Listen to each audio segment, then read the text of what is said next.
word to get the same effect. Chat 36 isn't gone, we just changed the name. Please type I love feet. All one word to get the same effect. Are women cringe? Yes. Being a woman makes you gagey.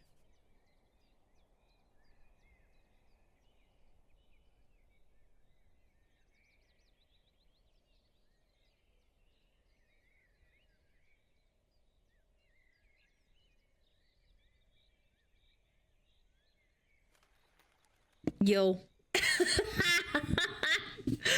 Yes, I know. I know. No, 36 was removed. Guys, respectfully, I thought it was funny. I thought it was very funny. However, the spamming was kind of getting out of hand, and my mods were like looking like really bad. And I don't want to put it on them to be like, oh my god, the mods are telling me off all the time. And I'm like, but like, you guys are doing it too much, and then you get mad at the mods. Like, again, I thought it was funny. I don't care. But at the same time, it was making like the chat experience kind of like insane. Yeah.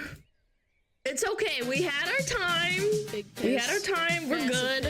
I know a lot of people weren't spamming, and they were just joining in. The collab yesterday. It was peak cinema. Thank you. Thank you so much, Mr. Normal. I appreciate it. Thank you for the 5 months.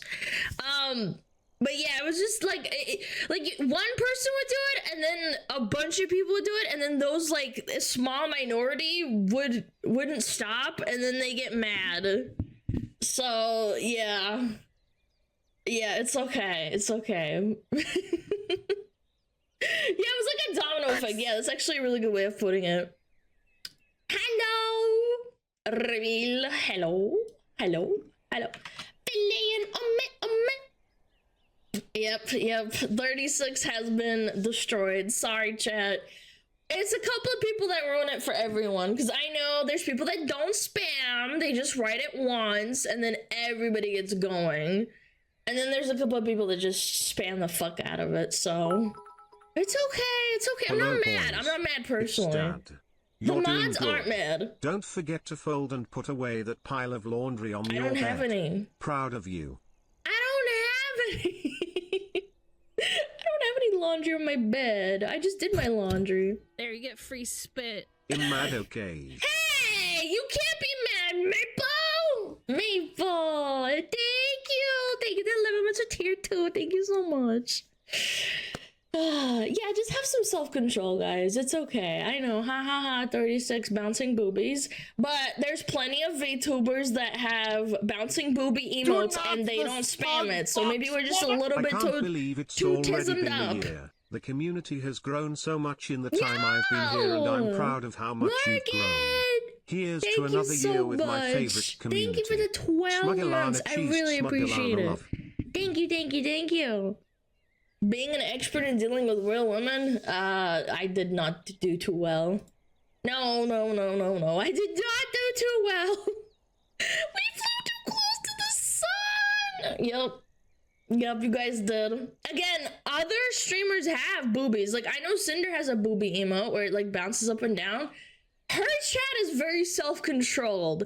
I don't know if it's because of her moderation team. But yeah, I don't know. You guys like spam the fuck out of it. Yeah, it's not spam. Like, it's used, sure, but it's not spam. It's 100% the moderation. Yeah, probably. If I had to wager, I guess you can't like. It's either you're too, what is it called? Like too strict, or people like schizo out.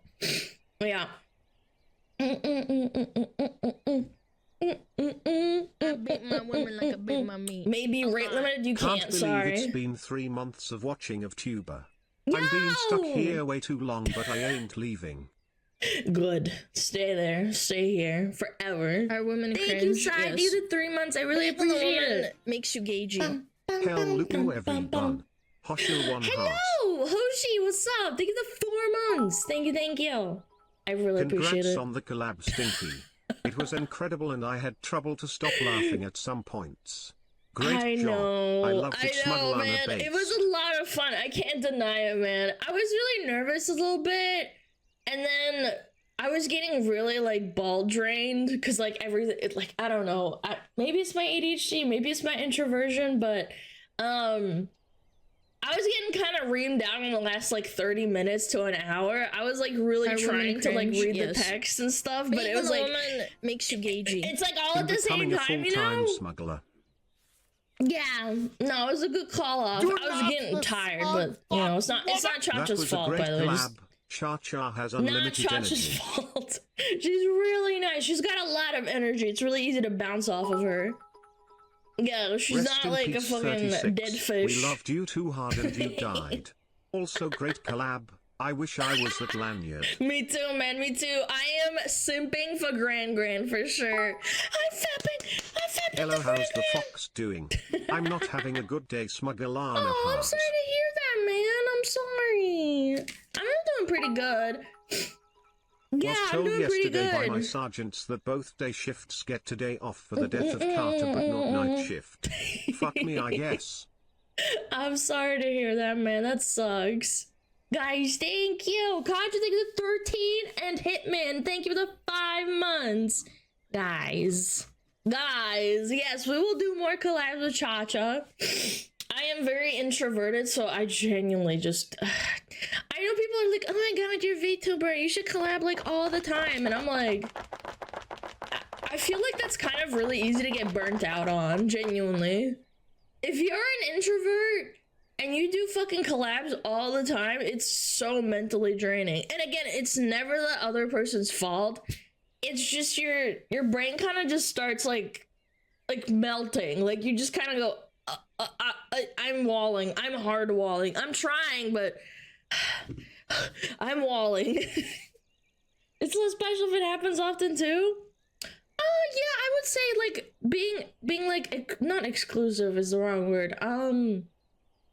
Like thinking about really good collabs and thinking about the energy too. Cringe, yes. Being the woman makes you gagey.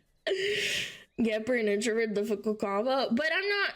Again, it's difficult because like I'm not talking to anyone right now directly, and I'm just bouncing off of text. When it's another person, I try to match their energy, and Cha-Cha is like up here, you know, like boom, boom, boom, boom, boom, and I'm just like bam, bam, bam, bam, bam, and then like I'm out of energy, and I'm like, fuck, I have to like scramble myself together. Collabs when it's more than 2 streamers are for me to watch. Oh my god, there was this one time, I can't remember who it was, but they did like a 60-person collab, and I'm like, bro, this is a disaster. What the fuck are you doing? 60 people? My lord, you're done. How do you even talk? You can't. I remember tuning in and I was like, bro, my brain is about to collapse. It's okay to pace yourself when talking with people. I know, but there's a difference between pacing yourself and wanting to put on a performance. People are like, oh my god, you're just like turning on stream and like talking to another girl. It's like, no, you're not. You're putting on a performance. Come on, be realistic. You want to be entertaining. Is there any streamer where they are a high energy endurance streamer? Fillion is so fucking like... Jesus Christ, I could barely handle listening to the full Hollow N Minecraft collab, and that was only like 19 people. Dude, 19 people? I don't think I can handle more than 3, to be honest. It's just like too much. If it's too many people collabing, it's like, oh Jesus. Oh, good lord. Fillion has energy coming out of her ass. Fillion is good at matching energy, but she has like bursts of energy. Does that make sense? She's Since good you at like that, dating I'll sims admit so it. much, can we introduce you to Doki Doki Literature Club? Yeah, sure. I already know about it. I played it a long time ago, before I started streaming. Bee boo, boo boo boo boo. No soft phone, thank you for the sub. Being the woman makes you Can't gagey. read. Shut up. Performance, we know the you? Yeah, bro. Clearly. I was Alana down was bad for simping too Gran hard for though. Gran, ha ha. I'm late, what happened with the emote? I got here late and didn't catch it. You'll figure it out, don't worry about it.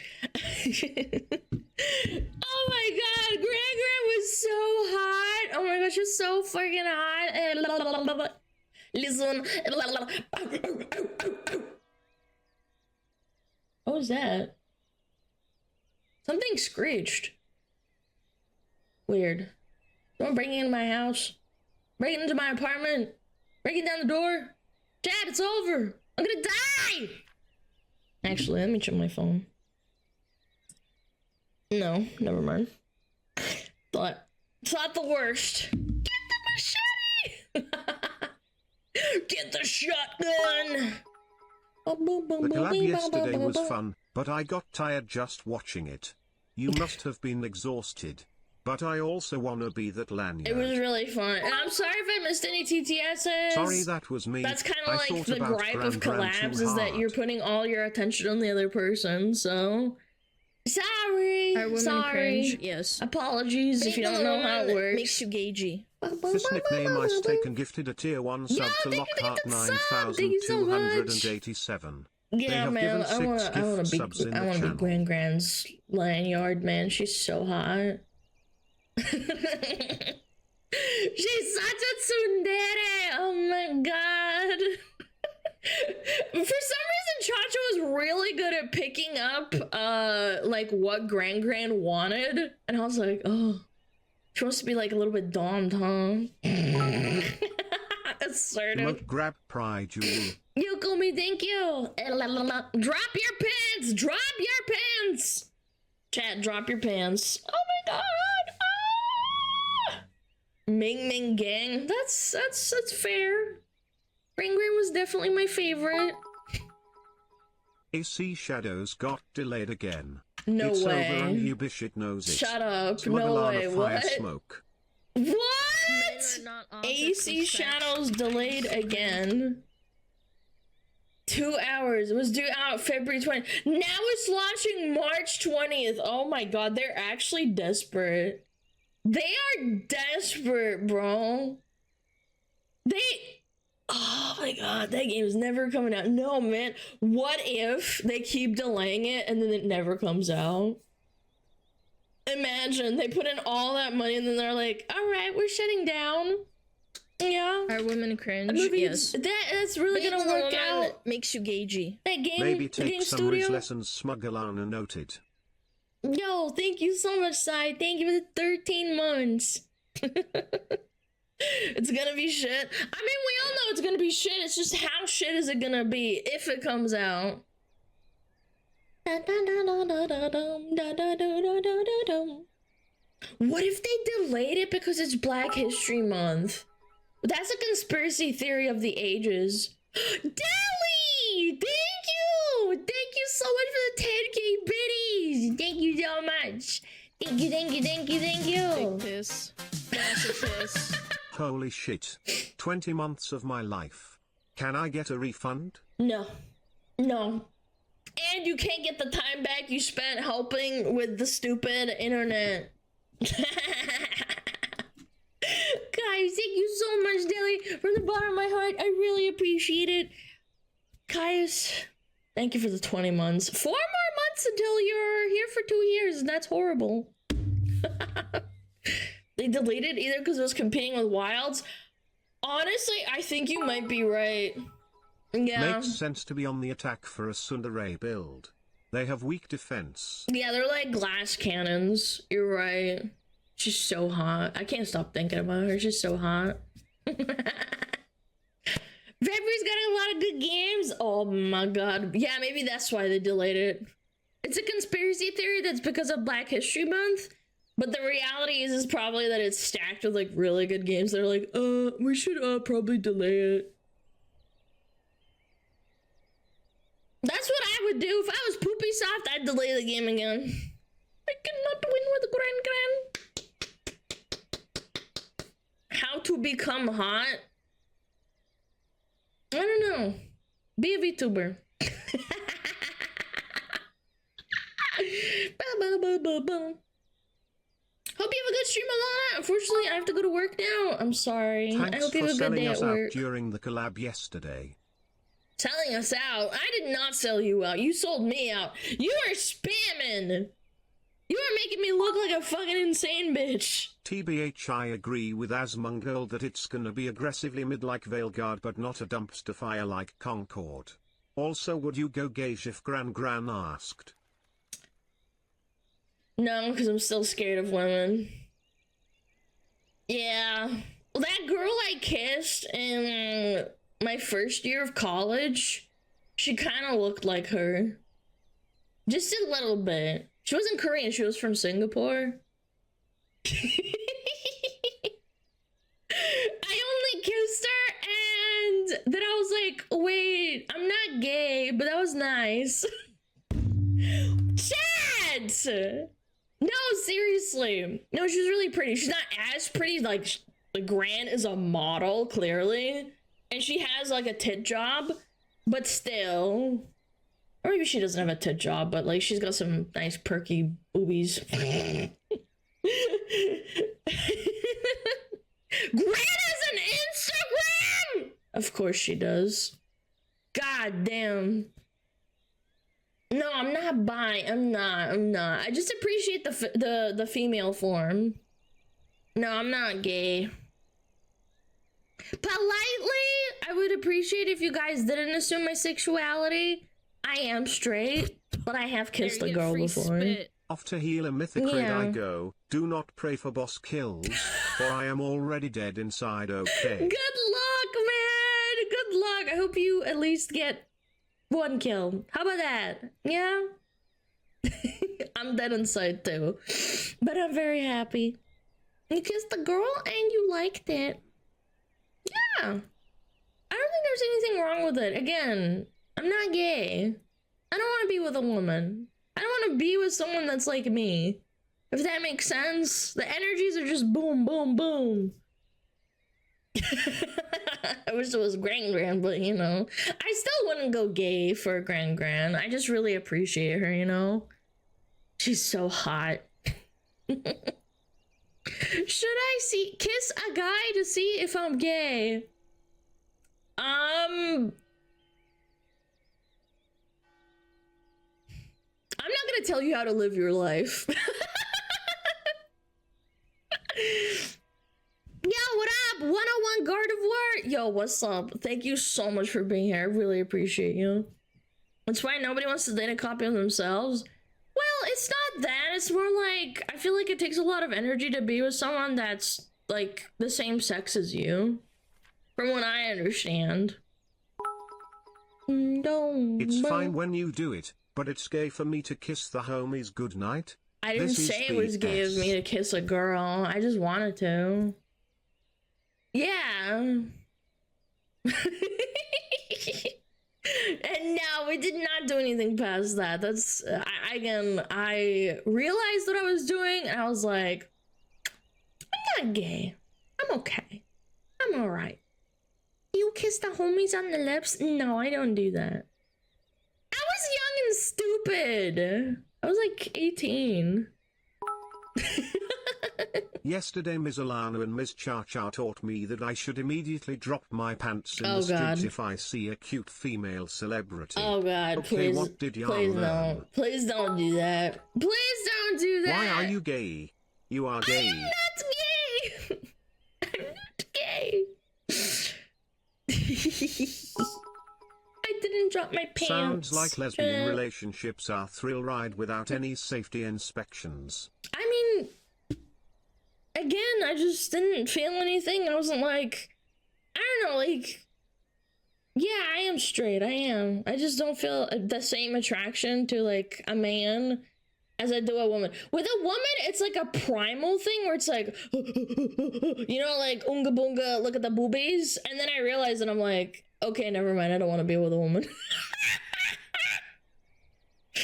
You are as straight as a U-turn girl. I'm not. Yeah, the moo-moos drive me crazy. And then I'm like, Yeah, monkey brain. Exactly. And I've read that women have been attracted to other women. Yeah, like, for millennia. Alana, you just described post-nut clarity. No, but I don't like beat off to women. That's okay. Hold on. You have to experiment what you're before trying to you know say. what you like. If you don't try, you don't know. Yeah, but you don't have to try and kiss a man if you're like as straight as an arrow. I've met men like that before.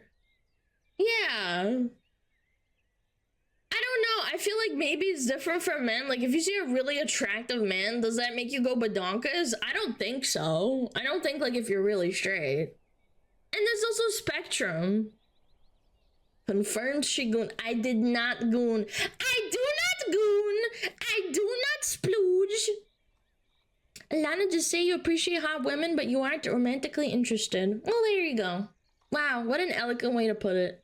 I do not jerk. I do not goon.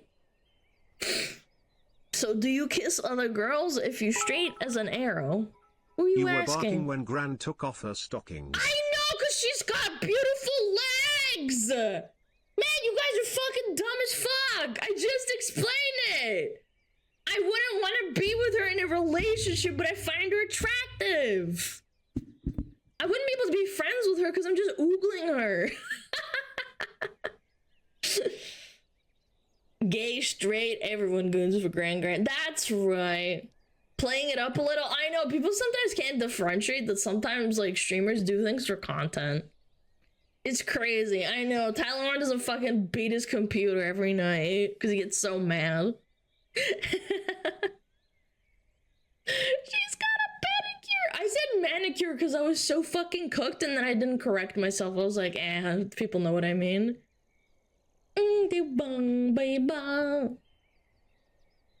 I can find a guy sexy looking, but I'm not attracted to him. Yeah, kind of like that. Like, oh, she's so hot. Mommy. Do people just know what the hell is a bisexual even more? I'm not bisexual either. I have physically been with a woman to the kissing point, and then I was like, no, I'm good. I don't think I want to proceed. In all honesty, I just think that anything below the waist of the woman that's like the coochie, I'm like, I'm good. I'm good. Bike curious. Okay, alright. Alright. Alana hates clam. You hate clams. I love clams. I love clam chowder. It's okay, Alana. We accept you for who you are. Thank you. I appreciate it. My streamer's gay. But Chad, I actually saw Numi talking about it. So she's like an open, like bisexual, and people still doubt her and say that she's not. It's crazy work. They're like, she doesn't actually like women. It's like, bro, why are you like backseating people like this? So now I get it. Yeah, I understand it. Why do you doubt it? I don't know. Some people that like doubt that you're straight and stuff. It's so weird. Oh, you're not actually gay. Oh, you're not actually straight. Like, shut up, man. Besides, I was like fucking 18. It's so weird. It's so weird. From both the LGBT and the straight community. Yeah, I feel like people are just fucking insane. She posted about an altar today. It was a con on her YouTube. Oh yeah, that's what I glanced over. I remember reading that this morning. I was like, bro, what the fuck? Why do you care so much? As a bi person, I get shit from both sides. It's absurd. Yeah, Shu talked about it. Shu talked about it. Remember we watched that video? And they were like, Shu, you're not bi, you're straight. And it's just like, okay. Like, you're trying to backseat someone else's life. I got it. Okay, I get it. But just pick a side, bro. Shu is a bosh. Oh, bosh. A bosh. VTubers are all lesbos, so everyone online really is a dude. True. I don't know. I don't get it. I'm being honest. I'm being upfront. Well, with how Numi flirts with men, she might as well stay with women. I can't flirt with men, man. It's impossible. You saw me. I can't talk to women. What makes you think I can talk to a man? The fuck? No, seriously. Like, talking to men, impossible. Impossible. They compliment me and I'm like, do you hate me? Gotta practice. No thanks, that means I have to leave the house. And last time I left the house, I got sick and I couldn't stream. So I'd rather die. Alana, men are easy, you have to be nice. Fuck! Can't do that! I hate men!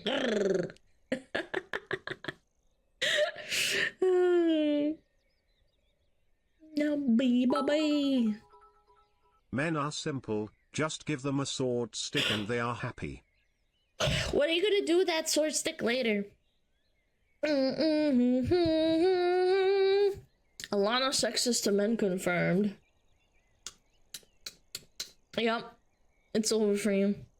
Put it in my ass. Shove it. Who knows? It's cool. Okay, my chat's kind of cooked, man. Chat, you know what? I get it. I get why men get badonka go crazy monkey mode. You don't have to explain anything. You are a straight woman with Elris. Are you fucking kidding me? Give a woman a compliment, and they'll look for more. Give a man a compliment, and they'll remember it for years. That's not true. I remember I was at an Old Navy store, and this woman came up to me, and she said, boy, you have really nice long thick hair. And I was like, oh, thank you. And they said, wow, do you like brush it or something? It's so like shiny and like pretty. And I was like, oh my god, thank you. I still think about that. That was like 4 years ago.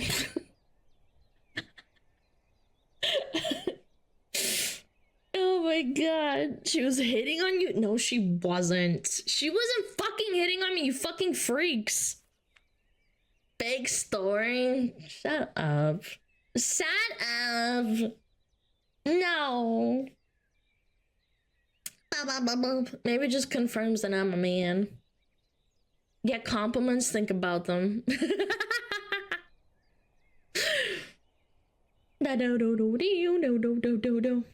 No, I was just checking out of the Old Navy. I was like buying some pants or something. If she wasn't flirting, then why you smiling? So if you're smiling, it means someone's flirting with you. Okay, that's kind of stupid. What a stupid thing to type. So what, if your mom says, oh, you're my handsome boy and smiles at you, that means she's flirting with you. Okay. Got it. I remember when I was 14, the hottest girl in my year said I have nice eyes. Oh my god. Nobody's ever said I have nice eyes. Instead of worrying what Alana wants between her legs, you should worry more about the fact no guy or girl has ever been between yours. So let's move along and stop projecting, okay? Holy damn! Absolutely slizzled. Man, Red Bozo, you got destroyed, chat. No, I genuinely don't care. I'm not mad or anything. I know it's all like half-hearted jokes aside. I'm just being like forthcoming, being honest, you know. Yeah. Yeah, woke up and chose violence. It's because they're playing World of Warcraft and they have to play with a bunch of dumb people, so they get mad. I've been told a couple times now I have a hot voice and those compliments live rent-free in my head. Aw, that's so cute. I've never been told I have a hot voice in real life, ever. Will you watch memes at some point to break up all the drama of late? I don't think we've had drama, man. What are you talking about? Are you okay? Yeah, what drama are we talking about? I had a collab yesterday. God, this song's such a banger. I don't know. Maybe you should get some drama out of your life. You have a hot voice when you speak Russian. No, you're just fetishizing my language. I know you.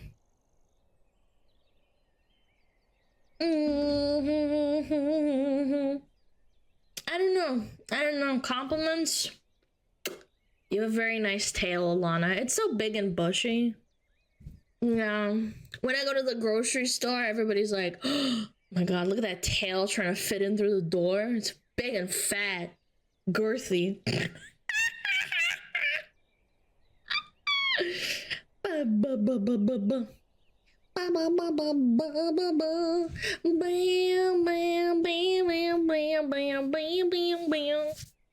Your team up yesterday was fantastic. Yo, thank you so much. Bodacious. Ooh. Bodacious tail. That's a good name. Bodacious. Like a name for like a tail specifically that's big and girthy. Bam, bam, bam, bam.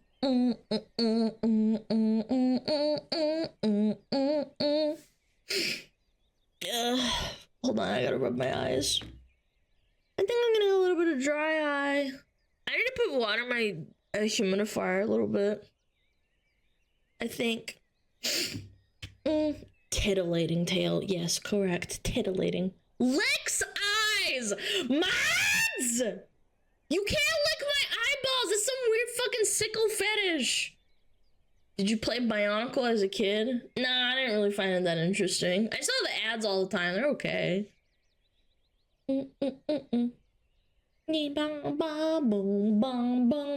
Fucking licking your eyeball. Come on, just one eye. Can't you like get like bacterial infections from someone licking your eye? Cause your tongue is like full of bacteria? Yeah. Yeah, you can get like pretty sick. You can get like an inflamed eyeball.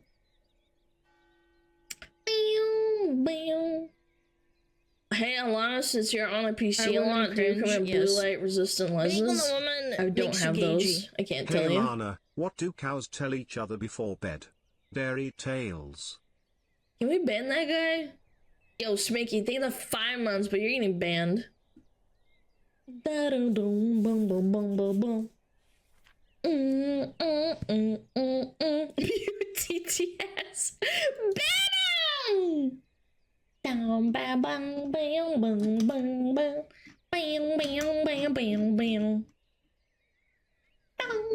Bam, bam, bam, bam, bam.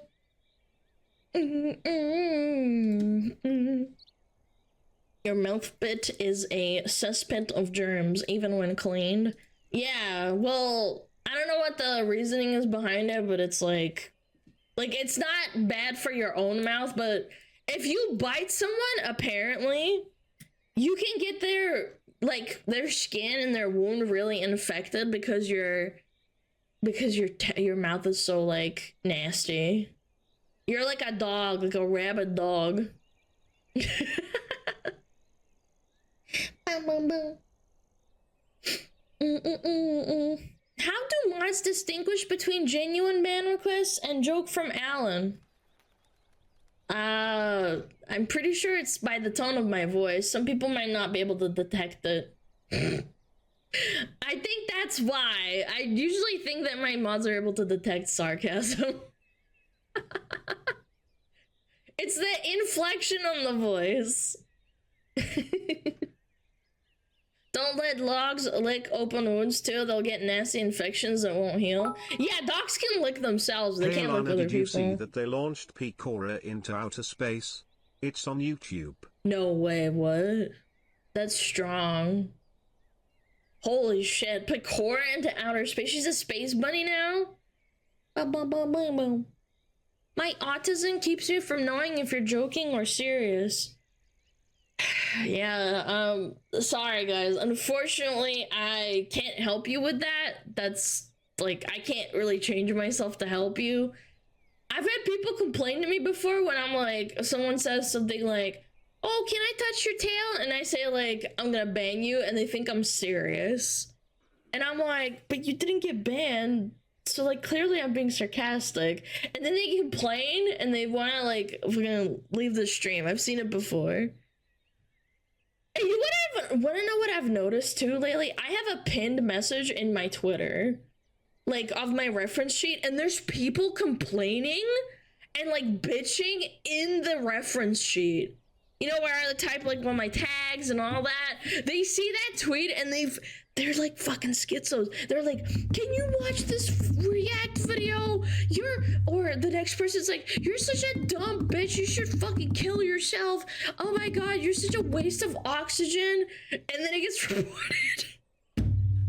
I saw that the other month too. And I was like, bro, why are you commenting on Twitter of all things?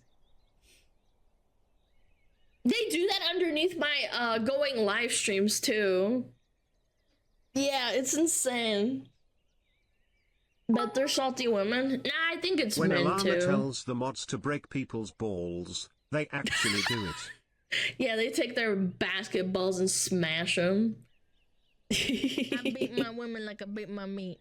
A lot. People need to get a life seriously. No, seriously. Go touch grass. Fat electrician requests on Twitter replies, yes, I'm not joking. You guys think I'm kidding? It's true. Insane. Alana, can you like add me on Telegram? And also, what's your PayPal? Please, I want to know.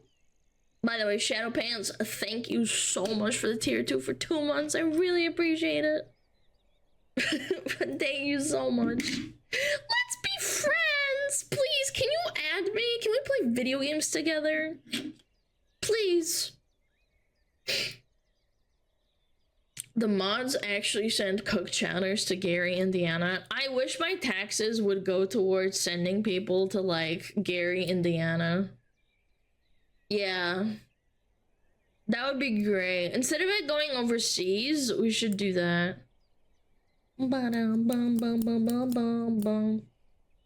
What will you do today? Your mom. In an hour. Or actually, I had someone complaining. They were like, schizoing the fuck out. I think we banned them, actually. I disagree. We banned them. Yo, Filian's favorite horse, thank you to 5 gifted. Thank you so much. What was I saying? Chat help. What did I say? Fuck! Oh, some schizo. What did I say? Oh, I banned someone that was like actually unironically Right mad now, at me for touching doing. grass carries a risk of frostbite for some of us. Hold on. Let me finish my thought. Some guy was schizoing out, so we banned him. It wasn't even me that banned him. And the bomb jokes are what tilted him over the edge. And he was like freaking out in the unban request. And then he sent me 2 emails asking to get unbanned. He's like, I'm sorry, I just really love my mom and she's dead. And I'm like, brother, I'm not serious. Like, Jesus Christ, get a grip on reality. Take your medication. I'm not serious. I'm not banging your mom. I can't wait to have the unbanned stream. Like, that'll be great. Unfortunately, we don't actually get that many, like, unbanned requests that are, like, legitimate that would be great for content. What are we at now? 98. That's it? We gotta pump those numbers up, man. Fox woman. Thank you, Lana. Yo, Alex, thank you for subbing and continuing to support the stream. Thank you so much. Most people who got banned deserved it. Yeah, I did do a little bit of cleaning. I maybe deleted, like, or denied, like, 10 bans that were, like, legitimately, like, slurs and shit. Like, I shouldn't show them on stream. Or they're like, you know, dropping slurs and then they're like, you know, fuck you, kill yourself. And I'm like, I shouldn't show that on stream. like, bro, you're so crazy. Seriously, mom jokes? Bro, that's all I Yes. heard in the 2000s, or horrible dead baby jokes. Are you fucking kidding me?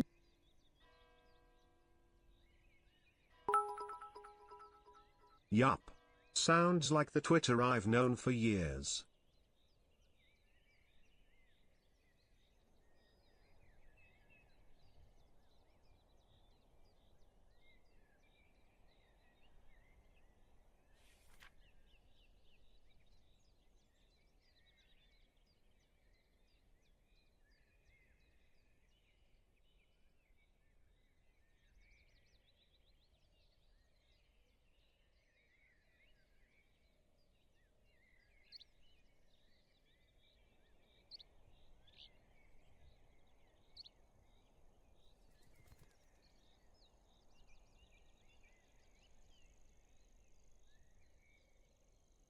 Jesus Christ, man. Oh, it's our bro. No, it's not. It wasn't bad. It wasn't bad. Louder,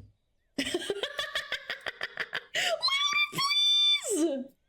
Why, Alana, do you have a 90s Nokia ringtone? I must know. When I was a little kid, my dad had a Nokia brick phone, and I loved playing Snake on it. And when he would get like business calls, I'd have to run over to him and hand him the phone instantly because he'd need it. And I was like, I'd run over to him, and I just really loved the ringtone. I actually never owned a Nokia myself. I only owned like a Motorola. Oh, no, actually, it wasn't a Motorola. Oh, it was a Sony Ericsson. Yeah, I never owned a Nokia, but like it's nostalgic to me because, like, you know, I ran over to my dad and I'd hand him like, Dad, look, there's a phone call. Here you go. I play Snake on his phone. It's so cute. A little kid. It was so adorable. I remember it never broke. It just died kind of like very anticlimactically.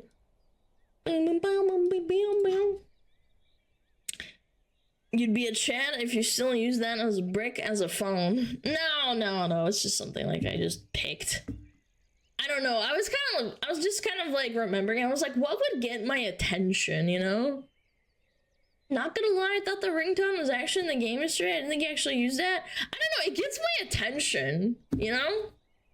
I really wanted a Motorola Razr when I was a kid, but my parents were like, no, you can't have that. It's too expensive. So they got me a Sony Ericsson. Yeah, and I had to beg and cry and shit my pants. Oh my god. I was crying. I was like, what? I want my phone. Everybody in my school has a phone. Why don't I have a phone? Aura with the 5 tier 3s. Thank you so much. Thank you. I really appreciate it. Guys, if you got a gifted sub, please say thank you. Men are not objects of sex. I disagree. Thank you so much. And Lorraine, thank you for the gifted sub. Guys, thank you for the support. Ugh. The Razor's such a cool phone. Yeah, the Flip was so awesome. If you were a kid and you had a Motorola Flip Razr phone, you were like so cool. My brother had a BlackBerry. I remember he used that for a long time. I thought it was shit, but like it was kind of cool. My parents had to convince me originally to get a cell phone when it started becoming a thing because I knew they would just be calling me constantly. They'd be bugging you. No, my parents rarely called me. The first time I ever got a phone, I had a limited texting plan to like 2,000 texts in a week, I think it was, or a month. I can't remember. And I remember I blasted through like 4,000 or 2,000 texts in like a couple of days, and I was like, oh my god, I fucked up. Like, again, I think that kids need to learn that shit for their own, like, for their own good. Like, you have to learn. Yeah. If it's 2,000, then it's not unlimited. Oh, well, it was unlimited calling, but, like, limited texting, if I remember correctly. It was so bad. And then I had to learn to, like, pace myself. Babe, I can't text you back. I ran out of text for the month. Dude, I had a girlfriend that had a boyfriend, and she told me, like, yeah, he can't text me because he ran out of texts. So, like, I just text him to, like, let him know stuff, and I'm like, how do you blast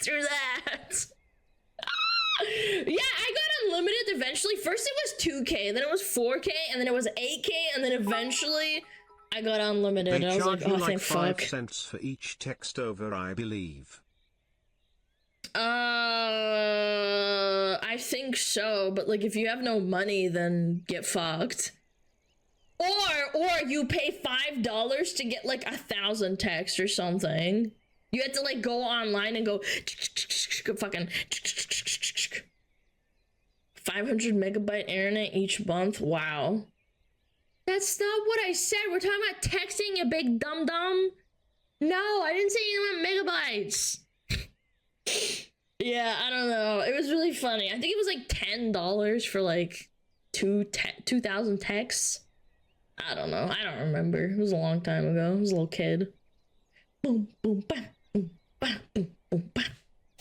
Yeah, I don't know. Other than that, I don't really call people or anything. Texting is like, ugh.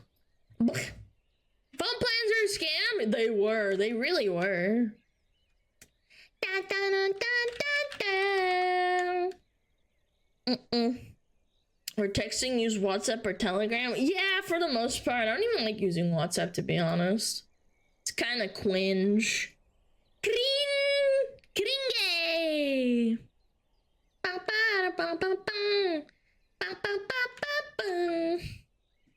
Yep, Kingdom Hearts. Were you fast at texting? I could text under the table before. So I had like a little fucking text phone. Yeah, I could text under the table. Why is WhatsApp cringe? I don't know. I just don't like having too many apps on my phone. It's alright. It's just kind of cringe using it a lot. Isn't WhatsApp very popular outside the US? I believe so. Yeah, Koreans have cacao. Oh my god, my Korean friend in New Zealand, she made me get cacao. That was interesting. It's like literally a Corpo Borpo Giga owned like conglomerate. It was insane. And that's all she used as well. Cause she'd like go to Korea and then she'd like text me. I don't understand. Is that girl logic? Yes. Yes, it's girl logic, clearly. No, it's just fucking cringe having to use like a bunch of apps to talk to people. Why not just text people so they don't have to install a fucking dumbass fucking app that takes your data, by the way? No.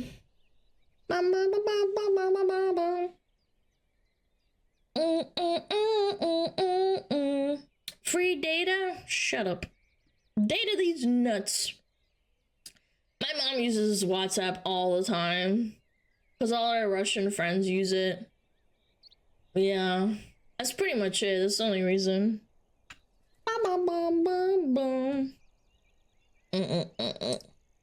EU has Wi-Fi everywhere, to be fair. So does America. The fuck?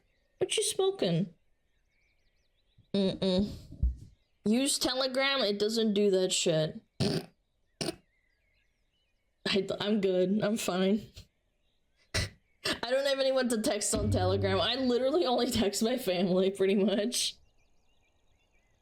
I don't care. I'm not here to argue. I just think that having apps and dividing all this crap up is annoying. Add me on Telegram, please. Why is Chatter's lying? Because they're fucking stupid. It's okay. I'm stupid too. You better call me? Ew. No, I'm good. I don't want to call Chatters. Dox myself. Kind of a weird thing to tie, I'm not gonna lie.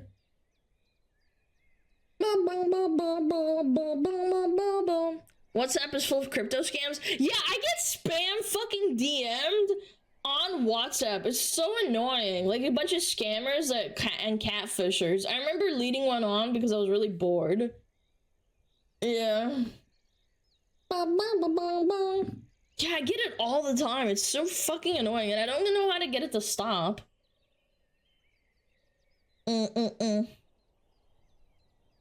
Never got one random message on WhatsApp. I literally get them all the time. It's annoying. I have no idea why. Hello, is this a Stinky Fox? Where do you live? Kinda weird. I get added to random groups on WhatsApp. I don't. I get like random like, hello, these are my boobies. Would you like to see them? And I'm like, what the fuck? Why do you have my phone number? There's a setting where they can't add you to groups if they're not in your contacts. I don't get added. I just get randomly like DM'd. I don't know how to make it stop. I'm not near the fire in California, but I can certainly smell it. Well, whoever smelt it, dealt it. Yeah, so you did the fires. Chatter, how do you feel?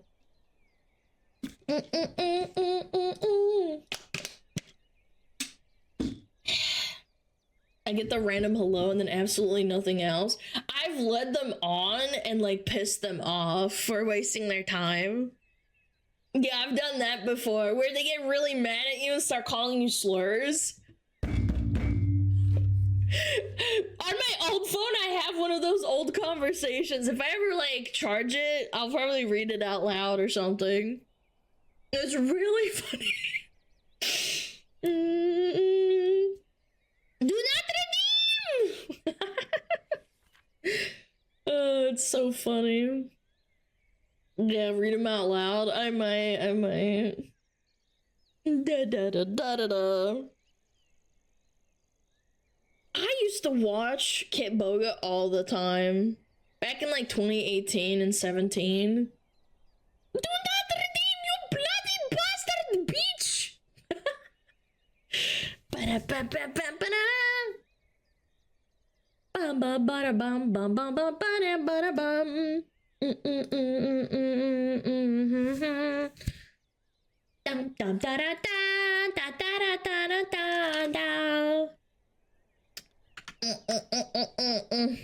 Have you tried giving them another scammer's info? No, I've never really done that before. I remember a long time ago when I lived with my parents, when I was like in middle school, some Indian scammer kept calling us at like 2 a.m. and one day I took it into my own hands and I said, you know, enough is enough.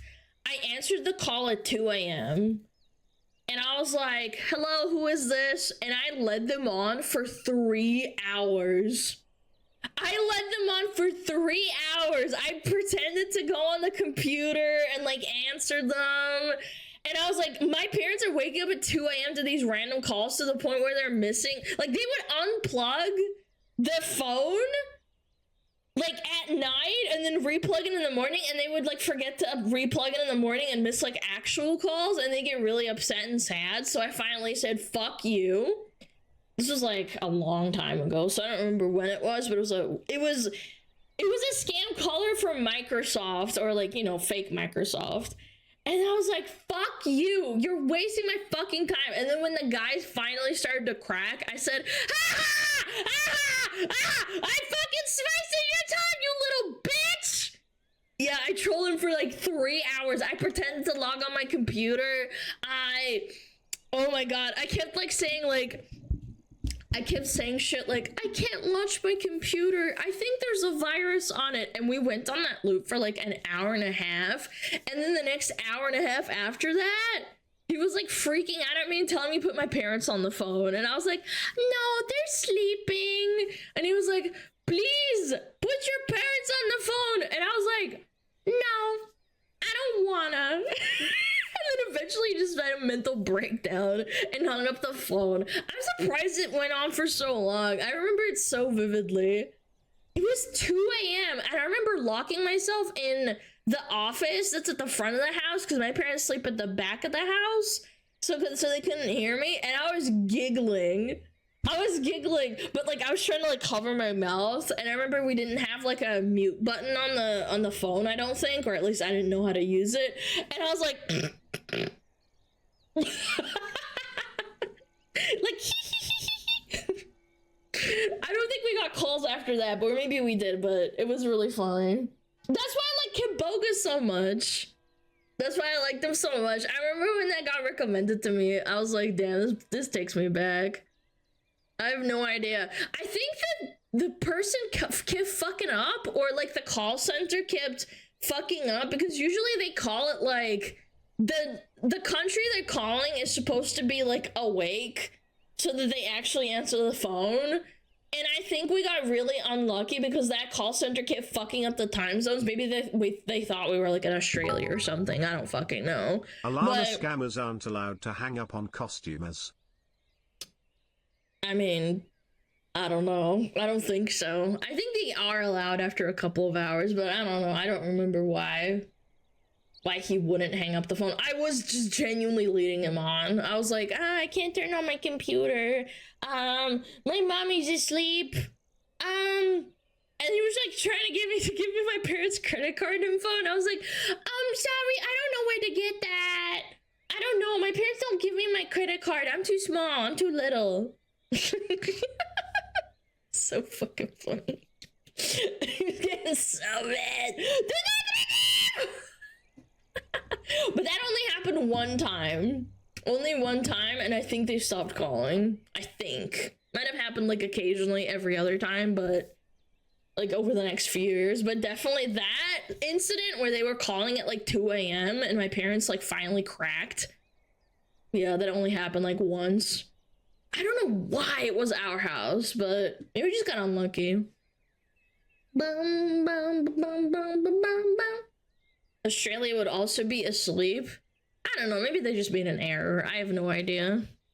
Bum, bum, bum, bum, bum, bum.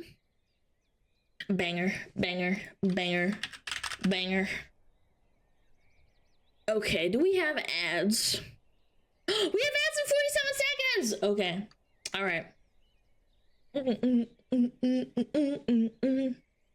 My favorite method to deal with scammers is put the phone under a poot and give them a wicked drum solo.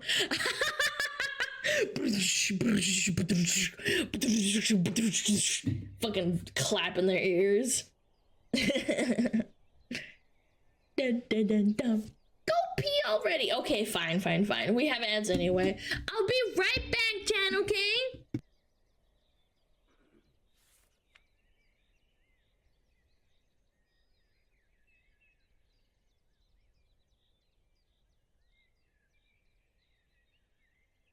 Oh, Metapod. Oh, Metapod, use Harden. Metapod, Harden. Oh, yeah, Metapod, you're so hard. Metapod, Harden. Oh, he's so hard. Look at those two hard throbbing Metapods. They're so strong and hard. Wow.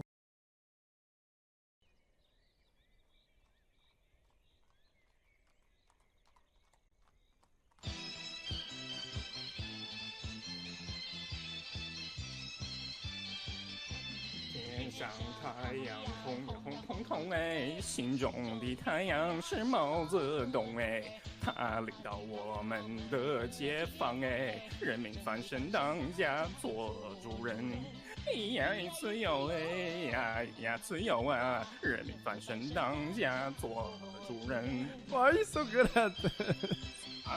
It's my language, man. What are you talking about?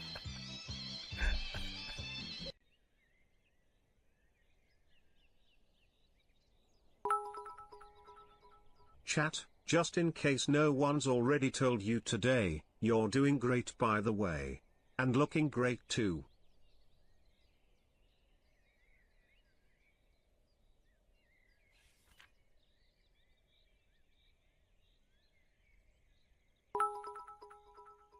Chat, you're looking submissive and breedable today.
Chat, in case nobody's already told you today, you're doing great, and tasting great too. Leezoon leezoon leezoon.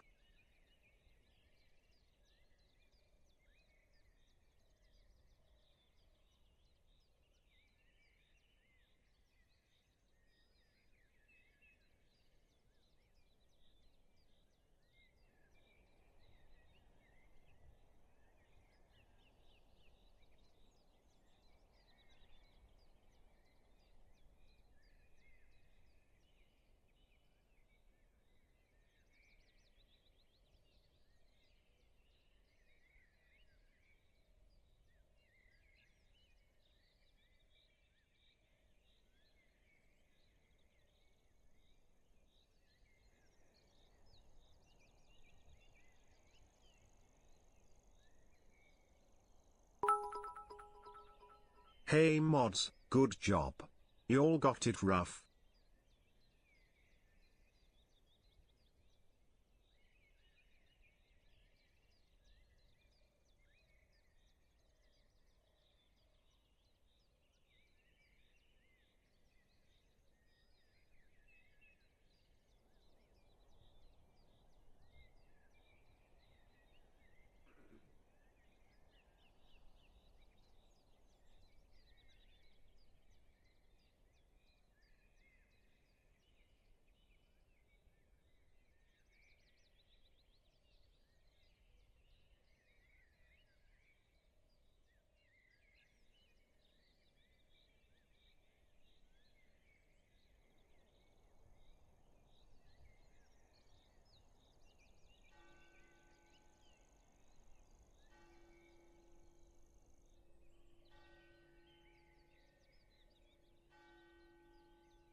Sorry about that. Oh! Don't help! I'm sorry, chat.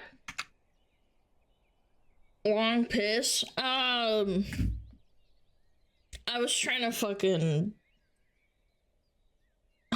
call him back. The people that called me earlier, and it just didn't work out.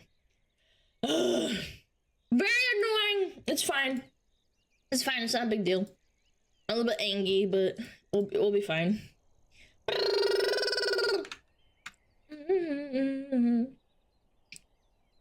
S. Beeba.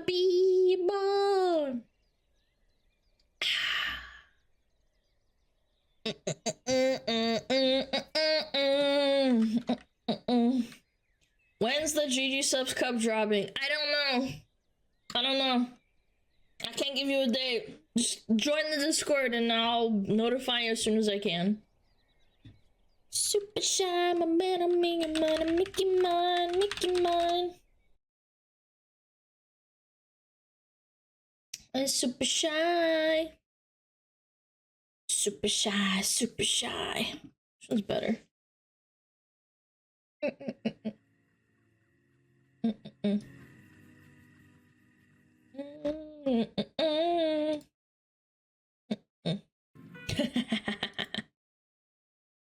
Okay, let's stop the music and we can do commentary. Oh my goodness. No, not the crackling. I don't want the crackling. Is it this one? This is old as fuck. Ooh. Yeah, there we go.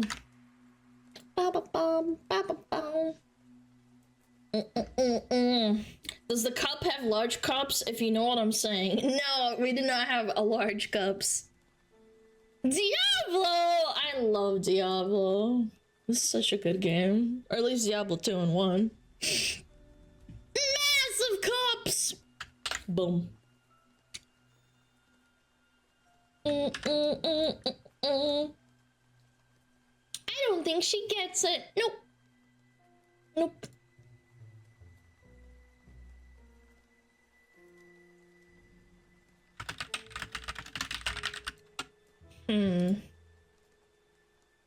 Chat, can you type? Like without typing 7TV? Why is it? My fucking chat is broken. Do you see that shit? Do you see the font? What? Do you see how it's cracked? Yeah, it looks crusty. Yep. It's busted. What the fuck? It has been like that for a while. Okay, but how long? It's overlapping itself. It's cracked and crusty just like us. Yeah, it's cracked and crusty like me. Old hag syndrome. Hold on. 1 second. I'm gonna refresh it, but I'm gonna like turn it off and then refresh it. Yeah, refresh cache of current page. Boom. Yeah, it's still busted. No, it's still crusty. What the fuck? Huh. 36 isn't working either. Yeah, we removed it because people kept fucking spamming it. It'll be the first game as Subs Cup I'll be able to get. I'm excited. I'm excited too. It's so cool. There's some other stuff that's coming too. Oh yeah, I wanted to ask chat about this. Actually, this is gonna be convenient. It's not super noticeable. No, it's just annoying to look at if you like actually look at it.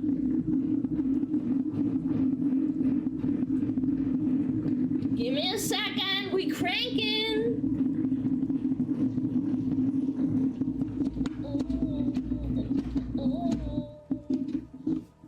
Oh, there we go. What the heck is that sound? I don't have any deduction skills. straight up jorking my desk. That's right. Okay. Coffee machine. Yeah, Jesus Christ. Yes, I have a coffee machine right on my desk. That makes sense. Ba-ba-bum. I'm not spending $30 on shipping for a cup if it's not your cup. I don't understand. It's not my fault. I'm sorry the shipping's expensive. It's just how it is. It's a high quality cup. Like, it's a cup. It doesn't break. It's a nice cup. I have several.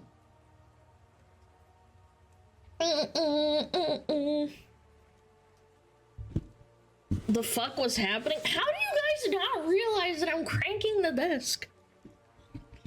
Ba, ba, ba. He's saying he will spend money for your cup. Oh!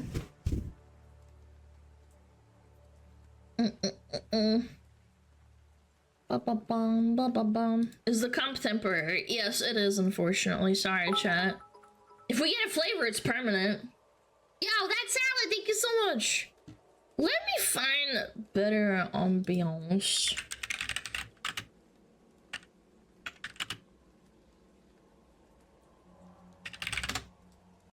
No, I'm not getting a flavor and the cup. Just the cup for now. There was a cup announcement. No, people just are like really excited, I guess, and they're like spamming it every day because they want to know. Yeah, I think they're just excited. When is the plushie? When is the cup? Buh.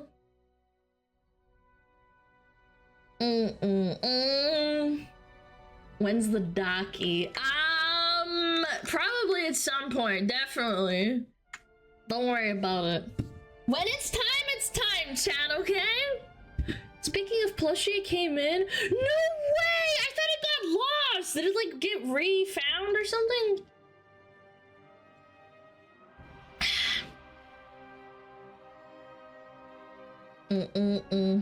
Also, how healthy is it?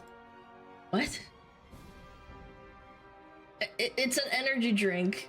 Drink in moderation. It's not healthy. I can't legally say that.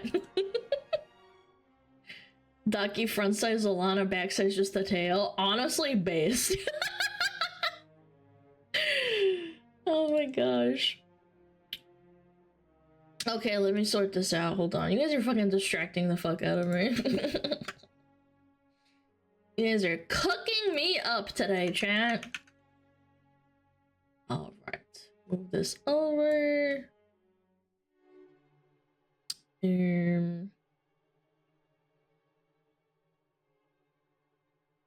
Why is my music not playing? It's not loud enough? Oh, there we go. Jesus. Cheese and crackers!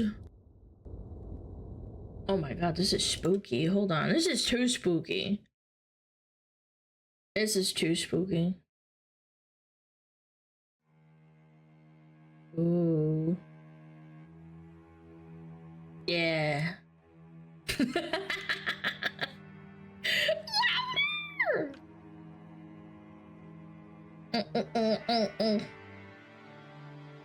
Yeah.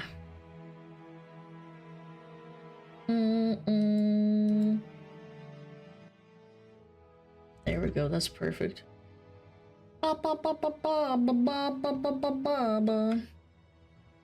This is a song to plot my revenge to. Perfect! Yes, I will overthrow the town and become the king!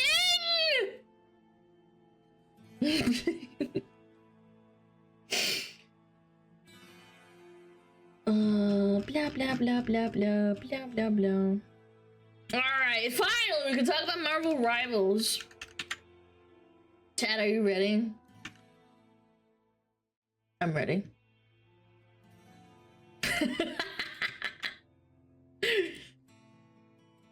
Okay. What is this about?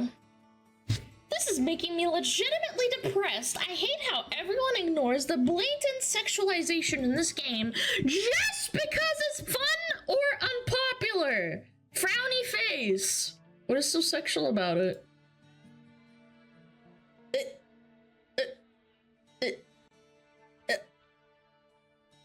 It's a skin with her grippers out, I guess.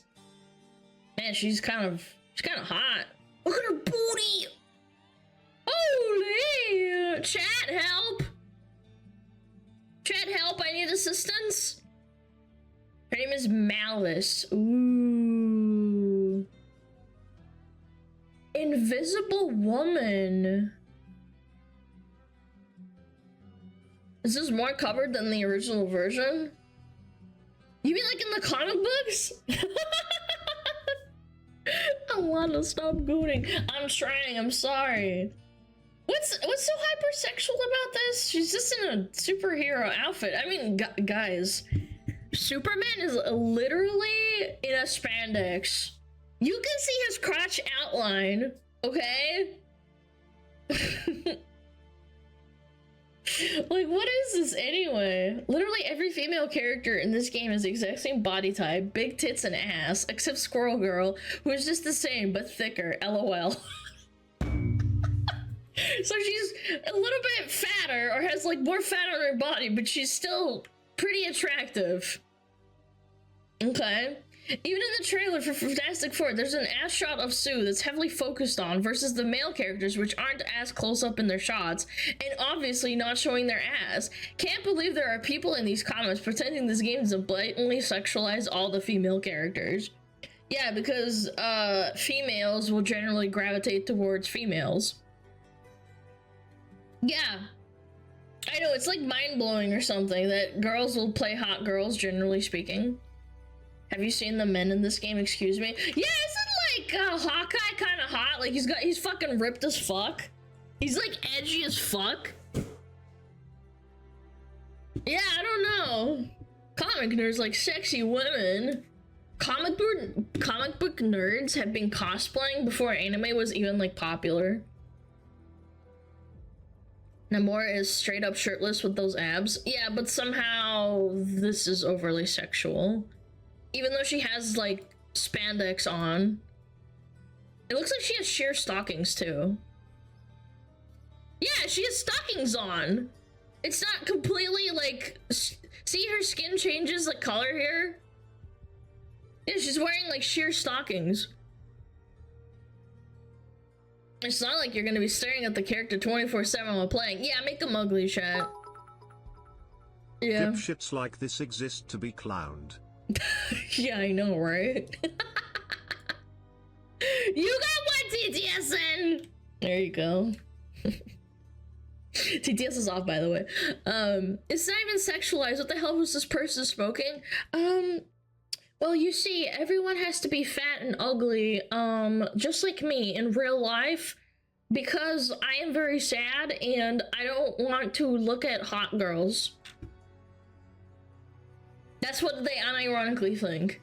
But this gotta be a parody post, right? Like, chat. These people don't care about the Chinese Communist Party censoring the words Taiwan #1 or Tiananmen Square or what other example is there? Oh, what was it? 1989? Yeah, they don't care that there's literal political censorship in the video game, but for some reason they really care about this. We really do live in a society, huh? Yeah, you can't say free Hong Kong, but you can say free Palestine. I saw the Asmongold clip of him proving that. It's really funny. Yeah, and Winnie the Pooh, you can't type that. You can't even type that with context. These people likely aren't playing the game anyways. Yeah, probably. Girl gamers! Woo! Every woman in the game is so cookie cutter, which is wild because it's not like Marvel lacks interesting women or designs to choose from. What do you mean? There's black women in the game? There's a furry in the game? Like a half furry? What do you mean lack of diversity? Excuse me? The fuck? What are we talking about? There's Asians in the game. There's men in the game that are sexualized, that are like literally wearing like nothing on top. What do we? Lamar's also Latino. Chat. I just don't understand what we're like actually getting mad over. So they're mad that the game is successful and it's selling money because of sexy costumes. Wait until they go to a convention where girls are in spandex. I'm still surprised that the sub has been so approving since the release of the game. My first reaction was that the females so clearly were generic and stereotypical, but I only saw positive comments on here. What? The argument that they look like this in comics is also bad in my opinion. Oh, here we go. It's the same discussion as if there should be... What? There should be a lot of rape in medieval series, for example, just because it was common back then.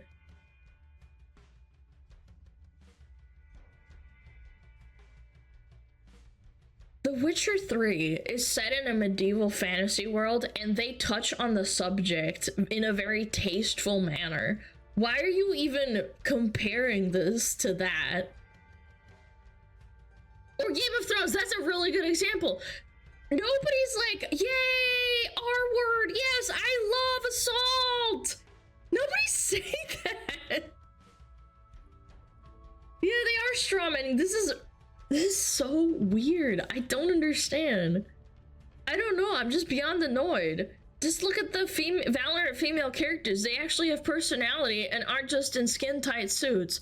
That is such blatant fucking cap. That is blatant cap. Hold your horses. Valorant female characters. Isn't Viper like this the poster child of Valorant, and she's in a skin-tight suit that shows off her boobies? What are we smoking? Hold on. Valorant female characters. Yeah, Viper and Jet are the poster children of, like, I even know what their names are. Her ass too, there's so much corn. Careful. Hey, it's fine. I've got not safe for work turned on. Surely it's okay. Yeah, like, look at this. Oh, they're more skin covered. Okay, but like, they kind of show off her butt a lot. Like, look, this looks AI, but I just don't understand what we're talking about. Exact same body type. I think they literally reused the ass model's ass. There's a tweet about it. What?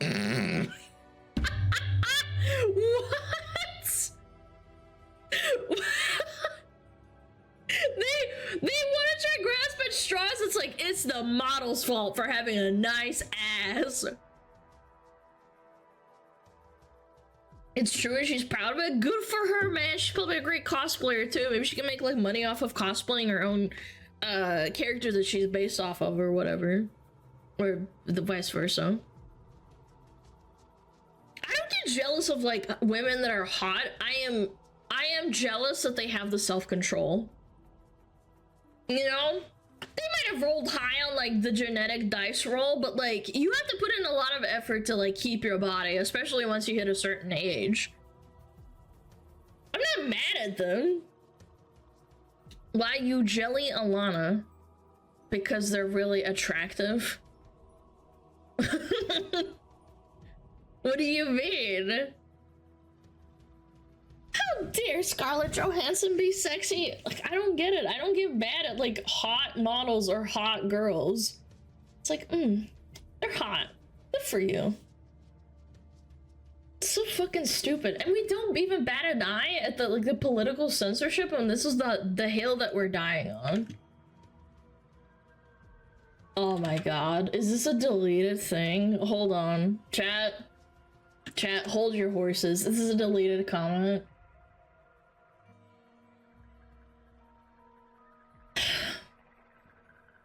My boyfriend bought one of the sexualized skins, and it gave me the ick so hard. I constantly vent to him about how annoying it is that most games are either targeted towards men, or if they do, they feature a woman, they're heavily sexualized. I'm not gonna lie, if I was with this girl, I would probably break up with her because it's so fucking annoying. This has gotta be bait. Dingus Barry Jones. I feel like this has gotta be bait. You can't be serious and then vent to them about it. This is how I know it's probably bait, if anything. This is probably real? Bro, I would dump them instantly. I'd be like, you dumb bitch, it's a video game. Get the fuck out of here. Get the frick out of here, man. The ick. The ick. Can anybody verify that this person is real? Hold on. Dingus Barry Jones. It's probably like made today. No! No! No, it's real! It's actually a person, chat! It's not a bait! 40,000 karma in a year! Sorry, 2 years! Oh my god, chat. They've been doing that for 2 years. 40k karma in 2 years? I think that's a pretty decent amount, is it not? I barely have that being in there for 6 years. Okay, there we go. We got a Redditor that's confirming that this is actually unbelievable. Yeah, maybe it is real, chat. Yeah, they're commenting on, like, random stuff. So it's not a bait account, it's a real account.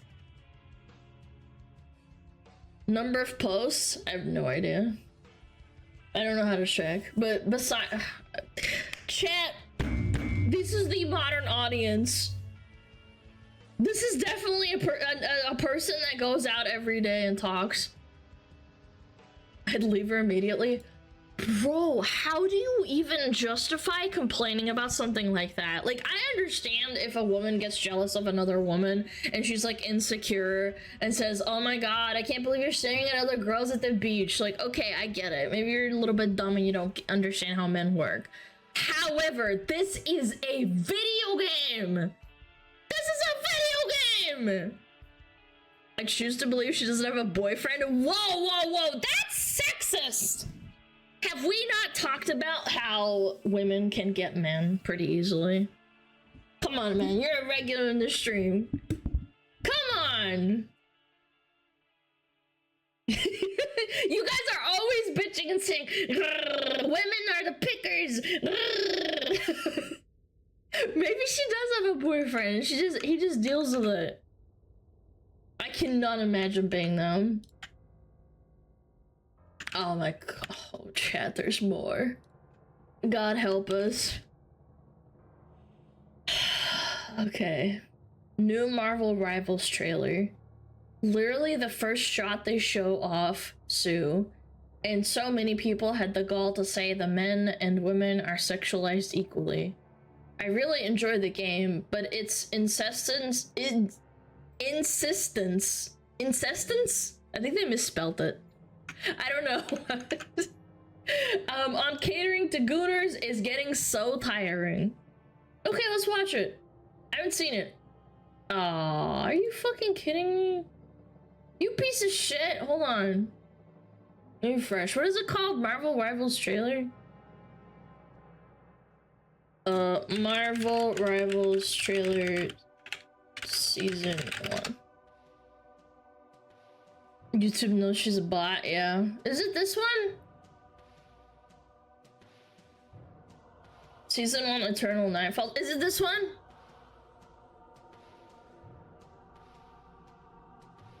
Oh, you got it? No, that's not the one. It's this one, yeah. Alright, let's see it. I've not seen this yet. I've not seen this.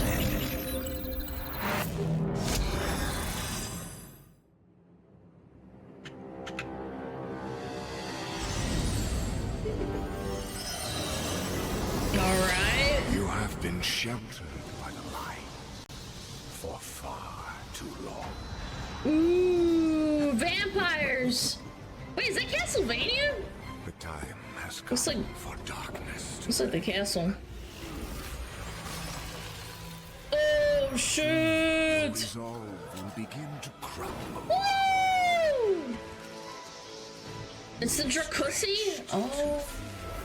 Oh no! We're left to hide. Look at her butt! Oh my god! I'm buying her instantly. For no light shall survive in my empire of Pause. The man is in a skin-tight suit, and he has a six-pack. Like, he's in the exact same skin-tight suit. And Torch. The fire guy. He has a 12-pack. I didn't count, but you know what I'm saying. Bro, how is... I feel like you have to be so disingenuous about the fact that these men are equally as sexualized. It's just that women are more quote-unquote appealing to the eye, even for other women. This is some straight-up cove. Yeah. Even though I love my girl Storm, I won't be playing this game. Play Concord instead. The girls there have realistic body types. Play Concord instead. The girls, oh my god, I can't even say it out loud because it's so fucking retarded. I'm sorry. The girls there have realistic body types, though it is a dead game. That's gotta be a joke. This is a fake account. Oh my god, it's not a fake account. They've been around for 5 years. They don't post that much, but still. That is actually insane. These people are actually real, chat. I just looked up videos of this game because it's the second time I've ever heard of it. That is such a lie! You're lying! Marvel Rivals have been blasting. If you play video games, people don't shut the fuck up about it because it's actually a half-decent game. You're lying! You're straight up lying! They have insane marketing right now. It's everywhere. You get TikTok fucking ads for it too. They really went overboard on the marketing, but okay. The movement seems so unsatisfying from the one gameplay video I saw. That is such cap. The movement's actually pretty clean. But the shooting looks way more satisfying than the cartoon snowball fighting of Overwatch 3. What? Why does everyone hate it so much? Is it just because it's not bankrolling 3D porn modeling? What? They're talking about Concord. Oh, they're talking about Concord. Okay, never mind. I take back what I said. I was just to say, like, bro, you can't be serious. Do you want to know why it doesn't have porn? Because the characters are not attractive. Yeah. I'm taking psychic damage, bros. I didn't even realize they were talking about Concord. Talk about Marvel Rivals. Yes, Concord is far better than Rivals. Jesus, yes, absolutely. That's why it's a dead game. You know?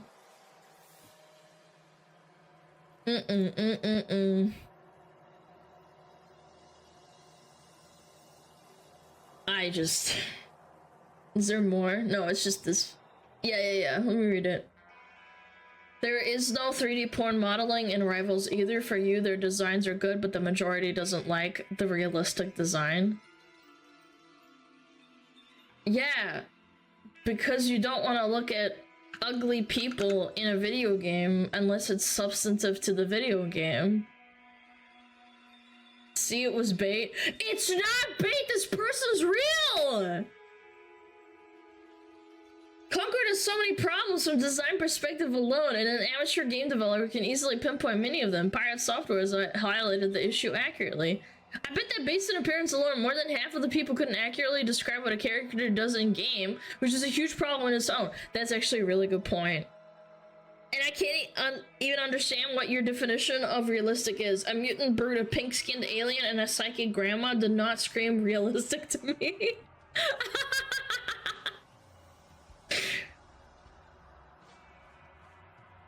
Real person, but still bait. Alana is definitely autistic. Oh my god. You... Okay, man. I don't think it's bait, man. No. No. Sorry, you're wrong. Also, autism doesn't stop you from understanding text. Anyway. Nothing is lost. It's like taking a cup from a water ocean. 400,000 daily players. Okay. Okay. What? A popular game's popular? I'm so pissed. I'm malding. I'm pissed. I am shitting my pants. The modern audience is not turning up. Oh, and this got deleted too. Oh, here we go. For the girlies that are addicted to Marvel rivals like me. So I don't know if it's just me, but this new Gooner skin. This is not even a Gooner skin. Chat. We should make these people like log into like Azure Lane or what is it called? Friggin' what's the other gacha game? Yeah, Nikke. You should log into those games and then say that this is a Gooner skin. This is so tame in comparison. She doesn't even have her titties out. I know, right? They're releasing along with the new character Sue Storm is so ugly to me. Yeah, to you. Her default is so much prettier. Okay, then don't buy it. And no, I am not trying to say that the showing the curves of a women in games is always a bad thing. I think Psylocke's skin is very pretty too, even though it's Gunnar material. So what, you have a double standard or you're inconsistent? Pick a fucking lane, man! If done tastefully, I think they're cute, but if her ass and legs were covered, I bet you no one would be buying this skin. Very disappointed, to be honest. Newsflash, dumb fuck. Corporate companies are going to make skins that sell money because it's a free game, and people aren't buying into it. They need to make money somehow. Also, plenty of people buy skins that are covered up as long as they show off their butt. Case in point. With, freaking Mrs. Invisible. Or whatever her name is. Look at her butt, man. It's completely covered. Her butt's covered. Sue Storm? Yeah, sorry. I don't play Marvel Rivals. Collar Sue? Okay. But you get my point. She's completely covered. There's not like a modicum of skin showing, and she's still mad.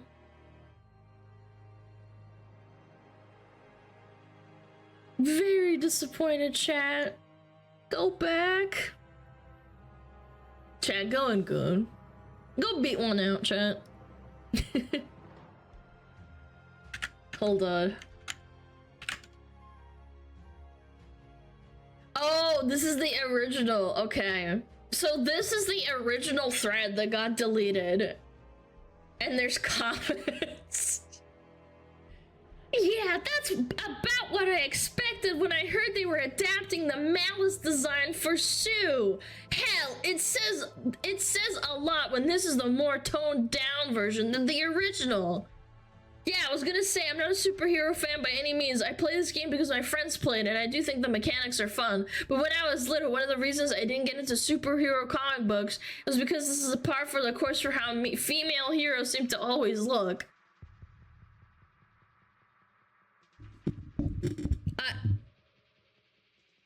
Chat, when I was growing up, one of the biggest problems girls had was that they would try and be really, really skimpy if they were like hot and skinny. And then they would get told off by like teachers for dressing up in certain ways. Isn't that like contradictory to how women behave when they are attractive? Like, like, sure, yeah, I'm not saying every girl that's hot wants to, like, have, like, a short skirt and, like, fucking long legs and, you know, massive boobies popping out. I'm just saying it's kind of weird that some girls are obsessed with doing that, and then when you put it in a video game for men to enjoy, or I would assume they're saying majority men are enjoying this, they get upset. No, you're not allowed to look at my titties, but also my titties are, like, kind of out. All women are queens. If she breathes, it's a fact.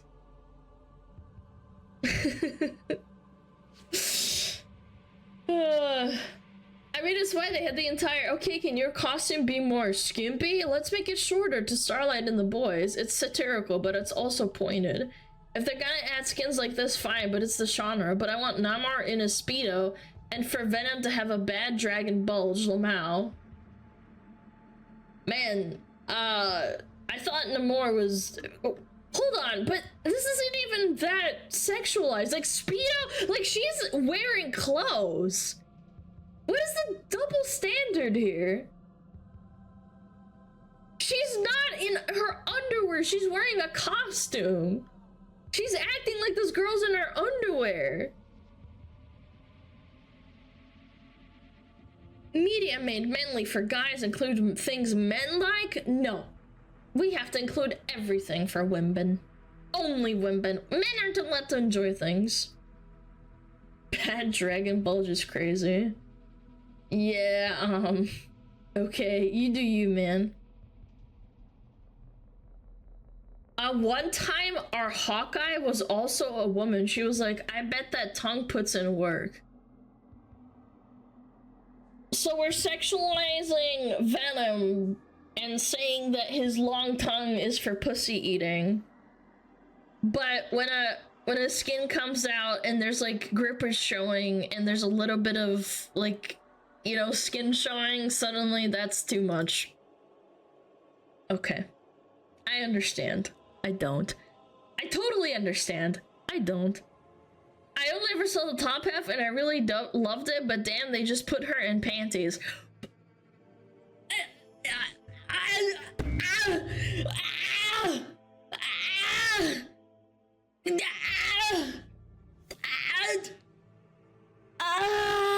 My brain! What do you mean? There's men who are in literal, like, spandex speedos and you can see their crotch. In her panties? She's not. Where's the picture? She's not in her underwear. She's in a by that logic, ballerinas are also in their underwear. Yeah. They're not. It's not underwear. They're coping. Cope and seethe. This game feels like the equivalent of decorating a room in the Sim game perfectly. Oh my god, here we go. Comparing things to Sims games. Only to realize you have who have another room and you have about $80 left to decorate it. Oh my fucking god, these people need to get a grip. I'm taking fucking psychic damage from these analogies. Repeal the 19th Amendment! Not only is it gooner bait, it doesn't look like the heroes. They are trying to maintain silhouettes, keep each hero visually distinct, so things will get confusing really quick in-game. I hate these people so fucking much! This is supposed to be like a legendary skin, and then they want it to look like the skin, the original skin, but then they're paying $30 for it, so they would get pissed if it looked like the original skin, because they're paying more money for it! These people will get upset no matter what! You can't get rid of these people! This shit peeves me. The bottom half makes still sense of the top half. I get it, sex sells. Yes, that's what video games are for! It's a product! Oh my god! These people are insane! Crazy! Even the toes are exposed!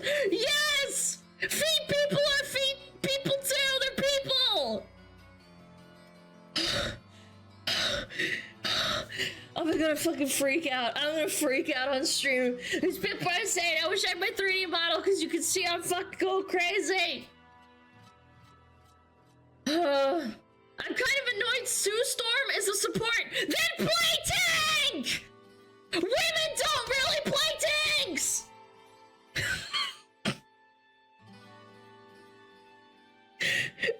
The vast majority of girls play support because that's what they want to play. It's like an actual statistical like record that you can find on video games.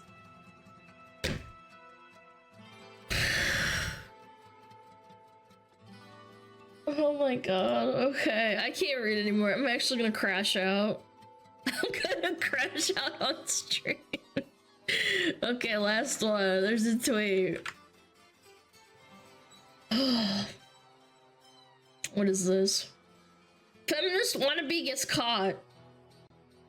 So Marvel Rivals are gonna do this to female characters, only are you gonna do these to the male ones too? It's really weird. Gonna start meaning just to see his fine ass on my screen every round. And there it is. Literally caught in 4K. Actual femcel. Men can't have things that I do. They're playing with the toys and they're getting mad that men are enjoying themselves. But when women get what they want, it's fine. We talked about this literally yesterday or 2 days ago. Like, yes, he's attractive. He's got his freaking nippies out and shit, but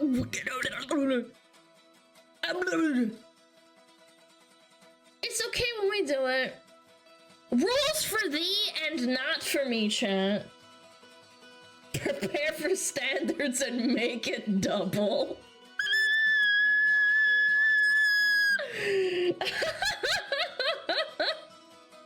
That's good, I like that. That's a really good one. Rivals designs are for gooners. It's comic accurate. Yes, this is more covered up. And do you want to know why she's more covered up, chat? Because in China, they don't like it when you make it too sexual. Around the cleavage area. They did this in Hearthstone. When Hearthstone released in China, they had to censor a lot of the Hearthstone cards that had their boobies out. Like, showing the ass out is like okay, but boobies for some reason, like showing cleavage is like bad. Yeah, they covered up Jaina in like a succubus card, if I remember correctly. China is an ass culture. Oh, Jesus. Can I send a tweet about Sue's ass actress? Yeah, sure. As long as it's safe for work. I trust you though, sure. I'm assuming that most people who complain are not familiar with the comic material, or they don't play the game. They don't play the game. These people do purchase the game, or they play it for like 5 minutes, and then they shill their like own agenda and have like an insane double standard. This isn't like us making it up. Oh, I'm a woman hater kind of moment. It's literally clear as day. This is why I get called names. I point things out like blatantly and flagrantly. Is that the word, flagrantly? Well, anyway, but I'm very blatant about pointing this stuff out, but I still get called a fucking pick-me and a stupid hypocrite. Or a woman hater. Like, I love women. I just point out that you're fucking dumb as fuck. Sorry. Flagrantly, thank you. Not fragrantly. Thank you for correcting me. Yes, here we go. Was she actually an ass model? No. No, are you serious? No! Girl, fucking good for you. Now your ass is in the game? Jeans is the best way to start to this movie. Usually pistols, so the ass is start modeling with jeans is Express, American Eagle, or an Abercrombie. You know what? Good for you, man. That strong. Thought we'd been over this, but once again, you cannot deny that it was my ass right there. My ass is Invisible Woman, Sue Storm. I'm sure that there's a man that had to model this. Let's find that. Yeah. She's also a streamer. Well, we should check her out. If you want to goon out, then good for you. Unrealistic body type! She's a white woman too! No thank you. I'm good. Where's the thing I was looking at? Yeah, here we go. Comic accurate, by the way. She's got way more skin on the thighs here too. Like, it's riding in there real hard. Also the booba. Ababa? Yeah, the ababa is very powerful. Literally less revealing, but somehow we're just still unhappy. Oh. I hate people so much. I hate them. I hate them so much. Anyway. I was gonna crash out. When I started reading the Reddit comments, I was gonna crash out, so... Anyway. This is how 2025 is going so far. Ooh. We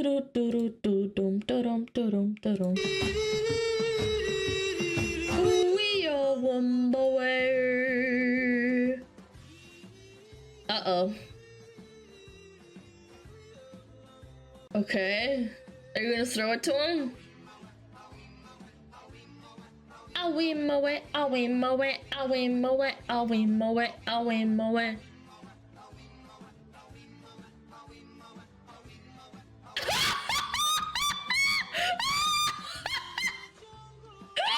She crashed out too! No, the boat! No! Bro! The boat's just gonna go forever! Bye bye boat! Oh my god, man. Hey, you want some? Yeah, I'll just bring it over to you. Yeah, no worries, man. Here you go. Yeah, I got you, girl. Oh my goodness, let me trot over there and then wha-bam! He slips. Ah! She didn't even get the trick and then she wobbles out and crashes. No! Yeah, that's a crash out for sure. I'd be so mad. How'd they get the footage? Probably they crashed or like the boat ran out of gas.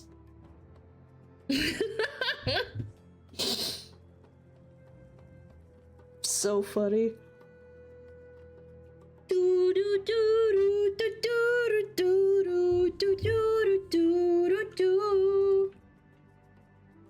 That was a good laugh.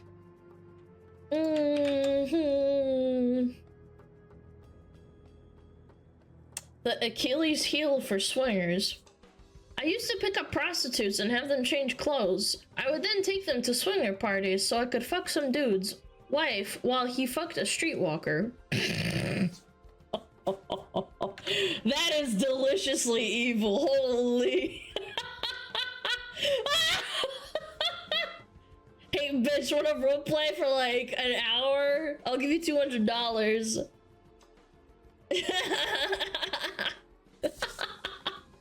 That is so fucking funny. Oh my god. Deliciously evil. Chad, would you do that? He's just banging people's wives. Swinger L. Yeah, how do you verify it? Imagine everyone does that in the party. Nah, some people are like really into it. It has to be like real to them. God, no, that's disgusting. It is very degenerate, but very funny. Very funny.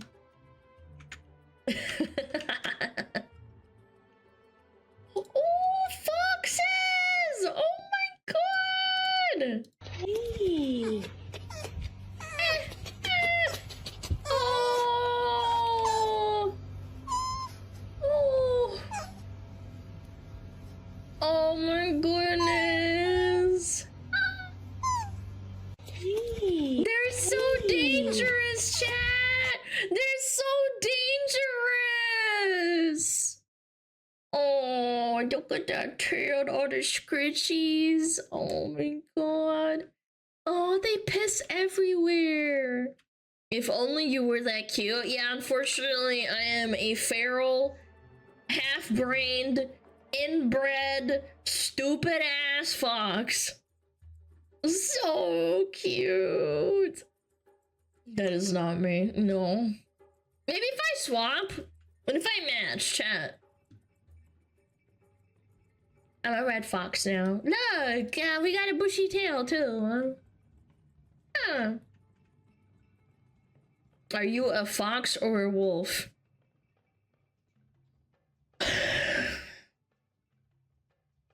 Yes. Yes. Yes. Are you a kitsune? No. No, I'm not a kitsune. That is so cute. I can't stand it. Animals are so pure.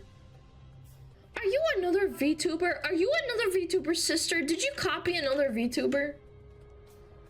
Little bro. Relax.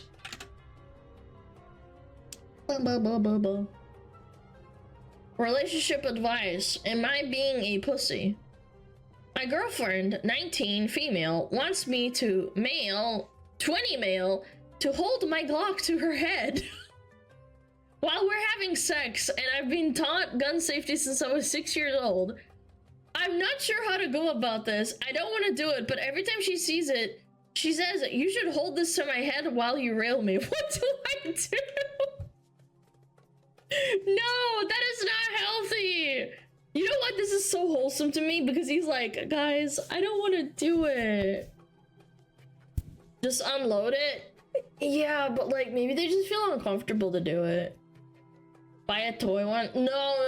With freaks like this, they need to like have it be real because they just... He's too retarded to not unload the gun. First, he shouldn't do it. No, you don't get it. These people that are into this stuff, they need it to be real. Yeah, they're crazy, man. It's not about him being a pussy or retarded. That's stupid. It's weird. Lana has experience. Bro, I am not fucking retarded enough to ask some person to fuck me with a gun to my head. Like, I know I'm stupid, but that's such a weird thing to say about me. No! I'm good! I'm fine. Like, normal people are into, like, choke me out. Finger on the trigger, no safety. Oh, Jesus. This might be a way to make him look bad. Oh, yeah, for sure. No, absolutely. If you twist it around and, like, she could, like, record. You know what she could do?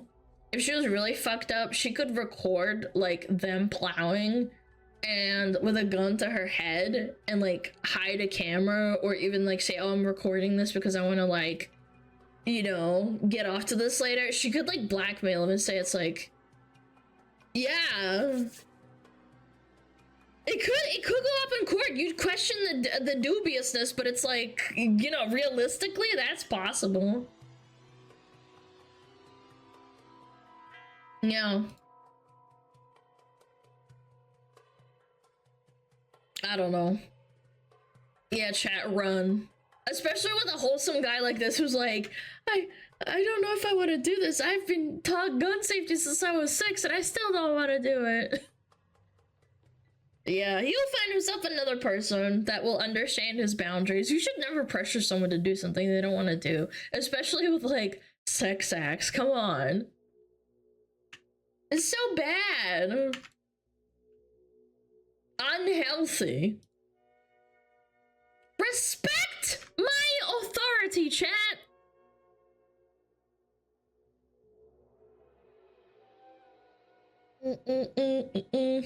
What happened to just vanilla?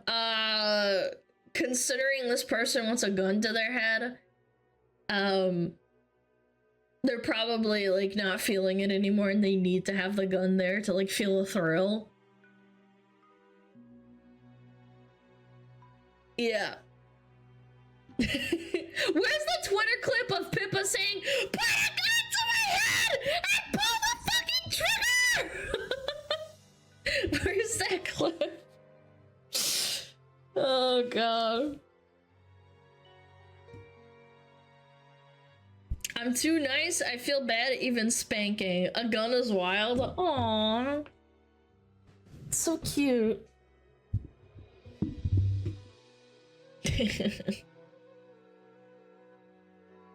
Ads in 30, wanna snooze? No! No, it's fine. No need to snooze.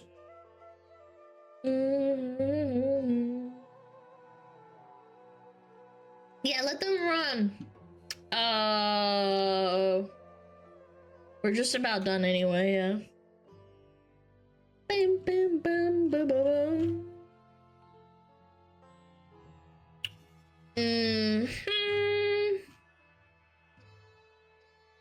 Alright.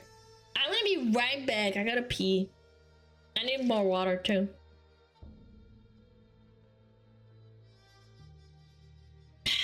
I'm gonna crush this bottle like chat's head. Ugh. Yeah, crush it. Okay. I'll be right back.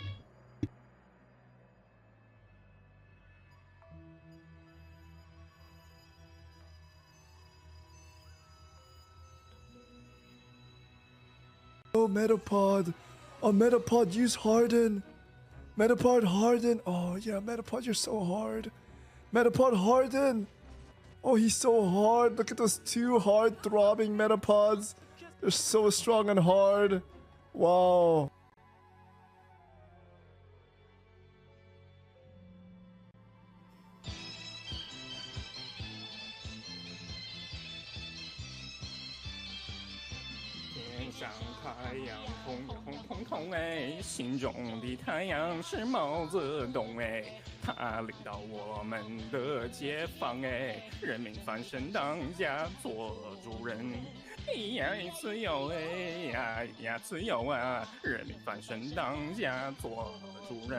Why are you so good at this? It's my language, man. What's up with me?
I got a fresh bottle of water, chat.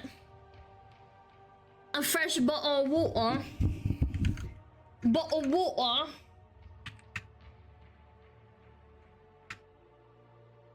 Hello, mate. Hello. Yeah, I didn't pee. I got some water. You what, mate? How many are you up to now on the desk? 3. No, actually 0. I crushed them and put them in the trash. Yeah. Yeah, crushed and put them in the trash. Nothing's on my desk. I have a coffee cup from this morning and some nail polish, and that's it. Not recycled. Oh, fucking Christ. Guys, fun fact, recycling doesn't actually help that much, especially on a civil scale. I know, I hate to break it to you. Yeah. It does. If you insist. There's more trash from corporations that people do that don't do recycling, and they trash up the ocean more than we do. I'm not encouraging littering. I'm just saying that people who are like super appreciative are like, oh my god, you don't recycle? Like, yeah. We should be fighting the corpos to pick up their fucking trash instead of making us fucking pay for it. I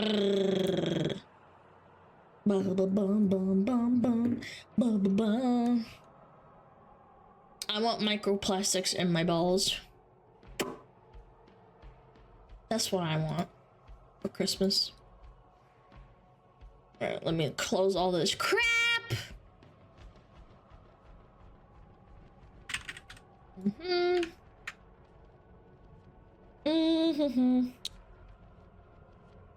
Recycling is broken because it's not cost effective for a cost to recycle an item. It's cheaper and quicker. They may just make another one for scrap. And to top it off, you can only recycle plastic so many times. I think it's like once or twice before it like becomes unrecyclable.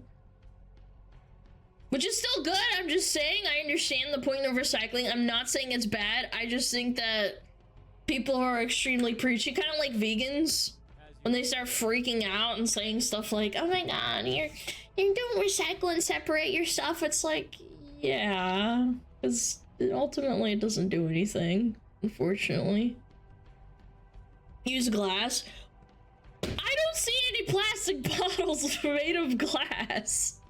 Or I don't see any bottles that I can buy at the store made of glass, unfortunately, that are mass produced. It sucks. I want to be better, but unfortunately some availabilities are not for me. Speaking of Marvel Rivals, oh boy, chat though.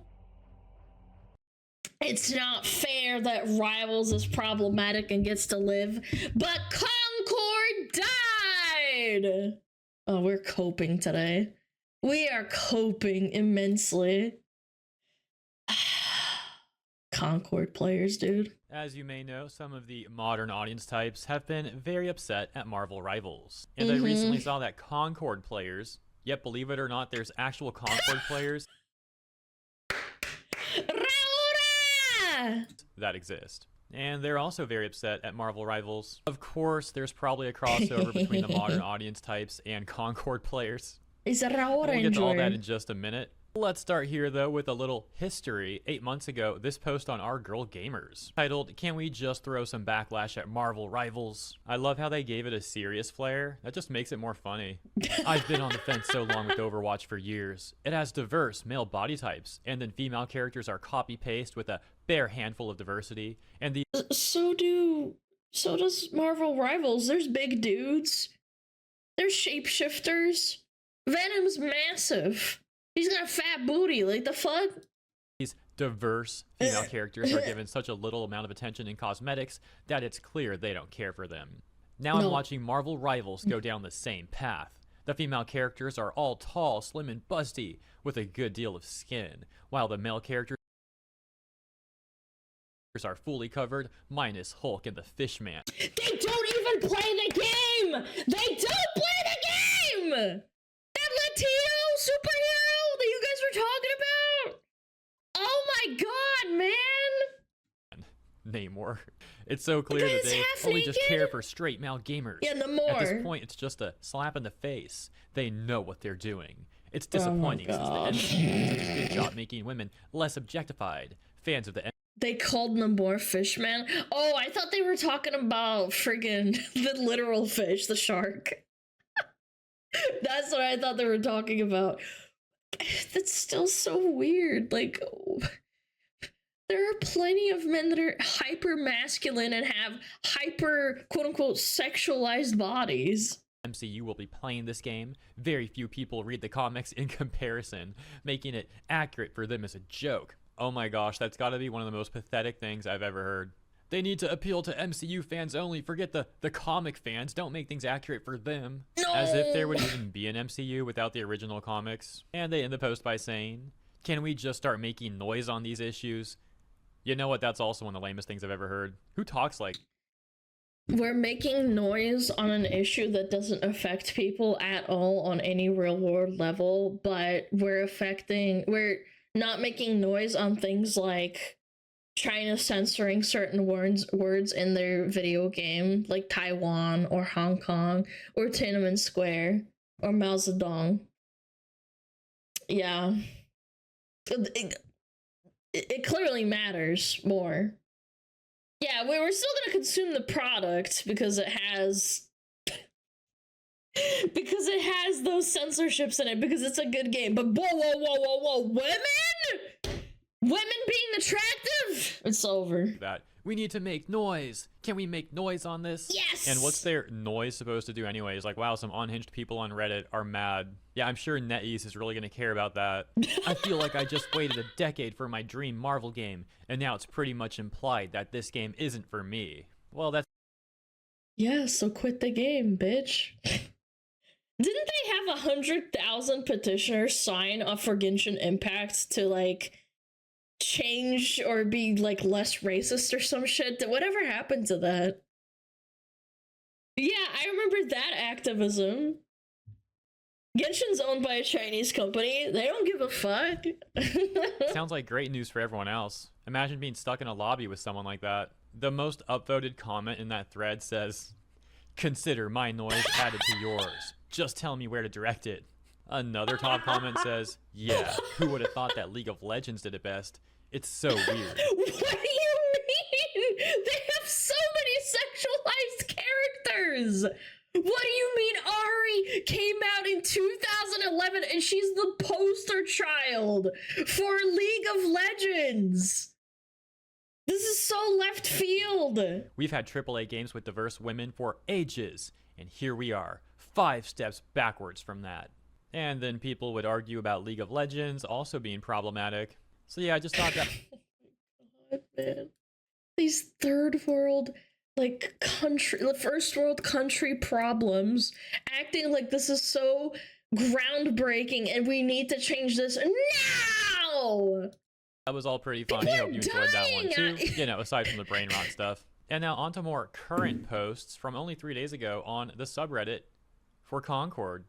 People are dying in, like, third world countries under, like, actual, like, regimes and dictatorships, but somehow this matters more. We have a problem. Westerners have a problem. Post titled, "Any Concord fans try Rivals yet? I'm curious what impressions the fans of Concord have about Marvel Rivals. What do you mean fans? What? Those exist? Hello? I'm considering giving it a try, but Concord holds a special place in my heart, and I'm hoping Rivals shares similar quality." Top 1% poster? This has gotta be bait. And the OP apparently a top 1% poster over on our Concord. It's a real Concord diehard right here.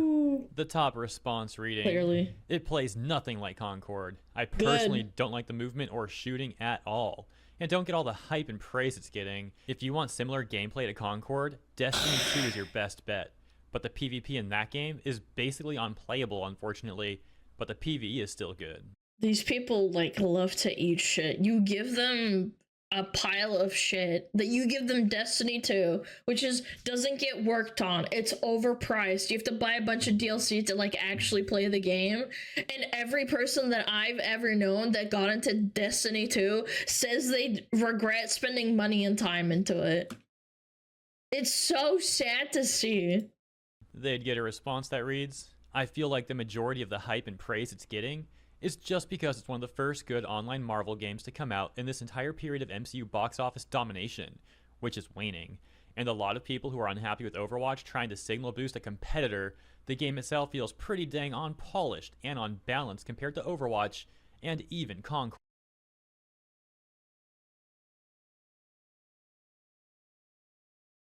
What? Unbalanced compared to Overwatch? Overwatch is insanely fucking sterile and unbalanced at the same time. It used to be unbalanced and fun.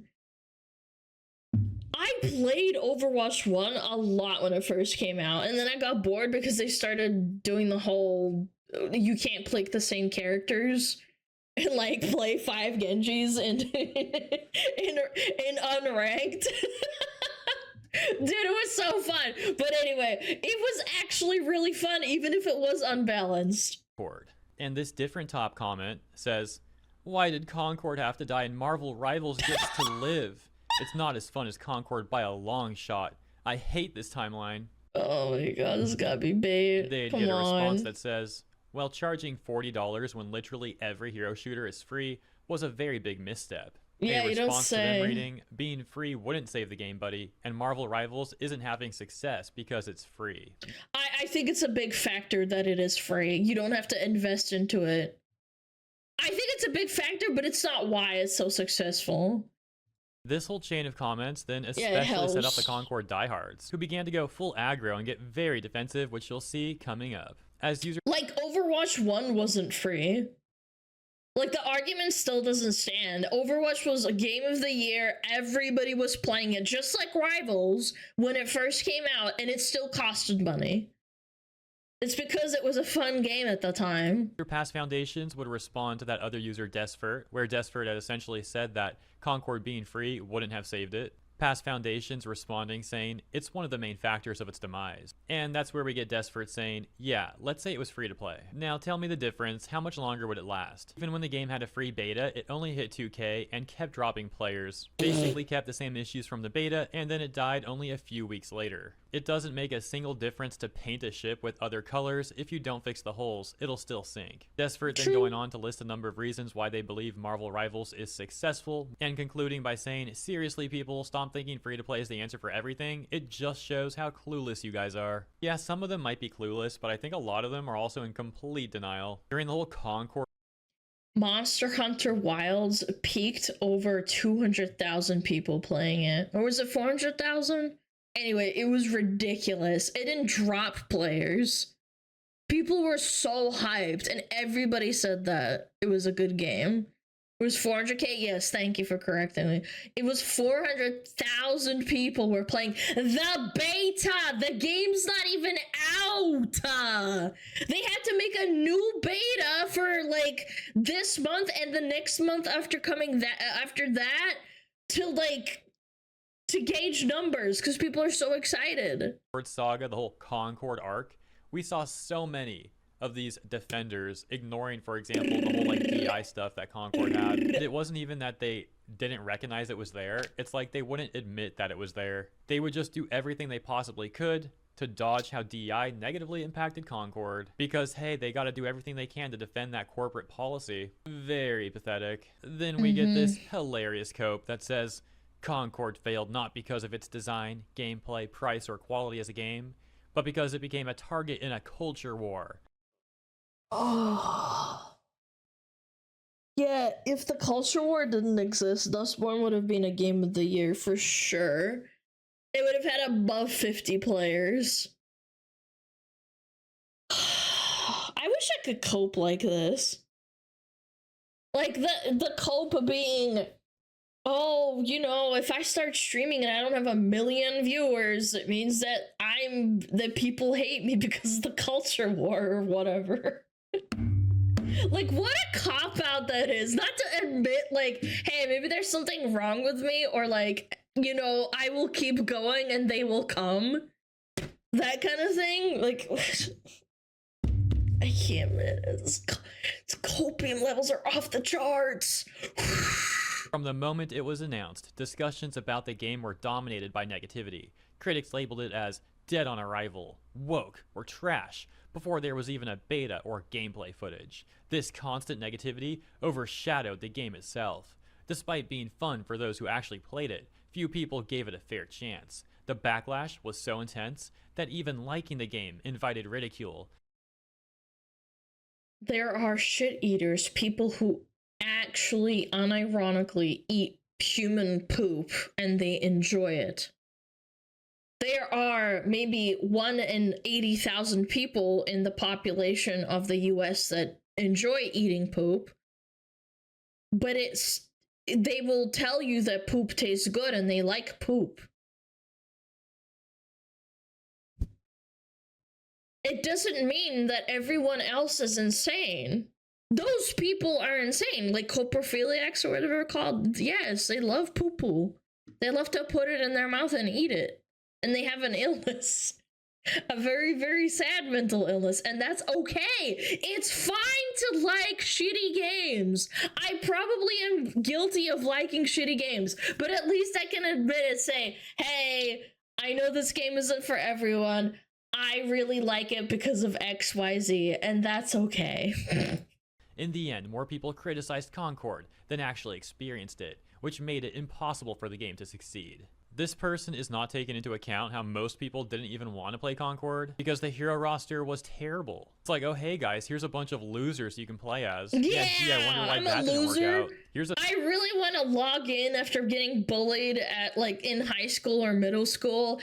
I really, really want to log into a game and shoot, to play a little shooter game and play a loser character that looks just like me. I'm a fat loser. No, man, I'm gonna log in the game so I can stop thinking about how fat of a loser I am. But you can play as Dog.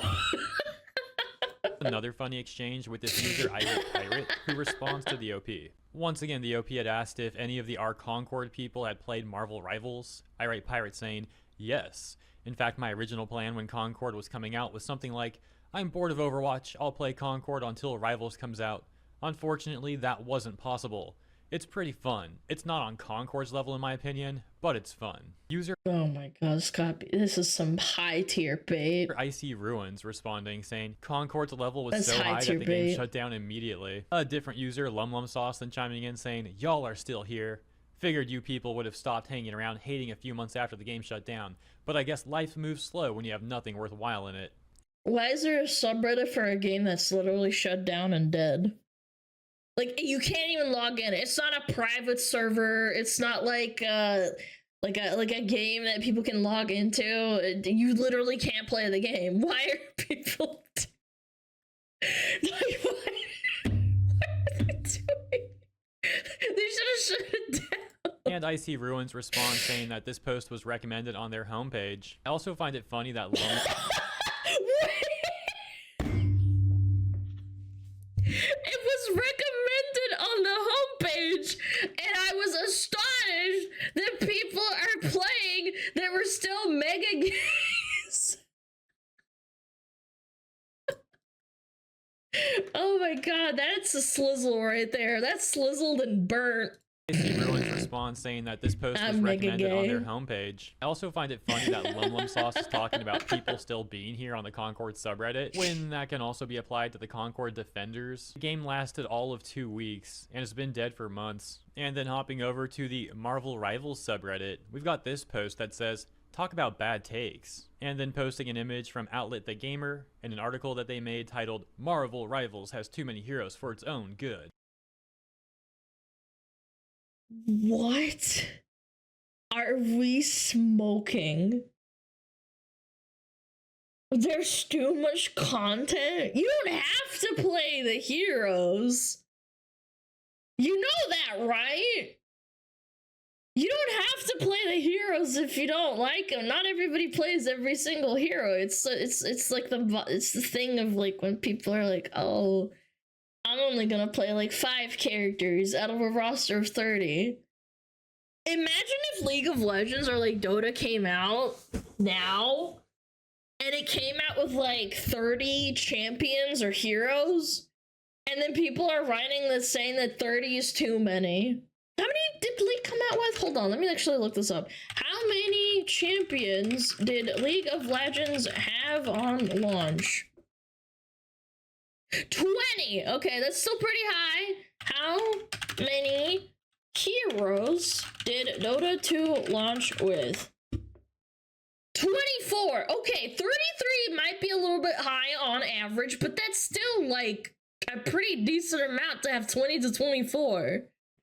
Like, bro. You're probably familiar with The Gamer. Many channels, including mine, have talked about takes from that outlet, as they're the same type of gaming journalists who often try and call gamers problematic, and they're constantly getting offended at things. They were also being laughed at a few weeks ago during the Veilguard arc, as they made a number of articles attempting to defend Dragon Age the Veilguard, only to then later make one where they kinda walked that back a little bit after they saw the public opinion on the game was negative, and nothing these journalists could do would change that opinion. As many gaming journalist outlets, for example also IGN, did attempt to defend Veilguard and influence the public in a way that they completely failed at. And they're not influencing anybody, they're just influencing the shit eaters who need to feel validated, unfortunately. Like, again, I'm not a giga mega Marvel Rivals fan, and I've had a pretty decent amount of fun on it when I had time to play when I was sick. But I'm not gonna. It's such a disingenuous thing for me to say that it's a bad game. It's not. If you like Overwatch and you're a diehard Overwatch fan, you're probably gonna fucking love this game. It's fun as fuck. now the corpo journos over at The Gamer are attempting to insult Rivals and prop up Overwatch, saying that Rivals should have taken more time with its roster, and making a very weird argument that Rivals has released too many heroes already, saying that people don't care about playing them well or trying to learn what their abilities are, which is obviously a really weird thing to say. Like, obviously people want to play their heroes well. They then double down on the argument that Rivals has too many heroes, and in the lead up to its full launch, more additions were confirmed for the roster, making it hard to determine who I'd main, and if I would even have enough time to learn all their ins and outs before release. Turns out that I didn't, and now the sheer act of playing Marvel Rivals is daunting. Once again, I find that actually the most enjoyable part. Learning the game is like really fun to me. When I start figuring out a game, that's when I get annoyed and I get bored, to be completely honest with you. Where you get that like taper off of like knowing the game well enough that you're like not really like enjoying it as much. I feel, I don't know, maybe I'm weird. It just it's fun learning. That's why people say things like, I wish I could go back in time and wipe my memory and go and play Elden Ring again, because then you would get to enjoy the game when it's fresh and you like don't know anything. You're chasing that high. That's what people want. Or at least most people, anyway. Comparing it unfavorably to Overwatch. Yeah, this just sounds like a massive skill issue. I only started playing Rivals like 2 weeks ago, so not only did I not play the beta, but I also started it late, technically. I don't find it daunting at all. It's a fun game. And I'm not even a great player, but I'm having a lot of fun with it. I know plenty of people probably didn't play in the beta, and they're also having fun with the game, so I don't get what they're trying to say here. Except it seems like they're trying to make any excuse they can to try and insult Rivals and prop up Overwatch. Continuing, they say, Overwatch turned each new hero into a legitimate event. You would follow each update and tease with fervent anticipation. No, you didn't. That is such cap, bro. What the hell are you talking about? I was so chronically online when Overwatch was around. I did not remember. I'd just be like, oh, new hero poggers. Let's go play, you know? The first two, maybe? Yeah, I feel like maybe the first two, and then it was kind of like, whatever. Waiting to find out exactly what role they might fulfill and what they would look like. That won't happen when Rivals adds Sentry. Every new hero was unexpected, but for Rivals, it feels like we already have to temper our expectations after NetEase jumped the gun on its A-listers. What do you mean they just added Fantastic Four? What? Yeah, so I think this point is just terrible. I'm actually a huge fan of the Sentry. He's probably my favorite Marvel hero. I like how he's a very flawed character. I also like the whole Void thing. And then when he merges with the Void, I think that's one of the sickest character designs in all of comics. Regardless, the point they're trying to make here is that Rivals has already used the A-listers in comics, so the next heroes they release aren't going to be very interesting or compelling, essentially. Which is beyond absurd. There's still so many A-list heroes that Rivals... What if they do a crossover? Yeah, what if they do a crossover with like DC, dude? That'd be insane. That would be crazy. I don't know if they would, like the logistics of that, but what if they do? Hasn't added. Comes off That'd like be they just don't know crazy. what they're talking about. Like here's some, not including the upcoming heroes in season 1 and not including villains. But we got like Cyclops, Kitty Pryde, Rogue, X-23, Blade, Jubilee, Miss Marvel, Captain Marvel, Iron Lad, and Professor X. And they end by saying, I could be proven wrong, but right now I'm not very excited about new heroes to come to Rivals because we are already dealing with an excessive roster. There's no moderation. So much coke. There's too much content. There's too many characters. I don't like that. And a desire to give players a temporary power fantasy instead of easing them into things. This will only hurt the game in the long run, and feeling that way right now isn't a good sign. Well, considering that it's journalists from The Gamer saying all this stuff, then it probably is a good sign actually. Generally, if you do the opposite of what these sort of gaming journalists say, then you'll be very successful. But yeah, that's it for this one. Let me know what you think about all this stuff in the comments. If you enjoyed the coverage, please consider liking and or subscribing. Appreciate ya. Have a great week ahead, and I'll see you in the next one. Thank you, Hero Hey, for laughing at fucking morons. It's just so funny to me. People complaining that the game is too successful. This is so wild. I mean, then again, people complained about Elden Ring back in the day. They did. They said shit like, Elden Ring's just too good. It's gonna set a standard of being too good of a game. Do you remember that? People complain about Baldur's Gate? Yes, yes, oh my god. When Baldur's Gate 3 won the Game of the Year award, there were so many game journals and like stupid studios that have unsuccessful games crying about how they're setting such a high standard that people, like other studios can't like compete with them. And it's like, yes, that's kind of what like a Michelin restaurant does. Like you can have like a really good burger, but a Michelin restaurant burger is probably gonna be better. Just generally speaking. Cry about it. Anyway, go check them out. Hero Hey, very cool. It's almost like it's a competition. These people are so dumb. Ugh.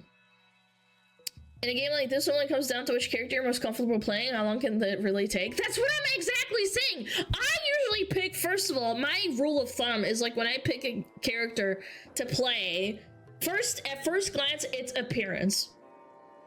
Sue me, sue me, appearance. Second, gender. If it's a hot male character, I would still pick the hot girl character. Then it's the role. The role is like interchangeable for me. I don't play every character. I try to understand the characters all to some degree. It's just so dumb. I don't get the mentality of like being a game journal and just not playing the game. Then again, I can because you get paid regardless if you play the game or not. So stupid. Stupid, stupid, stupid! Okay. Anyway, chat. Marvel Rivals or Marvel Flop? You decide.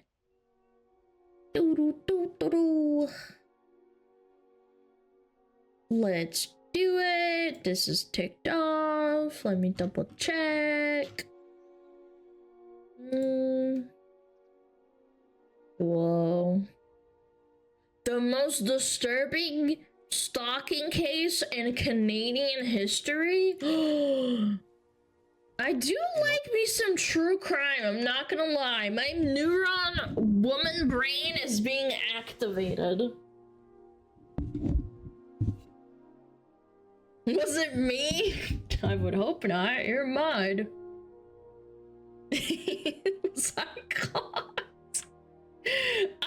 I like true crime. I do indulge in it sometimes.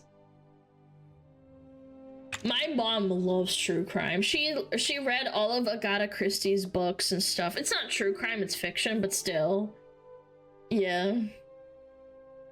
He found her. Oh no. Yeah.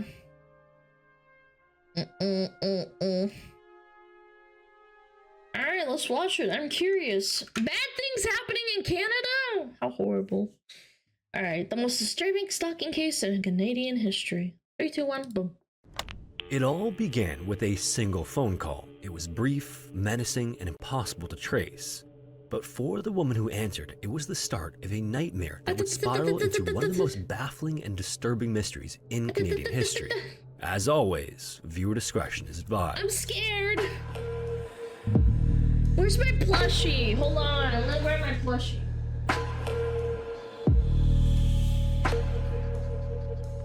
I got it. Things were going pretty well for Cindy James in the fall of 1982, and it had been a long time coming. Her life to that point could have been described as average by most people. She grew up in a military family that moved around a bit, graduated high school, and eventually decided to get into nursing as a career. But there were some darker moments throughout her life to that point too. She was born on June 12, 1944 in Oliver, British Columbia, Canada as one of 6 children. Wow. Her father, Otto, was in the Canadian Air Force, and as a military man, Cindy would often write in her diary about how strict he was and how he would use corporal punishment whenever he deemed it appropriate. At some point while the family was living in Ottawa, Otto got another transfer, this time back to France, but Cindy wouldn't be joining them there. Instead, she was heading back to British Columbia to attend nursing school. During the holidays and breaks afterward from her studies, she would fly out to France to visit them, but most often she kept in touch through letters. In these letters, Cindy would update the family on how school was going and what she was up to in general, but after a while, she started to make mention of a male intern that she met. Then, not long after he started to appear in the letters, she announced that the two were engaged to be married. Tragically, however, a letter would soon come to explain that the intern had been diagnosed with terminal cancer, and while the couple was on a skiing vacation together, he decided to end things himself. Interestingly, never in her letters did she ever name him, and none of her family members ever met him, prompting some speculation among her loved ones that the story was an anonymous, like, mysterious fiance even back then. I don't know, man. Never true, and just a figment of Cindy's imagination, or possibly even a lie. In any case, 3 years later, she met a South African doctor named Roy Makepeace, and although he was 18 years older than her, the two began a relationship and eventually got married. Cindy was much more forthcoming about Roy and was able to show that he did actually exist, but Otto was concerned about the marriage. He felt like his daughter was exhibiting gullibility that Roy was taking advantage of, and while there was never any real evidence that the doctor was in it for anything but his love for Cindy, the relationship was anything but storybook. Soon enough, in Cindy's letters to France, she started to write that the couple was emotionally distant. And not only that, but she later claimed that Roy was physical with her on several occasions. Meanwhile, after working as a pediatric nurse at Vancouver General Hospital for a time, Cindy got a new job as a team coordinator at the Blenheim House, which was a facility for children with behavioral issues. All the while, the relationship between Cindy and Roy continued to disintegrate. Finally, during the summer of 1982, it became all too much and they decided to amicably separate. Okay, but thankfully valid. afterwards, Cindy enjoyed her newfound freedom and she was especially in love with her new job. For the first 4 months after the separation, things couldn't have gone any better for her, but all of that changed when the phone rang at her house on October 7th, 1982. When she picked up and said hello, the voice— Wait, when did they break up? Or when did they divorce? September? Uh-oh. on the other end spoke in a hushed tone before the caller abruptly hung up. This was an odd phone call. Cindy initially thought that maybe it was just a wrong number or a bad connection, but this would not be the last time she heard this voice. This October 7th call kicked off a series of harassing, obscene, and threatening calls that would last for the next 7 years. In the early stages of this period, Cindy reported the calls to the Royal Canadian Mounted Police, who said— You couldn't really block phone numbers back then, could you? Oh my god, that sucks. Imagine living like that for 7 years. Sent an officer to her house to investigate. By this point, she had only received a few of the disturbing calls, so the officer recommended that she start to keep a log of when the calls come in and the content of the conversations. Additionally, he told her that getting an unlisted phone number would be a good idea.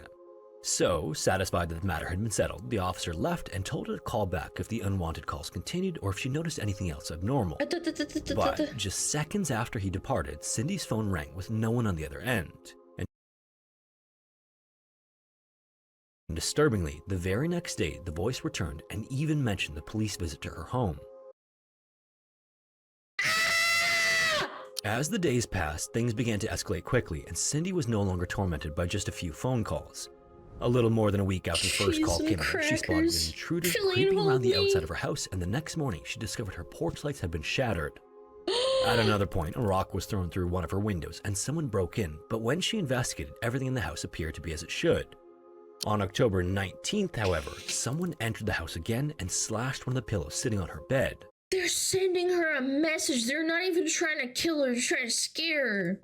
And every time one of these incidents would occur, Cindy called the police as she was instructed. Considering how the suspicious activity was ramping up, police started to look into what was going on a lot more closely. In interviews with Cindy, they learned about her past relationships, including the recent separation she had gone through with Roy. And right away, he became a prime suspect, but they weren't expecting her to tell them that she didn't think that he was capable of such torment.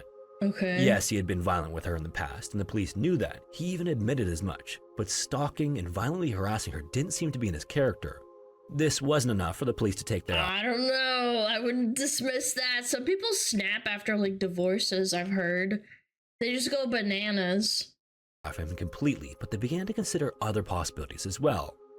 Maybe she had some sort of twisted admirer from her work or the neighborhood, or maybe someone close to her, knowing that she was now on her own, was behind the incidents. Basically, anything was on the table, but they were no closer to identifying whoever it was. Meanwhile, the phone calls and strange activity continued, and by then others were starting to take note too.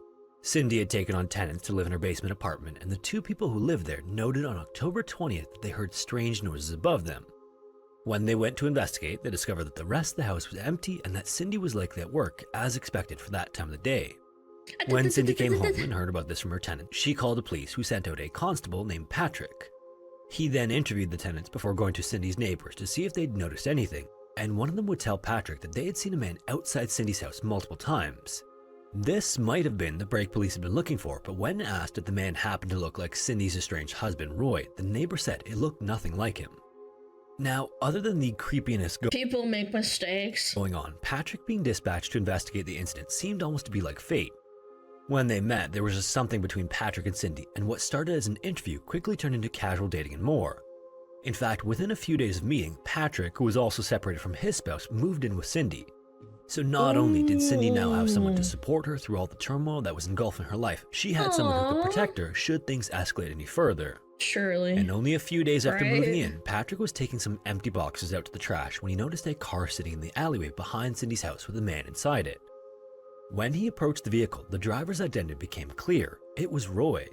Patrick immediately started grilling Cindy's estranged husband, who claimed that he was staking out the house to see if he could spot whoever was responsible for harassing Cindy.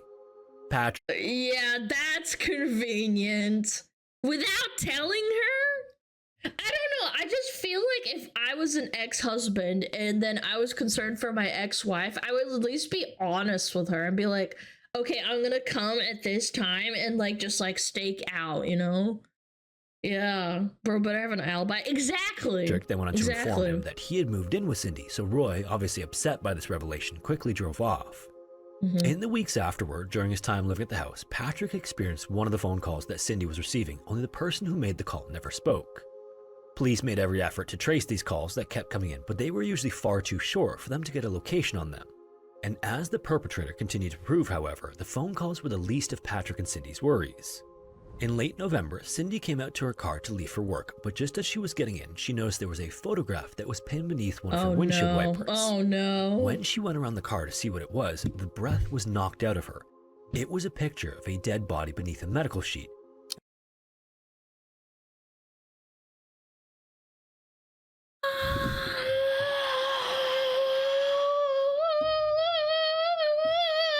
And then, later that same day, Patrick investigated outside the house and found that the phone lines had been cut in 5 separate places. Why don't you just move? Go somewhere! Get protection! While all of this was going on, Cindy and Roy actually seemed to remain on good terms despite their separation. And in fact, as unlikely as it might have been, Patrick and Roy started to form a friendship because the ex-couple remained in contact. Cindy would even invite her estranged husband over to the house for dinner, and the three would sit there and discuss the case. It seemed as though Roy was genuinely interested in helping Cindy solve whatever was going on. A couple of months would go by like this, and Patrick would eventually move back to his place on December 1st, but he and Cindy would continue dating. With Christmas fast approaching, Cindy was looking forward to having a quiet holiday season, but these hopes were crushed when she found a note outside her house with another photograph. On it, the message just said, "Merry Christmas," but the image was grotesque. It was of a woman who was clearly deceased due to a long wound along her neck. This barrage of harassment was constant through phone calls, notes, and reports of... No, I'm moving out of the country or something. You can go fuck yourself. Why would you stay? men outside the home all the way until the end of the year, but for the most part, things didn't escalate any further. This would all change at the end of January to kick off 1983. On the night of the 27th, Cindy's good friends Tom and Agnes dropped by the house unexpectedly. When they knocked on the door, they received no answer, and although Cindy's car was parked in the driveway, it wasn't terribly odd for her to not come to the door around this time. Agnes knew that one of Cindy's favorite parts of the day was taking a relaxing bath, so she figured that's where she was. Oh, no. Just as they were about to leave, however, Agnes thought she heard something coming from behind the house. She and Tom then went to check it out, and when they reached the detached garage area, there was Cindy, crouched down and cowering in fear with a black nylon stocking tied tightly around her neck. Tom and Agnes then quickly moved to untie the stocking as Cindy gasped for air. When she finally caught her breath, she started to explain what happened. She said she'd gone up to the garage to get some boxes, but suddenly she was grabbed from behind. The person then led her into the garage where another man was waiting. The two men then took turns wrapping the nylon around her before one of them assaulted her with a knife. This is so patterned, man. This has got to be premeditated, and it's got to be the ex-husband or something.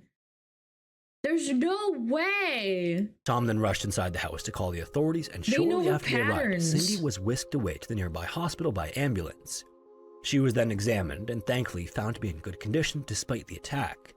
Strangely though, doctors saw no signs of the knife assault Cindy described. So despite the evidence of Cindy being victimized by an unknown and clearly obsessed assailant, police started to wonder about a new potential suspect, which was Cindy herself. They were making no headway in their investigation otherwise, so again, everything was on the table. This was a scenario that didn't seem to make much sense though, and it certainly didn't align with what had been reported to that point. It wasn't like Cindy was the only one to witness these things. Neighbors had reported sightings outside the house, the tenants had heard strange noises above them when Cindy was at work, and even one of their own, Patrick, had answered one of the strange phone calls that Cindy was receiving. Still, investigators felt the need to cover all their bases, so they recommended Cindy speak to a psychiatrist, but she refused, fearing that it would stigmatize her in the eyes of police and those close to her. As 1983 wore on, the calls still came in and notes randomly arrived at the home. Cindy even moved twice in the first half of the year, but the harassment only followed her as if the perpetrator— You've got to move countries. I don't know, this is the only way. was watching her the whole time. And feeling like she had been betrayed by the police, she hired a private investigator named Ozzy who acted like a neutral third party as he got himself caught up on the case. Ooh. In speaking to police and reviewing reports, he came to believe that Cindy wasn't being nearly as forthcoming as she should be with investigators, almost as if she was hiding something. And now that he was working the case for Cindy, it was something he could keep a close eye on. More than a year after the very first phone call came in, things progressed in terrible ways. In late 1983, 3 cats were found dead and bound with rope in her garden. Okay, now you're involving animals. Okay, you're dead. I would go out there and I would get a gun and I'd shoot him. You fuck with me? Okay. You fuck with the kitties? You're done. In response, and in case she needed him immediately, Ozzy gave Cindy a two-way radio, and one night he heard strange noises coming from Cindy's side of it. When he arrived at the house, he knocked on the door, but Cindy didn't answer. He then stepped to the window on the porch and peered inside and found her lying on the floor as if she was dead. Ozzy then immediately kicked in the door and checked Cindy's vital signs. She was still breathing and still had a pulse, but most concerning was that a paring knife had been driven through her hand with a note attached to it. In letters that were cut from a magazine were the words, "Now you must die." Once again, Cindy was rushed to the hospital where she would make a full recovery, and when she was stable, she told Ozzy that all she remembered was seeing a man she didn't recognize enter the front gate before she was hit over the head with a blunt object. She also reported the feeling of a needle going into her arm, and when doctors looked her over, sure enough, there was a puncture wound. Weirdly though, a toxicology report determined that there were no drugs in her system. That they could find, Chad. That's really important. Those really old, like in the 80s, they didn't have toxicology reports that like found everything, unfortunately. Police, who were still exploring every possible angle of the case, urged Cindy to take a polygraph test, which she initially agreed to. Initially, there was no deception detected, meaning Cindy was telling the truth according to the test, but the officer who administered it would later say after further examination that the results were inconclusive. And meanwhile, it seemed that there was no end in sight to Cindy's torment. On June 18th, 1984, Oz received a frantic call from her, and when he arrived at her house in a rush, he found Cindy in the garden, absolutely panic-stricken. She claimed someone had broken in and she managed to escape, but she didn't know if the potential attacker was still inside. Ozzy then entered the house to investigate, and when he went into the basement, he found Cindy's dog Heidi had been bound up with rope. And then next to Heidi was also a note that read "Happy Birthday," accompanied by several explicit photos. On the windowsill of the basement, Ozzy also found a cigarette butt, and while Cindy was a smoker, she didn't smoke that particular brand. This incident, more than anything, convinced Ozzy that Cindy was not the person behind all of this. Is the dog okay? More than a year later, Cindy was attacked again, this time at a nearby park while walking Heidi around 8:30. They didn't have DNA to, like, test the saliva on the cigarette, probably. That sucks. Evening. Later that same night, Cindy was clearly under the influence of something as she frantically tried to enter the home of a neighbor, thinking that it was her own house. She was taken to the hospital, where once again, 2 needle puncture marks were found in her arm. While there as well, the hospital receptionist received a strange phone call from someone who spoke with an accent of some kind.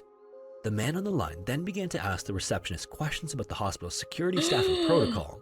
And sometime later, police played a recording of Roy's voice to see if she recognized it as the man who called that night, and she told them that it sounded like the same man. Another little while later, things took an even stranger turn in the summer of 1985, when Cindy had to be involuntarily committed to a psychiatric ward after attempting to end things. This gave police more of a reason to doubt everything she reported to that point. But she's under duress. You can't directly correlate that. Like, 7 years of this shit, I would go crazy too. Then, in a separate incident, as 1985 came to a close, motorists in Vancouver spotted something in the ditch around 6 p.m. one night in December. It was Cindy. She was discovered badly beaten with cuts and bruises all over her body and a black nylon stocking tied around her neck.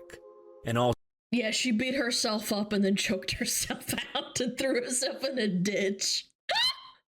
Jesus, dude. Also similar to other attacks, Cindy had needle puncture wounds on her arm, leading police to believe that she had been injected with a tranquilizer. After she was taken to the hospital and recovered, Cindy had no memory of how she ended up in the ditch. Another couple of months later, in early 1986, in response to everything going on, Tom and Agnes start to spend nights at her place. On one occasion, Cindy woke the couple up in the middle of the night after hearing a loud noise downstairs. Tom, however, was already awake because he heard it too. Then when they went to investigate, they found that Cindy's basement was in flames. Agnes then ran to the phone, but the line had also been cut, so Tom ran out the front door to see if he could get a neighbor to call the fire department. And when he did, he saw a man standing outside the house. Unfortunately though, as Tom approached him, the man ran off. Of course. Incredibly, despite the fact that there were 2 other witnesses to what happened that night, police believe Cindy staged the entire thing. Oh, Jesus, man. Canadian police, bro! There were no signs of forced entry, yet the fire had undoubtedly started inside the house. They're just unironically gaslighting her. When they checked the accessible windows as well, investigators also found that none of the dust on any of them had been disturbed, making it unlikely that someone climbed through them. All of this was just very confusing. Either way, in the days that followed the fire, Cindy stayed at the home of Tom and Agnes, and they found it strange that she refused to eat and would sometimes remark that her life wasn't worth living anymore. Cindy was also being treated by a psychiatrist, and around this same time, he had seen and heard enough from her to believe that she needed more specialized treatment. She was then placed in a psych ward of a local hospital where she received a comprehensive evaluation over a 10-week stay. Unfortunately though, this didn't change anything. Cindy would continue to file police report after police report through 1987 and much of 1988. Then, on October 11th, 1988, Roy's home answering machine recorded 2 strange messages, one of which was a strongly worded threat on Cindy's life. Then, about 2 weeks later, Cindy was attacked again. When she was I'm telling you, they're saying like, oh, she's mentally ill, she did it to herself. This happened for 7 years. She's traumatized. She got a mental illness from this. She's got PTSD. She's crazy. She was discovered unconscious inside her garage with a black nylon stocking around her neck, only this time she was hogtied. In investigating this incident, police sought the assistance of a not expert to examine the way Cindy was tied. More than anything though, they wanted to determine if it was possible that she could have tied herself that way. But police will do anything but help the woman. Yes, she must have tied herself and gave herself PTSD for attention. Clearly, typical woman. When the expert analyzed the knots and the photos of how Cindy was bound, he said there was little way she could have done it herself. Several months later, on June 8th, 1989, a truck pulled up to the curb of an abandoned house in the Richmond neighborhood of Vancouver and parked.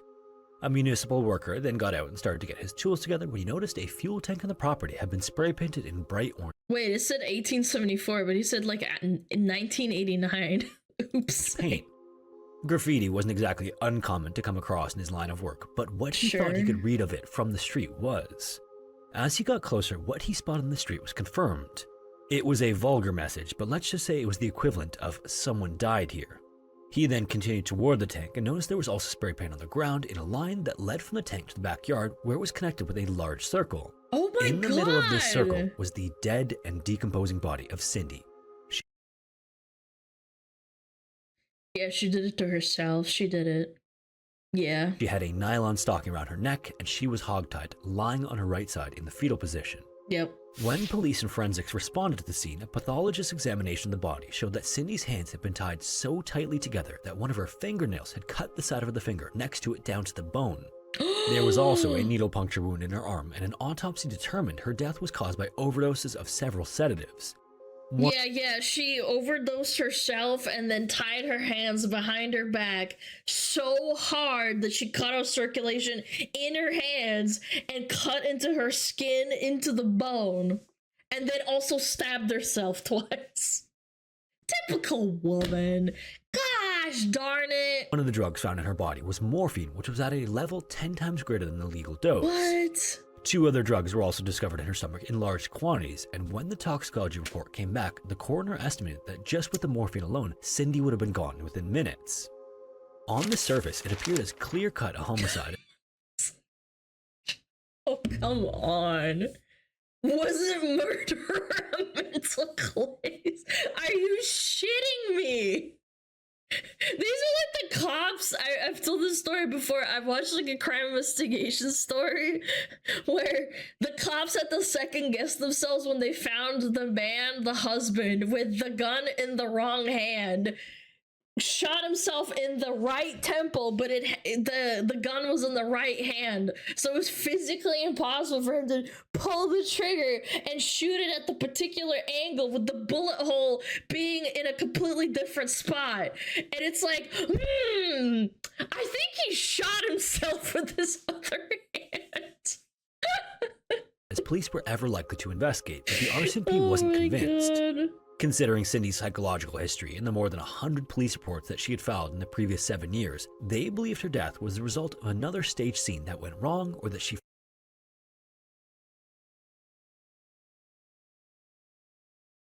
There it is. finally ended things herself.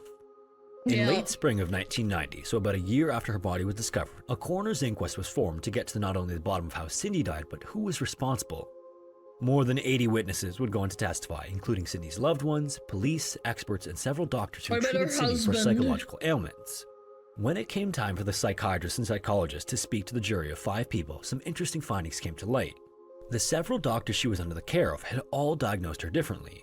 One said she had a condition called histrionic personality disorder, which includes symptoms like dramatic emotions and thoughts, gullibility, difficulty maintaining relationships, and behavior that is exaggerated in comparison to the situations they may find themselves in. To a person that experienced a stalking case that had to move. Moving causes mental duress. You're getting sent dead bodies, photos in the mail. There's dead cats outside your house. Your dog got tied up. You got beat up. You got assaulted. You had shit driven through your skin. Like, what?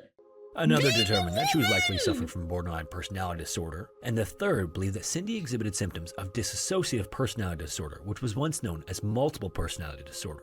Oh my gosh. The person who would turn out to be the unexpected star witness, however, was a not expert who was different from the one police previously consulted with.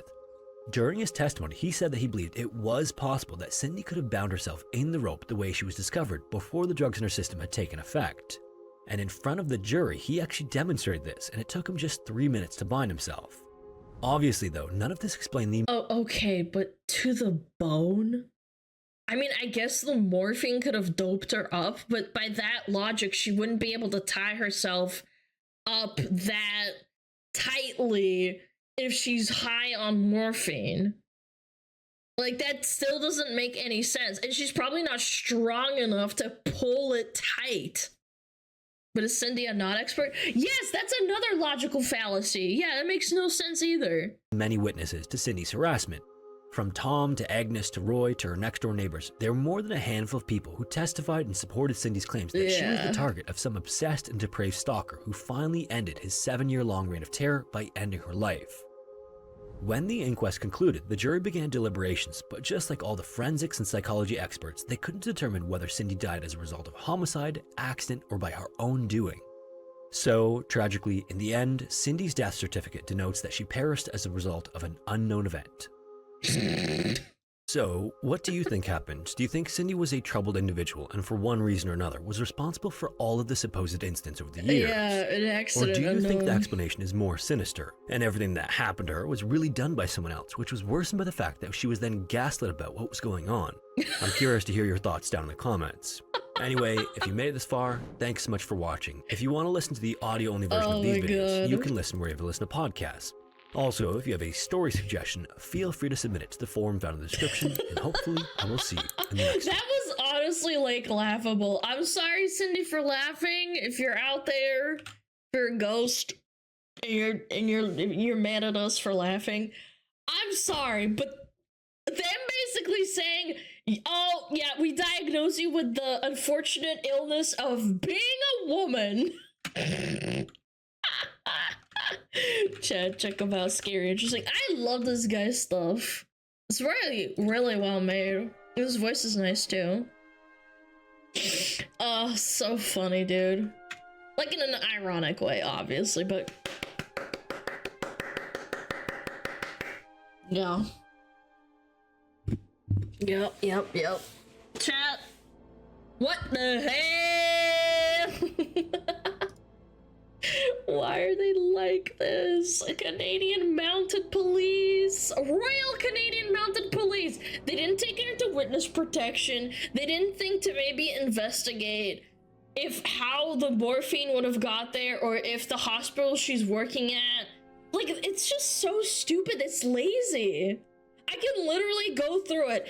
If she's a nurse and then you make the deduction that maybe she got the morphine herself, morphine kicks in pretty fucking fast. She would have had to have an IV dripping into it to make it not as fast as she was dying or like tying herself up. She's not strong enough. If the morphine kicks in and she's strong enough to even do the rope tying, it will eventually... It's just so fucking stupid. There's so many fucking flaws. The ex-husband is also a doctor, though? Wait, is he actually? So that even makes him more even credible as like a... Yes? Oh my gosh, yeah, she's just being dramatic. Cindy, if you're out there, I believe you. I think it was the husband, probably. And the story's so old, you will never prove it. The guy's probably like dead and gone at this point, too. He knows what he did. And to torment her like that? I generally think it was the ex-husband and the cop. They were the two assailants.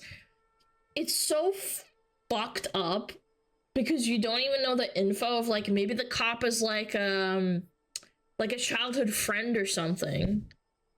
Or maybe he paid him or they were really good friends or something and they just talked him into it. There's stories of like that. For sure.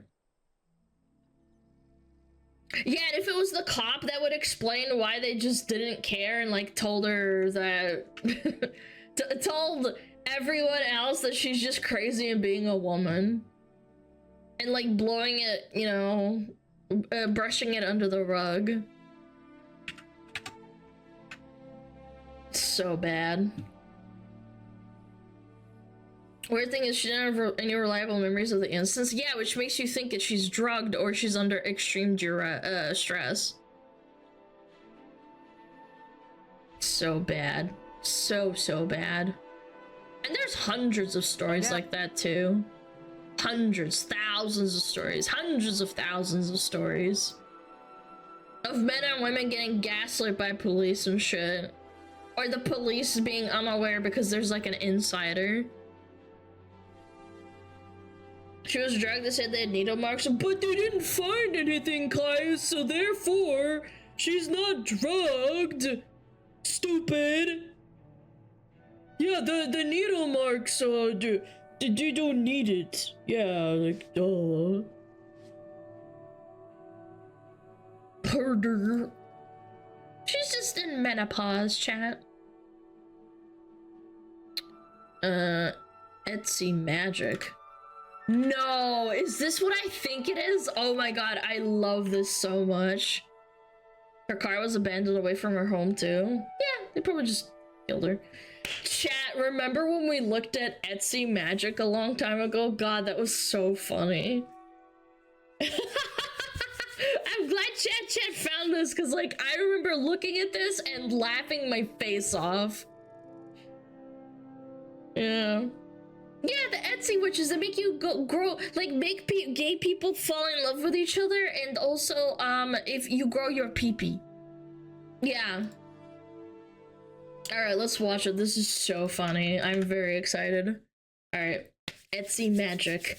When he's surprised by how much he likes me, but I hired a witch on Etsy to cast a love spell. Chat, I will cast a love spell on you. Oh god. Oh, we got ads? Okay, we'll wait. Yeah. I'm mega gay, chat. Mega gay.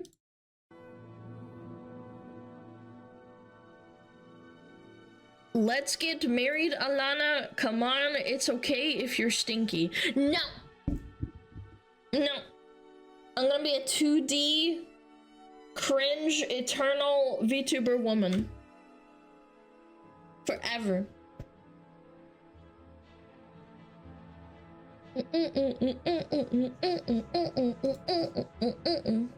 Will you marry me? That's in the email chat. I should start scamming people for spells and be like, chat, I cast upon you big pee-pee penis spell. And then boom. Charge like $40. And then when it doesn't work, I have to like convince you that it's because you didn't do it right.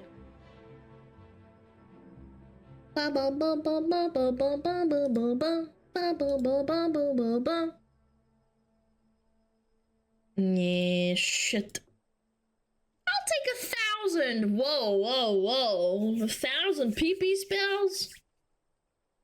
Yeah, you didn't believe me hard enough. It doesn't work. My favorite is that they have clauses. If the spell doesn't work, they have like special like little legality clauses that say, if it doesn't work, you can't like charge me back or sue me because you probably did something wrong. I love that. It's such a good scam, man. I'm gonna hug my Fillion plushie. You're not gonna scam me, right? I'm just gonna do for the backflip.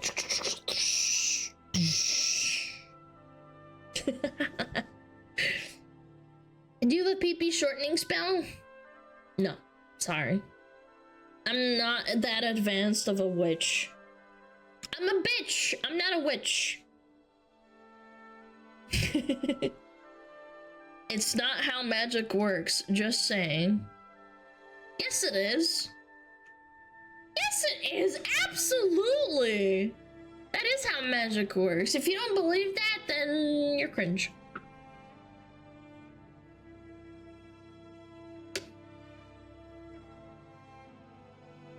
That's right. Can I become your plushie? No, you're not a cute, adorable VTuber. Sorry. I only snuggle cute, adorable VTubers. I have a Fillion plushie. I have a Pippa plushie. I have a me plushie. I have a Kirshi plushie coming. I have a Tenmu plushie coming. Fucking bullshit. Why do I have 6 minutes of advertisements? Are you fucking stupid? It's not 6 minutes!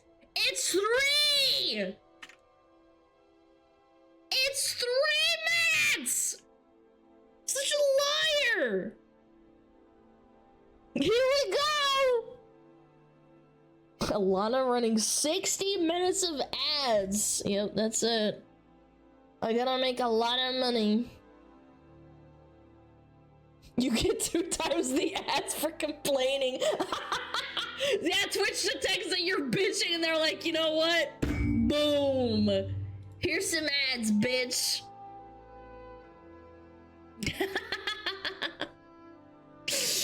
Oh god, so funny. Why do I have 3 hours of ads? I can't even see the stream. Alana's been streaming for 5 hours. There have been 3 hours of ads. Okay, we got ads are over. Alright. I'm ready. Etsy magic. 3, 2, 1, boom. Hey guys, my name is Chad. And this is where the magic happens. The Etsy magic. If there's one thing I've learned in my time— What the frick was that? Excuse me? This is where the magic happens. The Etsy magic.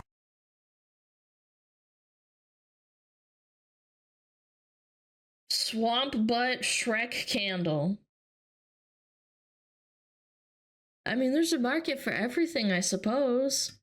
If there's one thing I've learned in my time on Earth, is that things don't always go how we want them to. And when that happens, there's only so much you can do. You can go to therapy, join a pickleball league, or as I've recently learned, you can go to Etsy.com and pay a witch to make things go your way. I've started getting a—